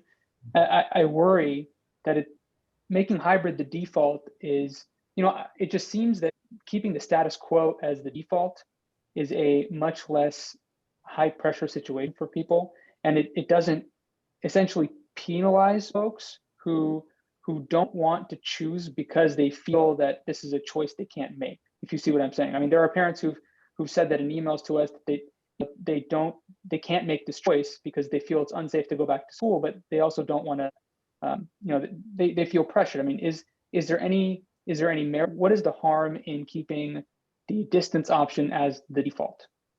There's no harm. So you'd asked what our criteria was in our thinking, and I shared that, but I would say this. We've asked all parents to make a decision. A large percentage of them will make a decision. And if the board tonight would like to direct us to make the default distance, it's fine. It makes no difference to us mechanically, as long as that decision is made prior to Thursday when we create class list. So happy to listen to the board on that. I don't think it's going to be a huge debate issue either. I don't think that I don't see that as real controversial. So you guys can tell us if you see it differently, and it's fine. Okay, and I'll ask my colleagues to answer that when they go around, if they could, whether how they feel about treating distance as the default. The other question I had on this point, and I will yield my time until next round, is to follow up on the point that Mr. Dauber brought up, which I think he addressed you addressed well, which is why rush it? The question that's being asked, and you responded about the reasons that we want kids to go back. I guess the question I have is, some folks brought up the idea of why not take this time to expand the scope of PAUSD plus instead and maintain distance as a default, whatever you want to call it, and push out those in-person hybrid cohorts at a smaller scale with smaller supports in the way that PAUSD plus has been built out. So what is the logistical? I understand there are probably logistical challenges to that, in addition to maybe pedagogical challenges, and I'd be interested to hear what those are. I can give you a pretty simple answer on that from my seat. Is the board directed us to prioritize the return of elementary school students, and we've done that. So, again, and I totally understand the way conversations occur during public comment. The staff recommendation is our best attempt to mirror what we were asked to do by the Board of Education, and prioritizing return of the youngest learners was a top priority. And that's why you have the proposal that you have in front of you. Okay. Yeah, Mr. Collin, I'll yield my time and you can come back to me. Okay, thanks. So we have Miss Atla and Mr. Lee. Why don't I just, before we go to their comments and questions, we're sitting at 10:10, and as you all know, we have a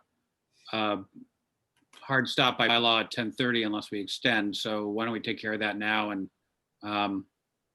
does anybody want to make a proposal to extend?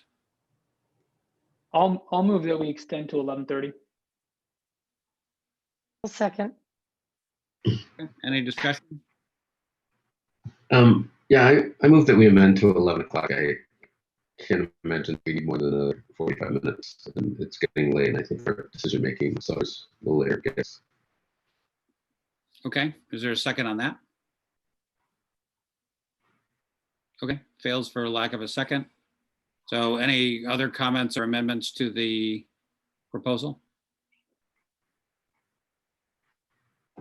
Okay, the only comment I'll make is the reason I didn't, I agree with Mr. Dauber generally. The reason I didn't second his motion is I felt that we have the option of finishing earlier if we're able to, and we don't have the option of extending further a film. So in a relatively high stakes meeting like this, I'd rather have the additional optionality.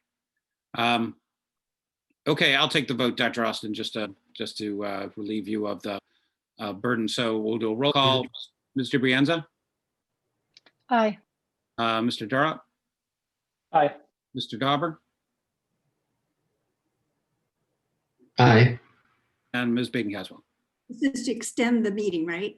This is to extend the meeting to, we said 11:30, right? Aye.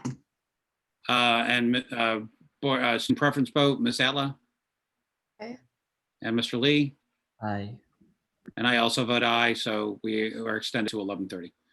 Okay, Ms. Atla, do you want to lead us off? Sure. I just have a couple of quick questions. It might be because I missed them in the presentation, but I just was wondering if you could clarify this. So this goes back to the testing, and teachers are getting tested twice a month, and there's a 72-hour gap between tested and when they get the results. Will teachers be expected to be on campus teaching in under 72 hours? Yes. So that's a great question, Meta. So the testing is not testing for people with symptoms. If you have symptoms, it's a completely different answer. This is surveillance testing, which means you have no symptoms. So the assumption is that you do not have anything, and a test would only show that there is a hidden outbreak or a hidden positive case. So yeah, no reason to stay home while you're waiting for the results unless you have symptoms. It's a totally different ballgame. Okay. And my second question is, I know a lot of parents said that, or staff members said that they didn't find the signage and all the signs that were supposed to indicate the entrances and exits. Can you speak to that, if and when they will be available if we do decide to go for testing? Yeah, sure. Most schools have most, if not all, the signage up, but by October 12th, everything will be in place. We've even been making walks. We have painted footprints on walkways to show pathways. We have spacing markers inside of rooms and in offices, sneeze guards up. So a lot of that is there. The checks, the QR codes are up. So I would say, yeah, by before October 12th, we'll all certainly be taken care of, but it's mostly taken care of around the district now. Okay, and my last question is, I think I kind of understand it, but I was wondering if you could explain it in more detail. Like, what's the rationale between parents not being able to switch between hybrid and distance learning when second semester starts, once they get a feel of how this plan is going to go out in the future? Yeah, I think that's we've heard feedback on that, and originally you get a yes or no answer, you answer it, and the answer is going to be no. It's a year-long commitment, but I think we've heard enough feedback on that's something I'd like to be able to provide a path for. So I just don't think it's going to be an issue. Do you guys want me to explain my vote now, or in the next round? All right, really, whatever you like. If you think now is good, I'm sure everybody appreciate hearing your thoughts. Okay, I think I'm gonna go now. I would like to thank Dr. Austin and the rest of the team for clearly all the work that they put into creating this plan. Obviously, was a lot, and there was enough proof with the evidence and with all the plans that you guys really put work into this. But saying that, I understand that nothing is comparable to, the in-person learning education experience, especially for an elementary school student. But on the same note, nothing is comparable to the staff and the teachers that we have in this district. And I know many of my peers and classmates would agree, and we've heard from some of them tonight as well, that we need to hear their voice, and they clearly do not feel safe for a plethora of reasons returning on the proposed date. And so I don't think I will be voting yes on this plan. Great, thank you. All right, Mr. Lee. All right, I got a whole lot of questions, so let's get started. I'm curious to know if the school district is modeling their reopening plan off of other districts or other countries that have already tried to reopen, or are we just going about this ourselves? Yes, of course, we're modeling from other districts that have reopened, including El Dorado County, which has several open, spoken and worked with their superintendents directly, including also other districts in Southern California, including Irvine, as an example, high-end, high-profile school district that is open, and then in constant contact with our superintendents of Santa Clara County and a couple also in San Mateo. All right, and how are we comparing with those counties? Are we implementing the same things? Are we doing something different from them? You know, for the most part, the model's very different in the spring. So in the spring, I think there was a huge variations between school districts, how they handled it, how they met, did they have schedules, was it synchronous, asynchronous? I think you've seen a real narrowing of options for the reopening. Almost all are in some version of an A/B schedule at the elementary level. Some might do an AM PM, but others are doing alternative days, but still it's an A/B split. And then you get to high schools and secondary, I think it's going to open back up to kind of more variations. But yeah, the range is really, so we're very much in alignment. Okay, I would mention that I did some reading on just other countries that have reopened, especially in Europe, and it looks like some of the common factors and measures that they implement are pretty stringent. These are things like mandatory contact tracing, daily temperature checks, frequent testing.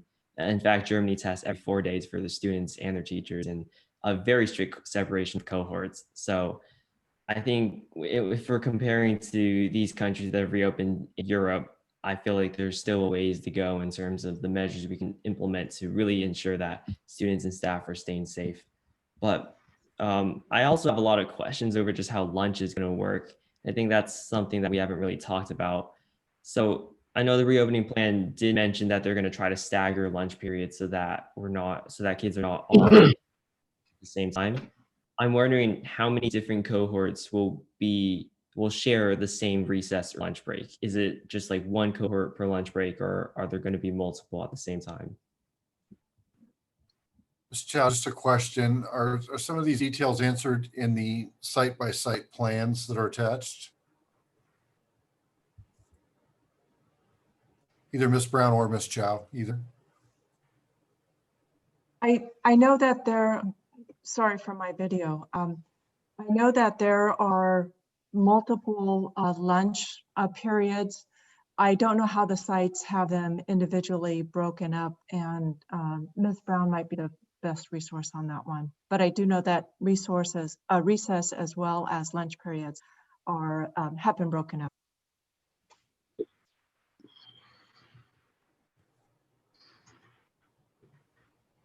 And you're still muted. Yeah, that would be helpful. I can add to that. The elementary principals are actually sectioning off their playground for different cohorts to play in because they need to stay in one area and developing different activities for students. So an elementary school may have 2 or 3 lunch periods where kids are going out, depending on the size of their playground and the equipment they're offering. So they're doing that both for recess and lunch. Thank you. Okay. Thanks for that. And I'm also wondering just how eating is going to work in general, because obviously you can't eat with a mask on. So how are kids going to be separated during lunch to ensure that there's no danger of transmission? So I can touch on that. Oh, go ahead. Actually, you know, that is in a reopening plan, and they're going to be prepackaged lunches from food service and sitting in cohorts spaced. And I'd say anyone who's walked down University or Cal Avenue has seen outdoor dining up and down our streets with spacing Of course, people take their mask off when they're eating. So it'll look very much like the very successful Palo Alto model of outdoor dining. Okay. And one more question on just safety and health in general. In the case that there is a staff member or a fellow student who does get sick from COVID-19, are there social and emotional resources in place to help students go through that really difficult situation? First of all, the person that's going to be in charge of that is not on with us right now. But I think, let's think this one through a little bit. First of all, there's an assumption about what toll that will take on a person with the emotional piece. Of course, we will support students and staff members, and in working with districts that are open and some that have had some positive cases. I talked to superintendents about how they've handled it, and it's been reaching out like anyone else that has an illness of any kind. So I think understanding that there's a personal contact is important. But beyond that, it's going to be some site level reach out. Each site is staffed differently and has different plans of attack for how they're going to reach out to people when they're struggling at any time of the year, with or without COVID. Okay. Moving on to learning continuity and just how education is going to work in a hybrid model. I think some concerns that I have in terms of reopening hybrid is that it's not going to be as, the learning quality is not going to be as great as I think some of us are making it out to be. I think there's going to be a decrease in both the quantity and quality of education, because compared with right now, when students are doing distance learning all days of the week, and if you're comparing that to hybrid, I think that students are going to get less than half of the direct instructional time that they receive right now. So I'm wondering what is expected out of students while they are remote, while their cohort is remote. Like, what sort of asynchronous work will they be doing, and how will they receive resources if they do need support on completing those assignments? So a couple things. First of all, I don't agree that they're receiving less than half the instruction. That's just not factually accurate. Ms. Brown had walked through the schedule revisions to address the synchronous and asynchronous earlier, but Ms. Brown, would you like to add to that? Sure. So as far as supporting for students, a lot of their services from their specialists, if they're in a tier 2 intervention program, can be done while they are at home. The synchronous, because we are moving some of the special classes, the PE, music, and library to at home, that gives the teacher much more time at home to have uninterrupted instructional time to focus on literacy and math. That's reading, writing, phonics, and math. They will be doing it with a smaller group. Children will get more attention. They will then, the specialists who are supporting children at home, including the reading specialist who works with children in tier 2 reading supports, the special ed specialist will also be able to provide IEP services at home, as well as inside. The EL specialist will also be able to work. So we'll be able to give children a double dose of what they need during their independent work time at home, and scheduled throughout the day at home, and sometimes in person where it's possible. Okay, because I see on the schedule that students are going to have 260 minutes of asynchronous work. But when I'm trying to think back to when I was in elementary school, I can't imagine doing almost 4 to 5 hours of work just by myself without like having a teacher there to help me. And I know like not all students are going to be able to complete the work independently. Some students do need that direct instructional support. So how are students who are struggling during the asynchronous time of their cohort receive those sorts of resources if they're not in an IEP or special education program? Sure. We also have classroom aides that will be meeting with students when they are home in synchronous groups, so they can get that support. Anybody who is struggling to get their work done will be receiving the supports that they need in a variety of different ways. A lot of the activities at home, as you see, 2 or 3 of those lessons will be synchronous. We also have very engaging follow-up lessons for the art. For the PE and the music, we have art, we have dance. There's a variety of things to help students, including the SEL work that some people are doing Project Cornerstone at home. So anyone who is struggling will get the supports that they need. And are there enough resources to support all of the students who do need that support? As in when we are in person in class, we are working and making sure everybody is getting what they need. Could there always be something more? Probably, but we have very skilled and professional teachers and support personnel who are working with our students. And we are meeting the need. That is our job, is to meet every child's need where they are and help them improve. Okay. Let's see. And another concern about just like the quantity of learning that's going to take place. I think that instructional time will necessarily have to trade off with time spent protecting students' health. If we're really prioritizing ensuring that students are washing their hands frequently and maintaining 6 feet distancing when we're transitioning from activity to activity, that's going to take quite a bit of time out of just actual learning time. So I hope that we're keeping that in mind as well. I do want to circle back to, I think, a question that a community member had. What is the situation for substitute teachers in a hybrid model? So what we are hoping is that the elementary sites will have a dedicated substitute or 2 for a certain cohort of students. We do have substitutes who have preferences on schools where they work, and we are hoping that we can have dedicated substitutes for those teachers. Okay. All right, and moving on to just to teachers as well. I think we've heard from the community today that there's a lot of teachers who are out there who are concerned about returning, who are anxious, who are stressed about it. And if we're looking at the PAEA survey, 90% of elementary teachers have concerns about returning. So if they are to return, I'm sure that that stress and that anxiety is also going to impact the quality, their ability to be able to teach at a high level. So I'm wondering if there's any sort of social emotional support that's going to be directed towards teachers specifically to support them while they go hybrid. Mm-hmm. We do offer a variety of sources, and Karen Hendricks just popped on. She could probably talk about what we offer in human resources to our teachers.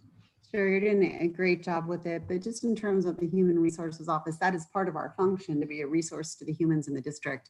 And we have very deep services available for staff through EAP, through Care Solos, and just through individual consult with both certificated and classified employees in the Human Resources offices. So that is a really important part of our function we take seriously, and we're there on behalf of our staff for what they need. Okay, I'll probably stop asking questions. I have some more comments, but I'll wait for the next round to make those comments. But thank you for your answers. Okay, my colleagues are hitting a lot of my points, so why don't I just defer and let Ms. DeBrienza pick up again.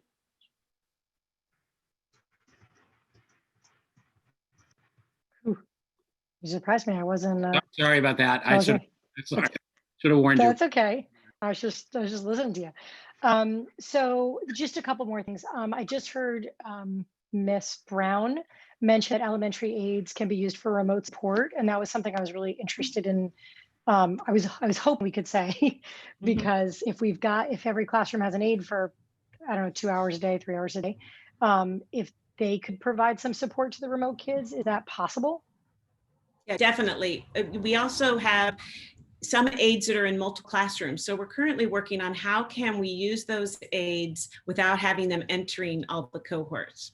So some will be online, some will be doing some paperwork for teachers. Maybe mid-year we switch classrooms that the teacher is going into. So they can definitely, and they've been doing it since March, helping out in classrooms doing pull-out groups going into meeting chat rooms and meeting with students and supplying the reading support and even behavioral support. So they've been a great support for our teachers. Okay, great. And the upper grades have an hour a day and the kinders have more than that? Or how does it go? Or does it vary site by site? It's site by site, but all the kindergartens have 14 hours a week, and most of the elementary sites have between 5 and 7 hours a week. It depends on how they allocate their PI money. Okay, so at least an hour a day though. Okay. I think that expansion for elementary PAUSD plus is really important. Once we get kids back on campus, that doesn't negate the need for plus. As some people have mentioned, some of our kids who need us to be open most might wind up on their own for 2 days a week. So that's something I'd like to see once we, the next hurdle is thinking about what that might look like and how we might do that, because I know that has to be staffed as well, and that's not easy to do. So I guess it doesn't answer now, but I just want to put a pin in that. Elementary plus expansion, I think, is super important for those kids when they come back. Dr. Austin, can you or can someone speak to, have there already been positive cases on our campuses? Like you said, there's hundreds of people at work every day. I know I'm not talking about Kids Club because I know it's not run by us, but have we had employees that have tested positive, and has there been spread from one employee to another on campus? Can you speak to that? Yes, I can't speak about specifics because our rules about that, but we have had positive cases. It has not spread in any single case. There's been nothing to point back to the positive case originating on a campus or in any way school related. And we have had a couple times that third-party childcare has shut down a cohort for a positive case. So all those things have happened, and each case protocols followed. In the cases of childcare, the cohorts were closed down. The other cases, there were so many measures in place, almost exactly like the drop had mentioned, that there was no exposure and no spread. Well, that's really good to know. I mean, as much as I'm sure we'd all like to know about all the cases, to know that we don't have any documented spread of COVID on our campuses with the safety measures we currently have in place just makes me feel good about all that. I also wanted to note, I forgot to say before, earlier, Dr. Austin, in your presentation, you talked about just reminding the importance that for those that are coming back in hybrid, that when they are outside our schools, being really careful about just what they're exposing themselves to, because then they're coming into our schools. And I think that that's difficult for a community that has a lot going on around town, but keeping in mind that when we're coming into a cohort, we have to be aware of what else we're introducing to the cohort. So I appreciate that message and think our schools should continue to send that message. And I just want to stress again, I heard Ms. Bacon-Caswell ask about it, and I think maybe some others, but the idea of a sort of a checklist in each room to show that each of those things is ready, I think would really help people feel good about coming back and seeing that it's all done in every room. That's it for now. Thank you. Ms. Bacon-Caswell? Yeah. So on. Wait, I apologize. Did I skip Mr. Dauber? Yeah, I think you did. I think it's his turn. I'm sorry. Mr. Dauber, did you want to make additional comments? My apologies. No, I'm fine. Thank you, Mr. Collins. All right. Thank you. Sorry about that. All right, Ms. Bacon-Caswell, go ahead. So the size of the cohort that will be live in the hybrid model, live in the classroom, how many kids is that? I'm kind of confused now because of some back and forth. All right. Ms. Brown, you want to take a shot at that? Sure. Again, we're talking about elementary only right now. Yes. So with kindergarten, it'll be half the class. So it can be 10 in kindergarten, first grade, 11 or 12, but it's half the class. So we do not, for K1, it will not be over 10 or 11. Okay. Okay. One way to think about this, well, there's I'm really concerned that we have a statement that 90%, but maybe it's not 90, some big percent of the teachers are still really uncomfortable. And I don't know what to do with that, because it seems like the things that have been asked for are things we're doing. So, but I feel uncomfortable with this decision. So many teachers unhappy. So Dr. Austin, can you talk to this a little bit? What your thought process is on how to handle that? Well, there's a couple thoughts on that. First of all, that is not uncommon in any profession that has returned. So that is equally true of the health professionals. Upon their return, it's been true of other school districts that have opened. All I can speak to is that when speaking with superintendents of districts that have opened, they've said that when staff gets back in front of students and they get a rhythm of what the new routines look like, that fades. So, we haven't gone through it yet. So all we are doing is what I would expect us to do, which is to contact people that have done it ahead of us. And in those cases, across the board, all of them have had the same comments, that once you get back, it becomes more natural. I can already see a difference just walking JLS campus yesterday and seeing PAUSD plus. They're in week 3 plus, maybe even week 4, but at least week 3. It looks different than the first time I walked through. So I think that's just to be expected. Okay. Are we talking to the teachers about, this is one potential benefit, is you only have half of your kids at a time. And I know that over time, I've had teachers come to me and say, it's so much easier. Even when we were having these long conversations about full day kindergarten, it would be so much easier if we could take half the class and just focus on them. And how we talked about that in our conversations and how we would be supporting them to work in smaller groups. And obviously the other students are being supported in other, the enrichment classes. I don't like calling them specials either. Somebody called them, brought this up in their comments, and they're not special, they're enrichment here. They're, for us, they're part of the core curriculum, enrichments to our core curriculum. Have there been discussions about that, about sort of just a different model, going to smaller groups with adults taking the kids off separately? That's something I know that's been asked for over time. I'm going to do the best I can to respond. I'm not sure I am exactly with you on the question. So let me give it a shot. And if I miss, you can just redirect me. Is that okay? Yeah, absolutely. Okay.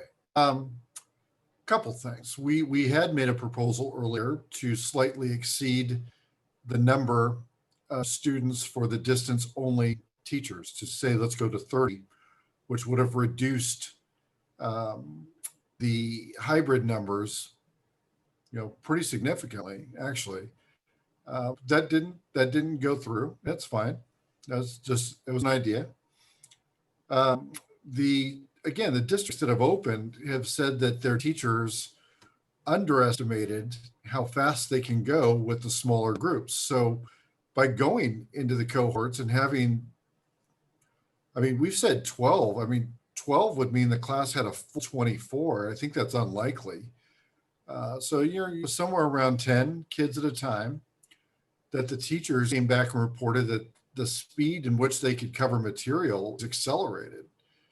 So there's a benefit in having the smaller group. If we didn't think that that was true, this district would not be so heavily invested in class size reduction as it is when we're open, right? So there are already things that are going to make this go faster. If we wanted to say that the classes would open with a cap of 12, that would mean a doubling of force, but I'm not sure that that's what you're suggesting. I'm not suggesting a different class size. I was asking what the sizes were and what maybe is a potential teaching benefit there. Yeah, yeah. So on that, I would say absolutely, based on the feedback I've received. Okay, I'm really troubled by the fact that, you know, we'll probably have at least 60%, maybe higher, parents who want their kids to come back. And we have a report of some very big number, over 80%, maybe it's 90%. I mean, I don't know the details on how that surveying was done, but what are your thoughts? I mean, if this vote happens tonight, what are the next steps to pull the teachers together and make them feel more confident? I've asked the very direct question that since we have agreement on everything, what have we not done that would sway the percentage? And the answer I was given was nothing. So if there's nothing left that would sway the number, I don't know how to respond to that. So if the number is set, it's set. If the number is set because we have failed to offer X, Y, or Z, we haven't said no to anything. If you really look back, again, every proposal is posted online for anyone to go back and look at. We have agreement on every single element that's been brought forward with one minor exception, which I think we'll work through. If the answer is nothing is going to change that number, then we don't have anywhere else to go. Okay.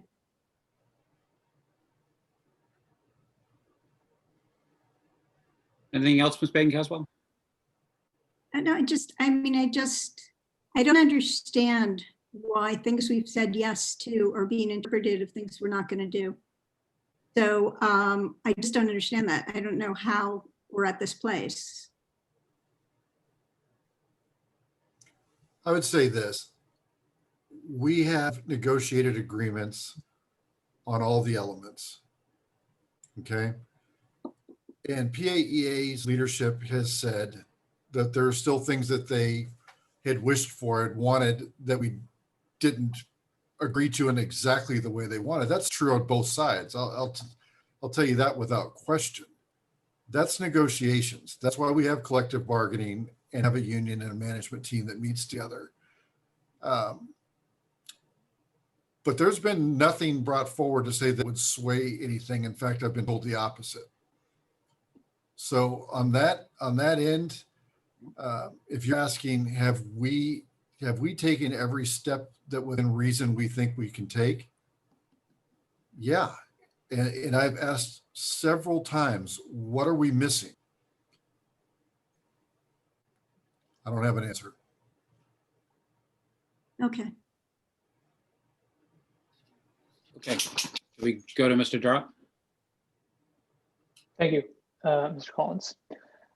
Continuing on my questions about disruption to learning before I get to safety. You know, I want to follow up on our first speaker, the young Mr. Hernandez, who spoke about, you know, teachers and students and parents have worked hard to build community over the past 6 and it will be 8 weeks. You know, especially the younger kids who have a hard time developing that trust or rapport with the teacher. And like I said before, there's that understanding that if the plan passes, there's this shuffling that will happen.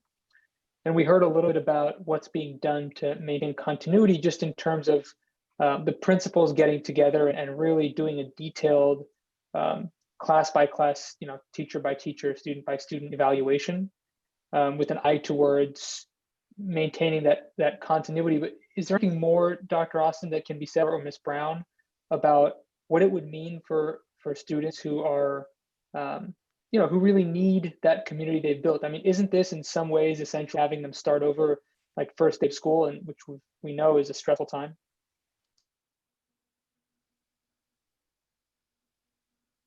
Sorry, you're muted, Dr. Austin. You're talking about if students need to change classes? Right.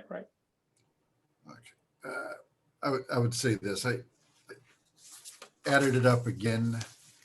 We spoke about this on video in either formal board meetings or in webinars on July 1st, July 3rd, July 28th, August 11th, September 8th, September 21st. We wrote to it on July 24th, July 31st, September 25th, in great detail. We have told everyone from the very beginning that the consequence for a late choice is a potential shuffle. And the decision made was that the benefit for a later choice outweighed the potential class change. And now here we are. And I would say this, personally, everyone else has talked about their personal stuff. My kids have moved with me many times. And I would say this, there's going to be a potential change of class. We're going to minimize it. We've said that as many ways as we can say it. And a delay until January doesn't make that better. I would argue it makes it harder. And we've also said that we will allow a second choice in January. But beyond that, I don't know what else to say to it. Has communication been perfect? It's impossible to be perfect right now. But has it been void in this topic? Absolutely not. We have been so clear, so explicit on so many occasions. We have done the best we can on this one. Thanks. I appreciate that. And I think you and staff have been exceedingly clear. I think we've talked about this many times. But I also know that for an elementary school student who's for the first time facing this reality, it doesn't matter how many times we've talked about it. So that's the only reason I think it's worth repeating, even though Dr. Austin, you have done an incredible job in making this clear to the board since June. And I do appreciate you repeating about the other decision point in January, because I was going to ask, I was going to sort of push you on that a little bit again to try and get a firmer commitment. But you saying that's something that you're going to look at and try to do and give families who remain distance, I appreciate that. And I know that that's appreciated by families who don't want to be, the concern of being locked in now for the next 30 weeks or what do we have is a big concern. So that I think will alleviate some concerns. Moving on sort of more logistical things, what exactly is the procedure when there's a return to distance for a smoke day, as was mentioned, or if there's a quarantine or isolation? What is the procedure in terms of teachers and cohort? Yeah, great question. So first of all, I've not found another district that has outdoor air quality in their MOU for COVID reopening. So we very well may be the only one with that provision, and it's something we fully supported. Even with a AQI of 150 or higher, would revert us back to distance learning. And at this point, that should be seamless. So every teacher has now a couple months of experience in that model. We have all the tools, and it would be temporary. It could be a day, could be 2 days. Who knows? Could be a week here, depending on what fire season looks like. But they would stay with their same group. There'd be no flipping of groups. And we'd revert right back to the schedule that we had currently. Great, thank you. Let me ask, I guess, one more question, and then I'll wait for my next go around. On to safety. I really echo Ms. Baton-Caswell's concerns that teachers don't feel comfortable or ready to return. And I completely understand, Dr. Austin, this will be the norm and is the norm of all professions that are returning. I don't feel comfortable stepping into a courtroom when I do. It's just, this is not a comfortable time. And frankly, I don't like it. But in terms of specifics and in terms of safety, there were questions that were raised by Ms. Baldwin, the PAEA president, and as well in the PAEA open letter that was circulated that I heard answered, and I was glad to hear it regarding PPE. Specifically, Ms. Chow, you very well outlined sort of when, the dates that specific things like hand washing stations are going to arrive, and the PPE that exists that the principals have and that has been ordered to come to supplement that. The one question I have, and this goes to your point, Dr. Austin and Ms. Bain-Caswell, which is what more can we do, or what can we offer that we haven't, that would maybe change that number, right? The number of teachers who don't feel comfortable returning. So to ask it another way, just sort of flat out, are there any safety measures that we know will not be ready by October 12th? Anything, I mean, however small it is. I mean, are there things that will not be ready by the time TK through first go back to school? Or do we have an assurance that everything in our plan, the requirements that we've set for ourselves in this plan that may be voted on today, if voted on, would be ready by October 12th? Mr. Chow can correct me in case I miss something. Two things. I have not visited every single classroom that's back up and running yet, but I have visited most. And in every case, I've asked the staff if they have everything they need, meaning the people that are in the room, teaching, working with students, supporting students. In every case, the answer has been yes. In a couple cases, they said things dropped off the day before after they'd asked for something, but in every case, the answer was yes. So to my understanding, the only potential thing that we could have a delivery deadline issue on is not an essential piece. It is not a requirement. It's something that we want to do for our staff, is the air purifiers, which we're at the mercy of a truck coming across from, I think, Georgia. But in that case, the rooms will be absolutely certified without the purifiers. If we have a smoke day, which would require doors and windows closed, and if those rooms did not have HVAC systems, we would revert to distance learning as outlined in our MOU. Ms. Chow, am I missing anything? No, that's absolutely correct. In fact, where we saw ahead of time potential delays of deliveries, we reached out to other vendors just to get something in place for our TK through first grade students and staff. Thank you. Okay, so we'll have some things for the TK and to first, and then a second wave will come later on for the other. That's great to know. Would it be possible, Dr. Austin, you spoke about this collaborative group with teachers going forward and go through this new time. I think it's a fantastic idea. I think that's something that we sorely need going forward, especially because this is such an unprecedented, instructional model in an unprecedented time. Are these updates that could be given to whether it's the group that you have or the association presidents to say, okay, look, we've done, prior to October 12th, okay, we've done all the air quality assessments for all the sites, just so you know. These PPEs that were on order have arrived, just so there is a constant flow of information about potential concerns, and I don't want to speak for them, but potential concerns they may have about not being ready by the date they have to go back to with students. Yes, we can do that. And PAEA is selecting the representatives from each of the elementary, so that should be a pretty natural, easy thing to do. Great. I would really appreciate that. I think we're in a time now where it's time to really collaborate on moving forward. Everyone, I think all parties have really tried in good faith. And like I said earlier, the circumstances are challenging for everyone. So I appreciate that. I will wait for my next go around now. Mr. Collins. Thank you. Mr. Dauber, I see your hand up. Did you have something you wanted us? We skipped you before. Did you have something you want to say now? Yeah, I'd like to. I noticed that we're at nearly 11 o'clock. We have an 11:30 hard stop. I'd like to move that the board approve the staff recommendation with respect to reopening, which actually constitutes 4 actions, but I'd like to move them as a group. And I'll wait for a second and then briefly comment about that. Okay, Mr. Dauber has moved the item as presented, basically. Is there a second? And by the way, that if we second this, it doesn't mean we move immediately to the vote. There's discussion. So this is not a preemptive move. This is just getting a motion on the table.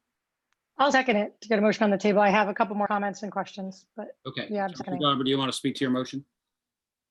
Yeah, I think that given the time that we have left, I think we should really focus our comments and questions on things that will make a difference in how we vote. I think I've appreciated the questions and comments from my board colleagues, but this is an enormously complex problem in terms of logistics and safety and everything else. And I think our role is to set the terms for reopening and trust that staff is going to exercise good professional judgment, as I think they have to this point in getting us there.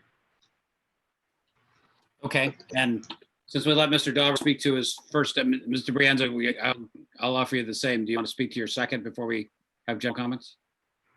Well, I just have two hopefully quick things. One of the questions that was asked was if a family with a kid who has an IEP chooses distance learning, will they keep the same support team or not? Is there an answer to that? I would need help on that one. Ann? Yes, they will definitely. They've been keeping their same support team now. The students that have already chosen the FDL, the full distance learning, they keep their same support team from their school site. Okay, so if someone stays FDL now, then they will get the same support team. The only other question I have is, I believe I just heard talk of a possible January additional choice that I didn't know was definitely on the table, but I think I'm hearing it's on the table. I just want to, if families have to decide in 20 hours what they're doing, I want to make sure everyone knows what's out there. So I just want to clarify. I don't want to speak for the board, but I think hearing the sentiment, it seemed like that is something people wanted to keep the window open on. I don't think it has been a firm 100% commitment. And part of what we want to do with this group from the elementary schools is to look at revisions and things. So it's possible we could come back something for a January revision that would be worth a reopening. If I just say my gut right now, I think it's leaning 75-25 over into probably a window in January. So can I try to recharacterize what you just said, Dr. Austin? Please. I think what I'm hearing is we're not going to rule it out, which has been the previous position. That's right. But we're not going to commit to either. That's right. That's your proposal. Okay. That is very accurate. So K1 families have until the end of the day tomorrow to decide. And it's possible if they pick distance learning, it's for 30 weeks. And it's possible that if they pick distance learning, there will be a chance in January to come back in person. Yes, and just for context, most districts had a full year commitment prior to even opening schools. Yes. That is okay. I just want to make sure that people know what they are signing up for. And so I know that the email has gone out. We haven't heard from some people. Honestly, given what a big decision it is, I would love it if there's a way for, if there's any families that we don't hear from by 5 o'clock tomorrow, that we try and contact them and find out what their preference is and make sure that they got the email, or, that they're not just missing the information somehow. But I just want to make sure that people's main concern is not switching teachers. And if there's a chance that you're going to have to switch teachers a third time in January, I'm concerned about that. But I like the idea of hybrid distance people being able to come back in January. It just might mean another switch. And I know that that's not ideal. Can I just ask to clarify Mr. Brianza's question? My presumption would be the board would ultimately make a decision whether to offer that or not. Yes, that is accurate. So it would be basically saying it's possible, and the board would ultimately decide based on the conditions at the time. Okay. All right, other comments, rather than keep going around because there's a motion on the table, we have to deal with the motion. So let's, actually, Mr. Lee had his hand up virtually before you got your actual hand up. So let's go to him. Yeah, I was just going to speak to the motion because I would like an opportunity to explain my rationale behind my vote and make final comments before we do make a final decision on it. So I would vote against the motion. Can we repeat the motion? Just so that I'm clear on which motion we're talking about. My understanding, he's moving the item as presented, which is 3 authorizations and to maintain the instructional delivery model at secondary levels. Do you want to read it out or do you have it there? No, I'm just, I don't remember hearing about this teacher collaborative thing, a teacher collaborative committee in the reopening plan. And so that wouldn't be in what we're voting that would happen. Or it would be. Right. That is not in the reopening plan. That is that's something we're working through with PAEA. And I think we both have an interest in that in some version. I see no reason why that's not going to happen. I'd like to make So, yeah, if you, yeah, Ms. Bacon-Caswell, I was going to say, if you want to amend the motion to add that, then I think that would be the right parliamentary step. Okay, so I would like to amend this motion that the teacher collaborative group is pulled together before we get back to school. I mean, before this proposed reopening date. We are back to school right now, before the proposed reopening date. Okay, is there a second on the amendment? The motion. I'll second. All right, Mr. Dara. Discussion on that. Mr. Dara, why don't you made since you seconded, why don't you speak your second and then Mr. Dauber? Sure. I seconded. I would ask, perhaps maybe we can amend again, but just to include staff as well. So when we say teacher collaborative, maybe the mode is intended to be teacher and staff collaborative. I'm not sure, Ms. Bacon-Caswell. Why don't we see if we can treat that as a friendly version of the amendment? I'm fine with that. I mean, I just want these conversations to get to a closer place with our teachers. And if we wait till after this vote happens and then push it out, I don't know when this starts happening. So that's why I'm making this motion. Okay. Mr. Dauber, did you want to speak to the amendment, the motion to amend? Yeah, I mean, I have 2 reasons why I wouldn't support that amendment. The first is that I don't want to put a condition. I don't want to put something in the way of reopening in the form of something that has to happen before reopening. Because if it doesn't happen, either for whatever reason on whatever side, then I don't want to create some uncertainty around the date that we're approving. First and second, I really think that this is, at a level that should be handled by staff, and it sounds like it's being handled by staff. I don't see a need for the board to sort of intervene to mandate something that seems to already be in progress. Yeah. Okay. Other comments on the motion to amend? Okay. Looks like Mr. Drop. I actually agree with Mr. Dauber. Not that I never agree with you, Mr. Dauber, but I do agree that red letter day.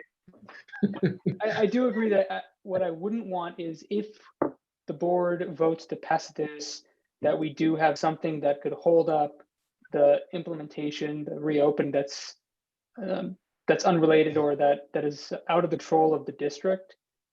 It's concerning. I mean, as an alternative, I would say that we can direct staff to do this independent or along with the reopening plan without making it contingent. But point taken, Ms. Dauber.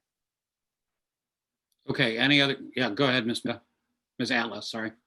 Okay, I just have a quick question. If parents don't fill out the survey by tomorrow afternoon, is the default hybrid or digital online learning? Dr. Austin, can you answer? We had said that we we're going to just kind of go around here and you can tell me which way you prefer. No strong opinion either way, but we just need to point one and go. Okay. I think Mr. Dropid, suggested distance learning. And for the reasons he shared, we have no objection to that, if that's the way we'd like to go. Just to clarify, I was told earlier today by, I can't remember who on the staff, that if people did not answer, maybe it was from a principal, that they expected, it was just like, we have a lot of things like this where everybody needs to make a choice or indication and they don't all do it. We have school secretaries or other district office staff, phone them, text them, reach out to them. We chase them down. So the number of people who end up not actually expressing any view is actually pretty small. But we can set a default for them if we think it's important. Let me make this easy. If there's not an objection, we have no problem making default distance. Okay. I think my concern is that go Ken, want to go Ken? Is it your turn? I'm just concerned some people maybe didn't get the email, right? Like if we don't have the right email address or there's something if they haven't gotten it, and now we've decided for them. We'll have another outreach effort beyond email. Okay, so we have an amendment on the table to, we have Ms. Bacon-Caswell's amendment on the table. And I'm just mindful we have 21 minutes left in this meeting. I'm going to accept Mr. Durop's slight change to my motion, which is to direct staff to execute this committee in collaboration with the teachers. Okay, not related directly to the. On it, but I clearly would like to see this happen before any proposed date, because I just think we have to show that we really do want to work with teachers. I think we feel, I know staff feels like they've already shown that, but the teachers don't feel it. So that's why I'm saying that. Okay, so the amendment is now to direct staff to form the collaboration team or committee, whatever it is, and to do it timely, but not necessarily before the opening date, since that creates a uncertainty around the opening date. Is that a fair characterization? I'm just not putting a date on it. That last part you said is too much for me. Just okay. Okay, without any date. Okay, just to direct staff to form the collaboration committee. Okay, can we take a vote on that? And again, to speed things along, I'll take the vote. We'll start with student preference vote. Ms. Atla? Aye. Mr. Lee? Just to be clear, what I'm voting on, this is just the amendment, right? Not the reopening plan. Correct. Okay, I vote aye for the amendment. Mr. Dauber? No. Mr. Brienza? Aye. Mr. Durop? Aye. And I'll vote aye as well. So, oh, Ms. Bacon, well, did I take your vote? I'm sorry. no, but I made the motion, so I'm voting for it. Yeah, sorry, you're the center of my Brady Bunch, so I skipped you going around. All right, and I vote aye as well, so that amendment passes unanimously. So now back to the original motion as amended. We can clarify, we said it was for teachers and staff, right? Yes. I just sure it says teachers and staff. I'm hereby, if anybody objects to that clarification, raise your hand, but. And just to correct you, Collins, maybe you misheard me, but I voted no, so it. Oh, sorry. Sorry. So yes, the two students plus 4 and 1 with Mr. Dauber. Okay, so back to the original motion. Does anybody wish to, I mean, again, I'm just mindful we have now about a little less than 20 minutes. So if people want to speak on this motion, now's the time, because I think we'd prefer not to continue this to another meeting. So would anybody like to speak to the motion? Oh, it looks like Mr. Lee, you've been gently waiting. Why don't you go ahead? And then I see Mr. Durop's hand up. Yeah, as I'm confused by parliamentary procedures, but I'll just be explaining my rationale behind the vote. So I'm going to be voting against the current iteration of the reopening plan. I know that as a student board member, my vote is only preferential. It doesn't count. So the real teeth of my position really comes from the comments and the questions that I'm able to make. And I intend to use that platform to the best of my abilities. So I want to explain my rationale behind my vote and echo the concerns of the many students, parents, and teachers that spoke out today. So first, on the issue of safety, my main concern here is that transmission isn't a non-zero chance in elementary schools. And with some of the issues that are unresolved right now concerning infrastructure, hand washing, HVAC systems, and just overestimating the ability of young children to diligently follow all mask and social distancing protocols, I fear that the risk of transmissions are a lot greater. And I think something that we have to take note of here is that children are still at, even though children don't have as great of a chance of transmission, they are still a significant factor.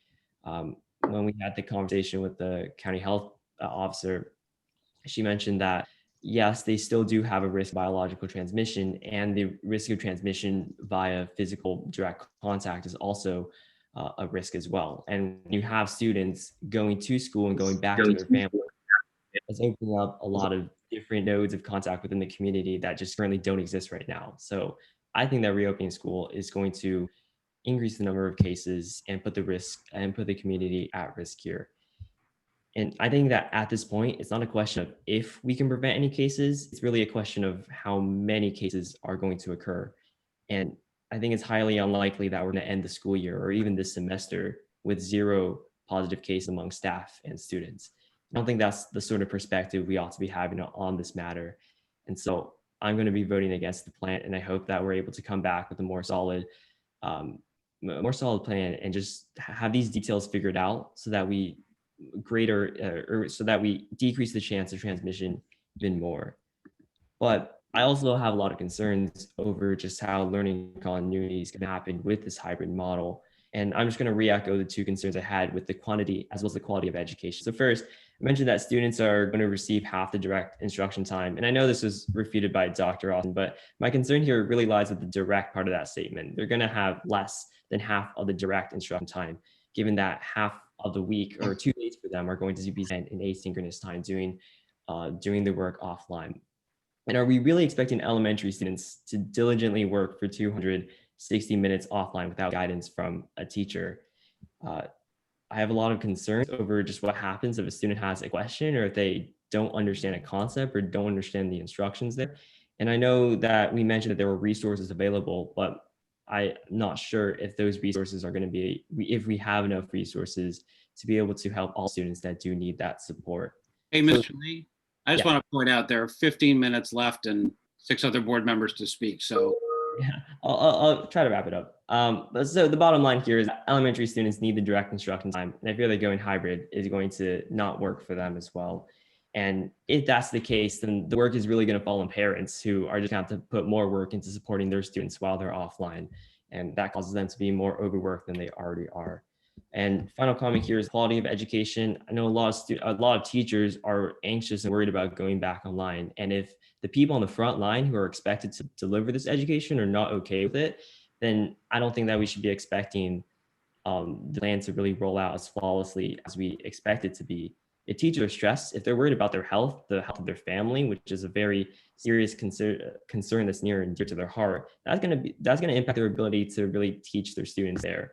And so bringing it back to the discussion, I'm going to vote against the plan, and I hope that we're able to take some more time to develop the plan and address some of these concerns we have and ultimately just wait a bit so that the concerns thank you, Ms. Lee. are alleviated. All right. Yeah. Sorry, I just want to give the other members a chance. Mr. Durup, I see your hand up, and then Mr. Dauber. Thanks. I'll be brief.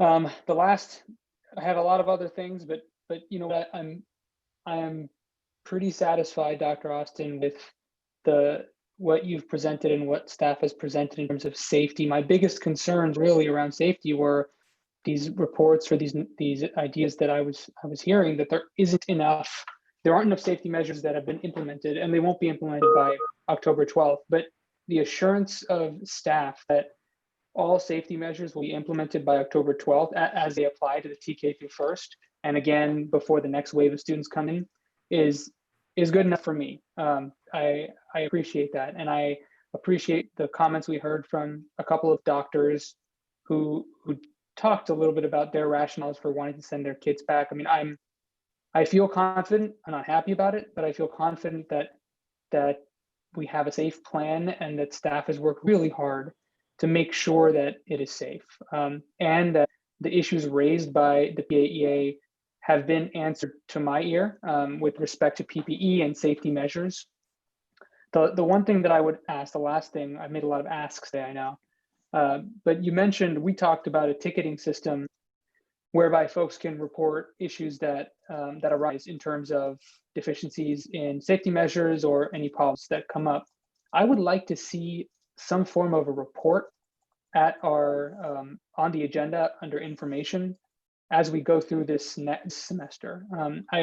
I think it's important for the board to exercise oversight at a more granular level than we might normally do, because I'll just go back to sort of Mr. Dauber's idea of a zero tolerance policy for implementing these safety measures. And while I trust that staff is going to make sure it happens, I think having a report and allowing the board to exercise that oversight role on the agenda will help build the trust in the community and among the teachers and staff. So I would request that form of report. Thank you. Sorry, Mr. Dauber. Yeah, I'll just a couple of brief comments. I appreciate Mr. Lee's comments and the thought that he's given it. But one thing I've learned is that I've tried not to be a teacher, and I'm trying not to be a public health official either, because I'm neither of those things. And I think the right thing for us to do is to follow the advice of the public health department and trust our teachers that they are designing a pedagogy and curriculum that's going to work under the conditions that we have to the best that we can. And so I am not going to second guess.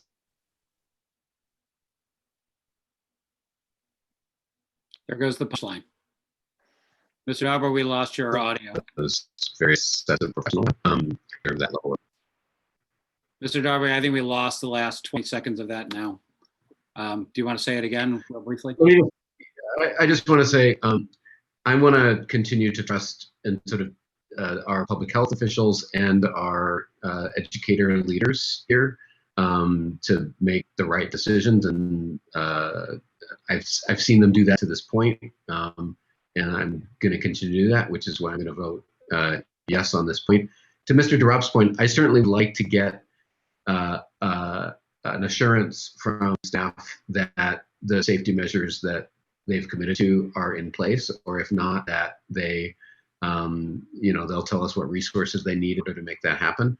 I don't think I need a more detailed report than that, but I certainly want to understand if we are not meeting the commitments that we've made. So I would look forward to a brief statement along those lines in future meetings.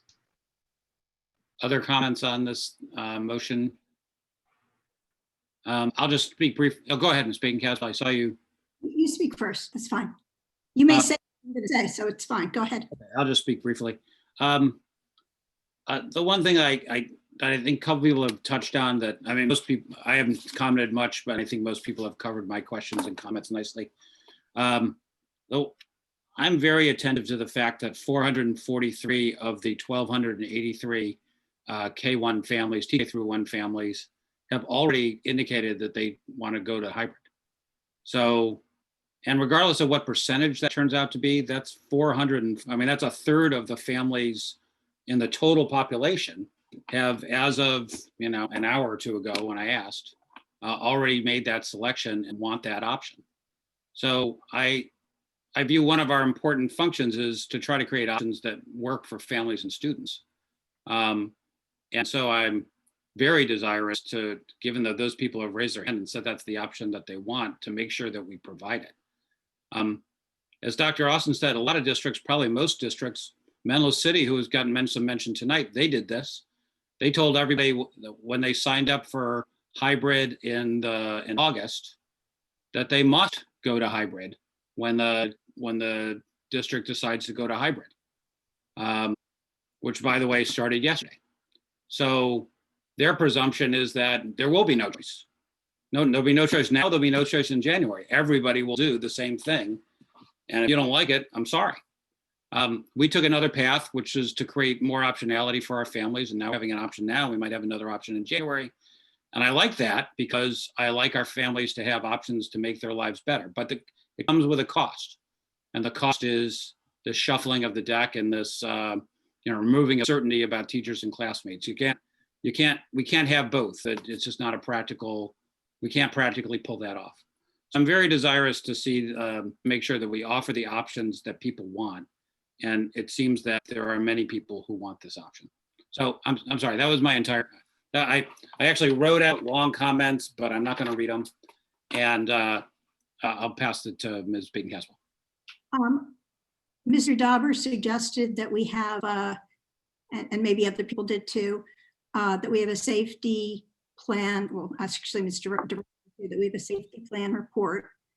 And Ms. DeBranza and I had suggested a checklist for each classroom of what has been done at the opening. I'm wondering if we could just merge that together to a safety report, to direct staff to provide a safety report for reopening at that next board meeting. Okay, we've got 7 minutes, so can we turn that into a motion and motion to amend? Yes. Okay, so we have a motion to amend to add to direct staff to prepare and deliver our safety report at the next board meeting, you're saying, on October 13th? For the next board meeting. So that would mean it would be out the Friday before. Okay, is there a second on that? I'll second it. All right, seconded. I will give it to Mr. Dauber. He did the verbal. Okay, rather than go discussion on that, why don't we just take a vote? Mr. Brienza? Aye. Okay, Mr. Durrop? Aye. Ms. Baden-Caswell? Aye. Mr. Dauber? Aye. I'm sorry, student members, I'm sorry, did you out of order? Mr. Lee? I'll abstain. Okay, and Ms. Atla? Aye. Okay, and I will vote aye, so it's 5 to 0 among the board members and 1 among 101 with the student board members, right? With Mr. Lee abstaining. Okay, so that amends the original motion. Now we're back to the original motion, and which now contains these 2 amendments regarding teacher collaboration and the safety report. So let me call the question on this final item. And Dr. Austin, why don't you do the honors on this, and so I can catch my breath. I can do that. Okay, so we have a motion and we have a second, and we're calling the vote, correct? Correct. On the original motion with the 2 amendments. Absolutely. Let's start with preferential votes. Ms. Atla. Nay. Mr. Lee. Nay. Ms. DeBrienza. Yay. Ms. Baden-Caswell. I'm sorry, I didn't hear Ms. DeBranza's vote. I said aye, but I really said yay. But It yes, sounded like it be hearing aye and yay. All right, so that's a yes. Yay. Baden-Caswell. Aye. I'm fairly conflicted, but aye. Mr. Drop. Aye. Sorry, slightly out of order. Mr. Dubber. Aye. Mr. Collins. And I also vote aye. So the motion passes with a preferential vote of 0 to 2, right? 0 to 2-0, and the board member vote of 5-0-0. Okay, thank you everybody in the audience who commented and stayed with us. Thank you for the staff members. I'm not gonna, don't worry, I'm gonna close it down. We've got 4 minutes, Ms. DeBranza. Thank you to the staff members who contributed to the report, including the guests and the bargaining unit leaders. And thank you to my colleagues who, kind of thrashed this out over, gosh, going on 5 hours now, 5.5 hours. All right, Ms. DeBranza, go ahead. I want to formally request that the hiring of a comms person be placed onto our agenda sometime soon. Okay, I was going to do it anyway, but so I'll now formally, I know your formal request is acknowledged and received. I so appreciate that, and I'm really glad that we will have checklists for each classroom. I wasn't too concerned with them coming to us. I want them in the classroom so teachers and parents can feel confident. Okay, any other matters before we, I see hands up. Mr. Dauber, Ms. Baden-Caswell, and Ms. DeBrienza, I think. Oh, I just wanted to. Yeah, sorry. Those were before. And you have the floor. No, I was yielding. My hand was up vestigially. Oh, I just want to support Ms. DeBrienza's request. Great. It will be done. Okay. Well, so the time now is 11:28, and thank you all for joining us. And there being nothing further on our agenda, we are adjourned. Good night, everybody.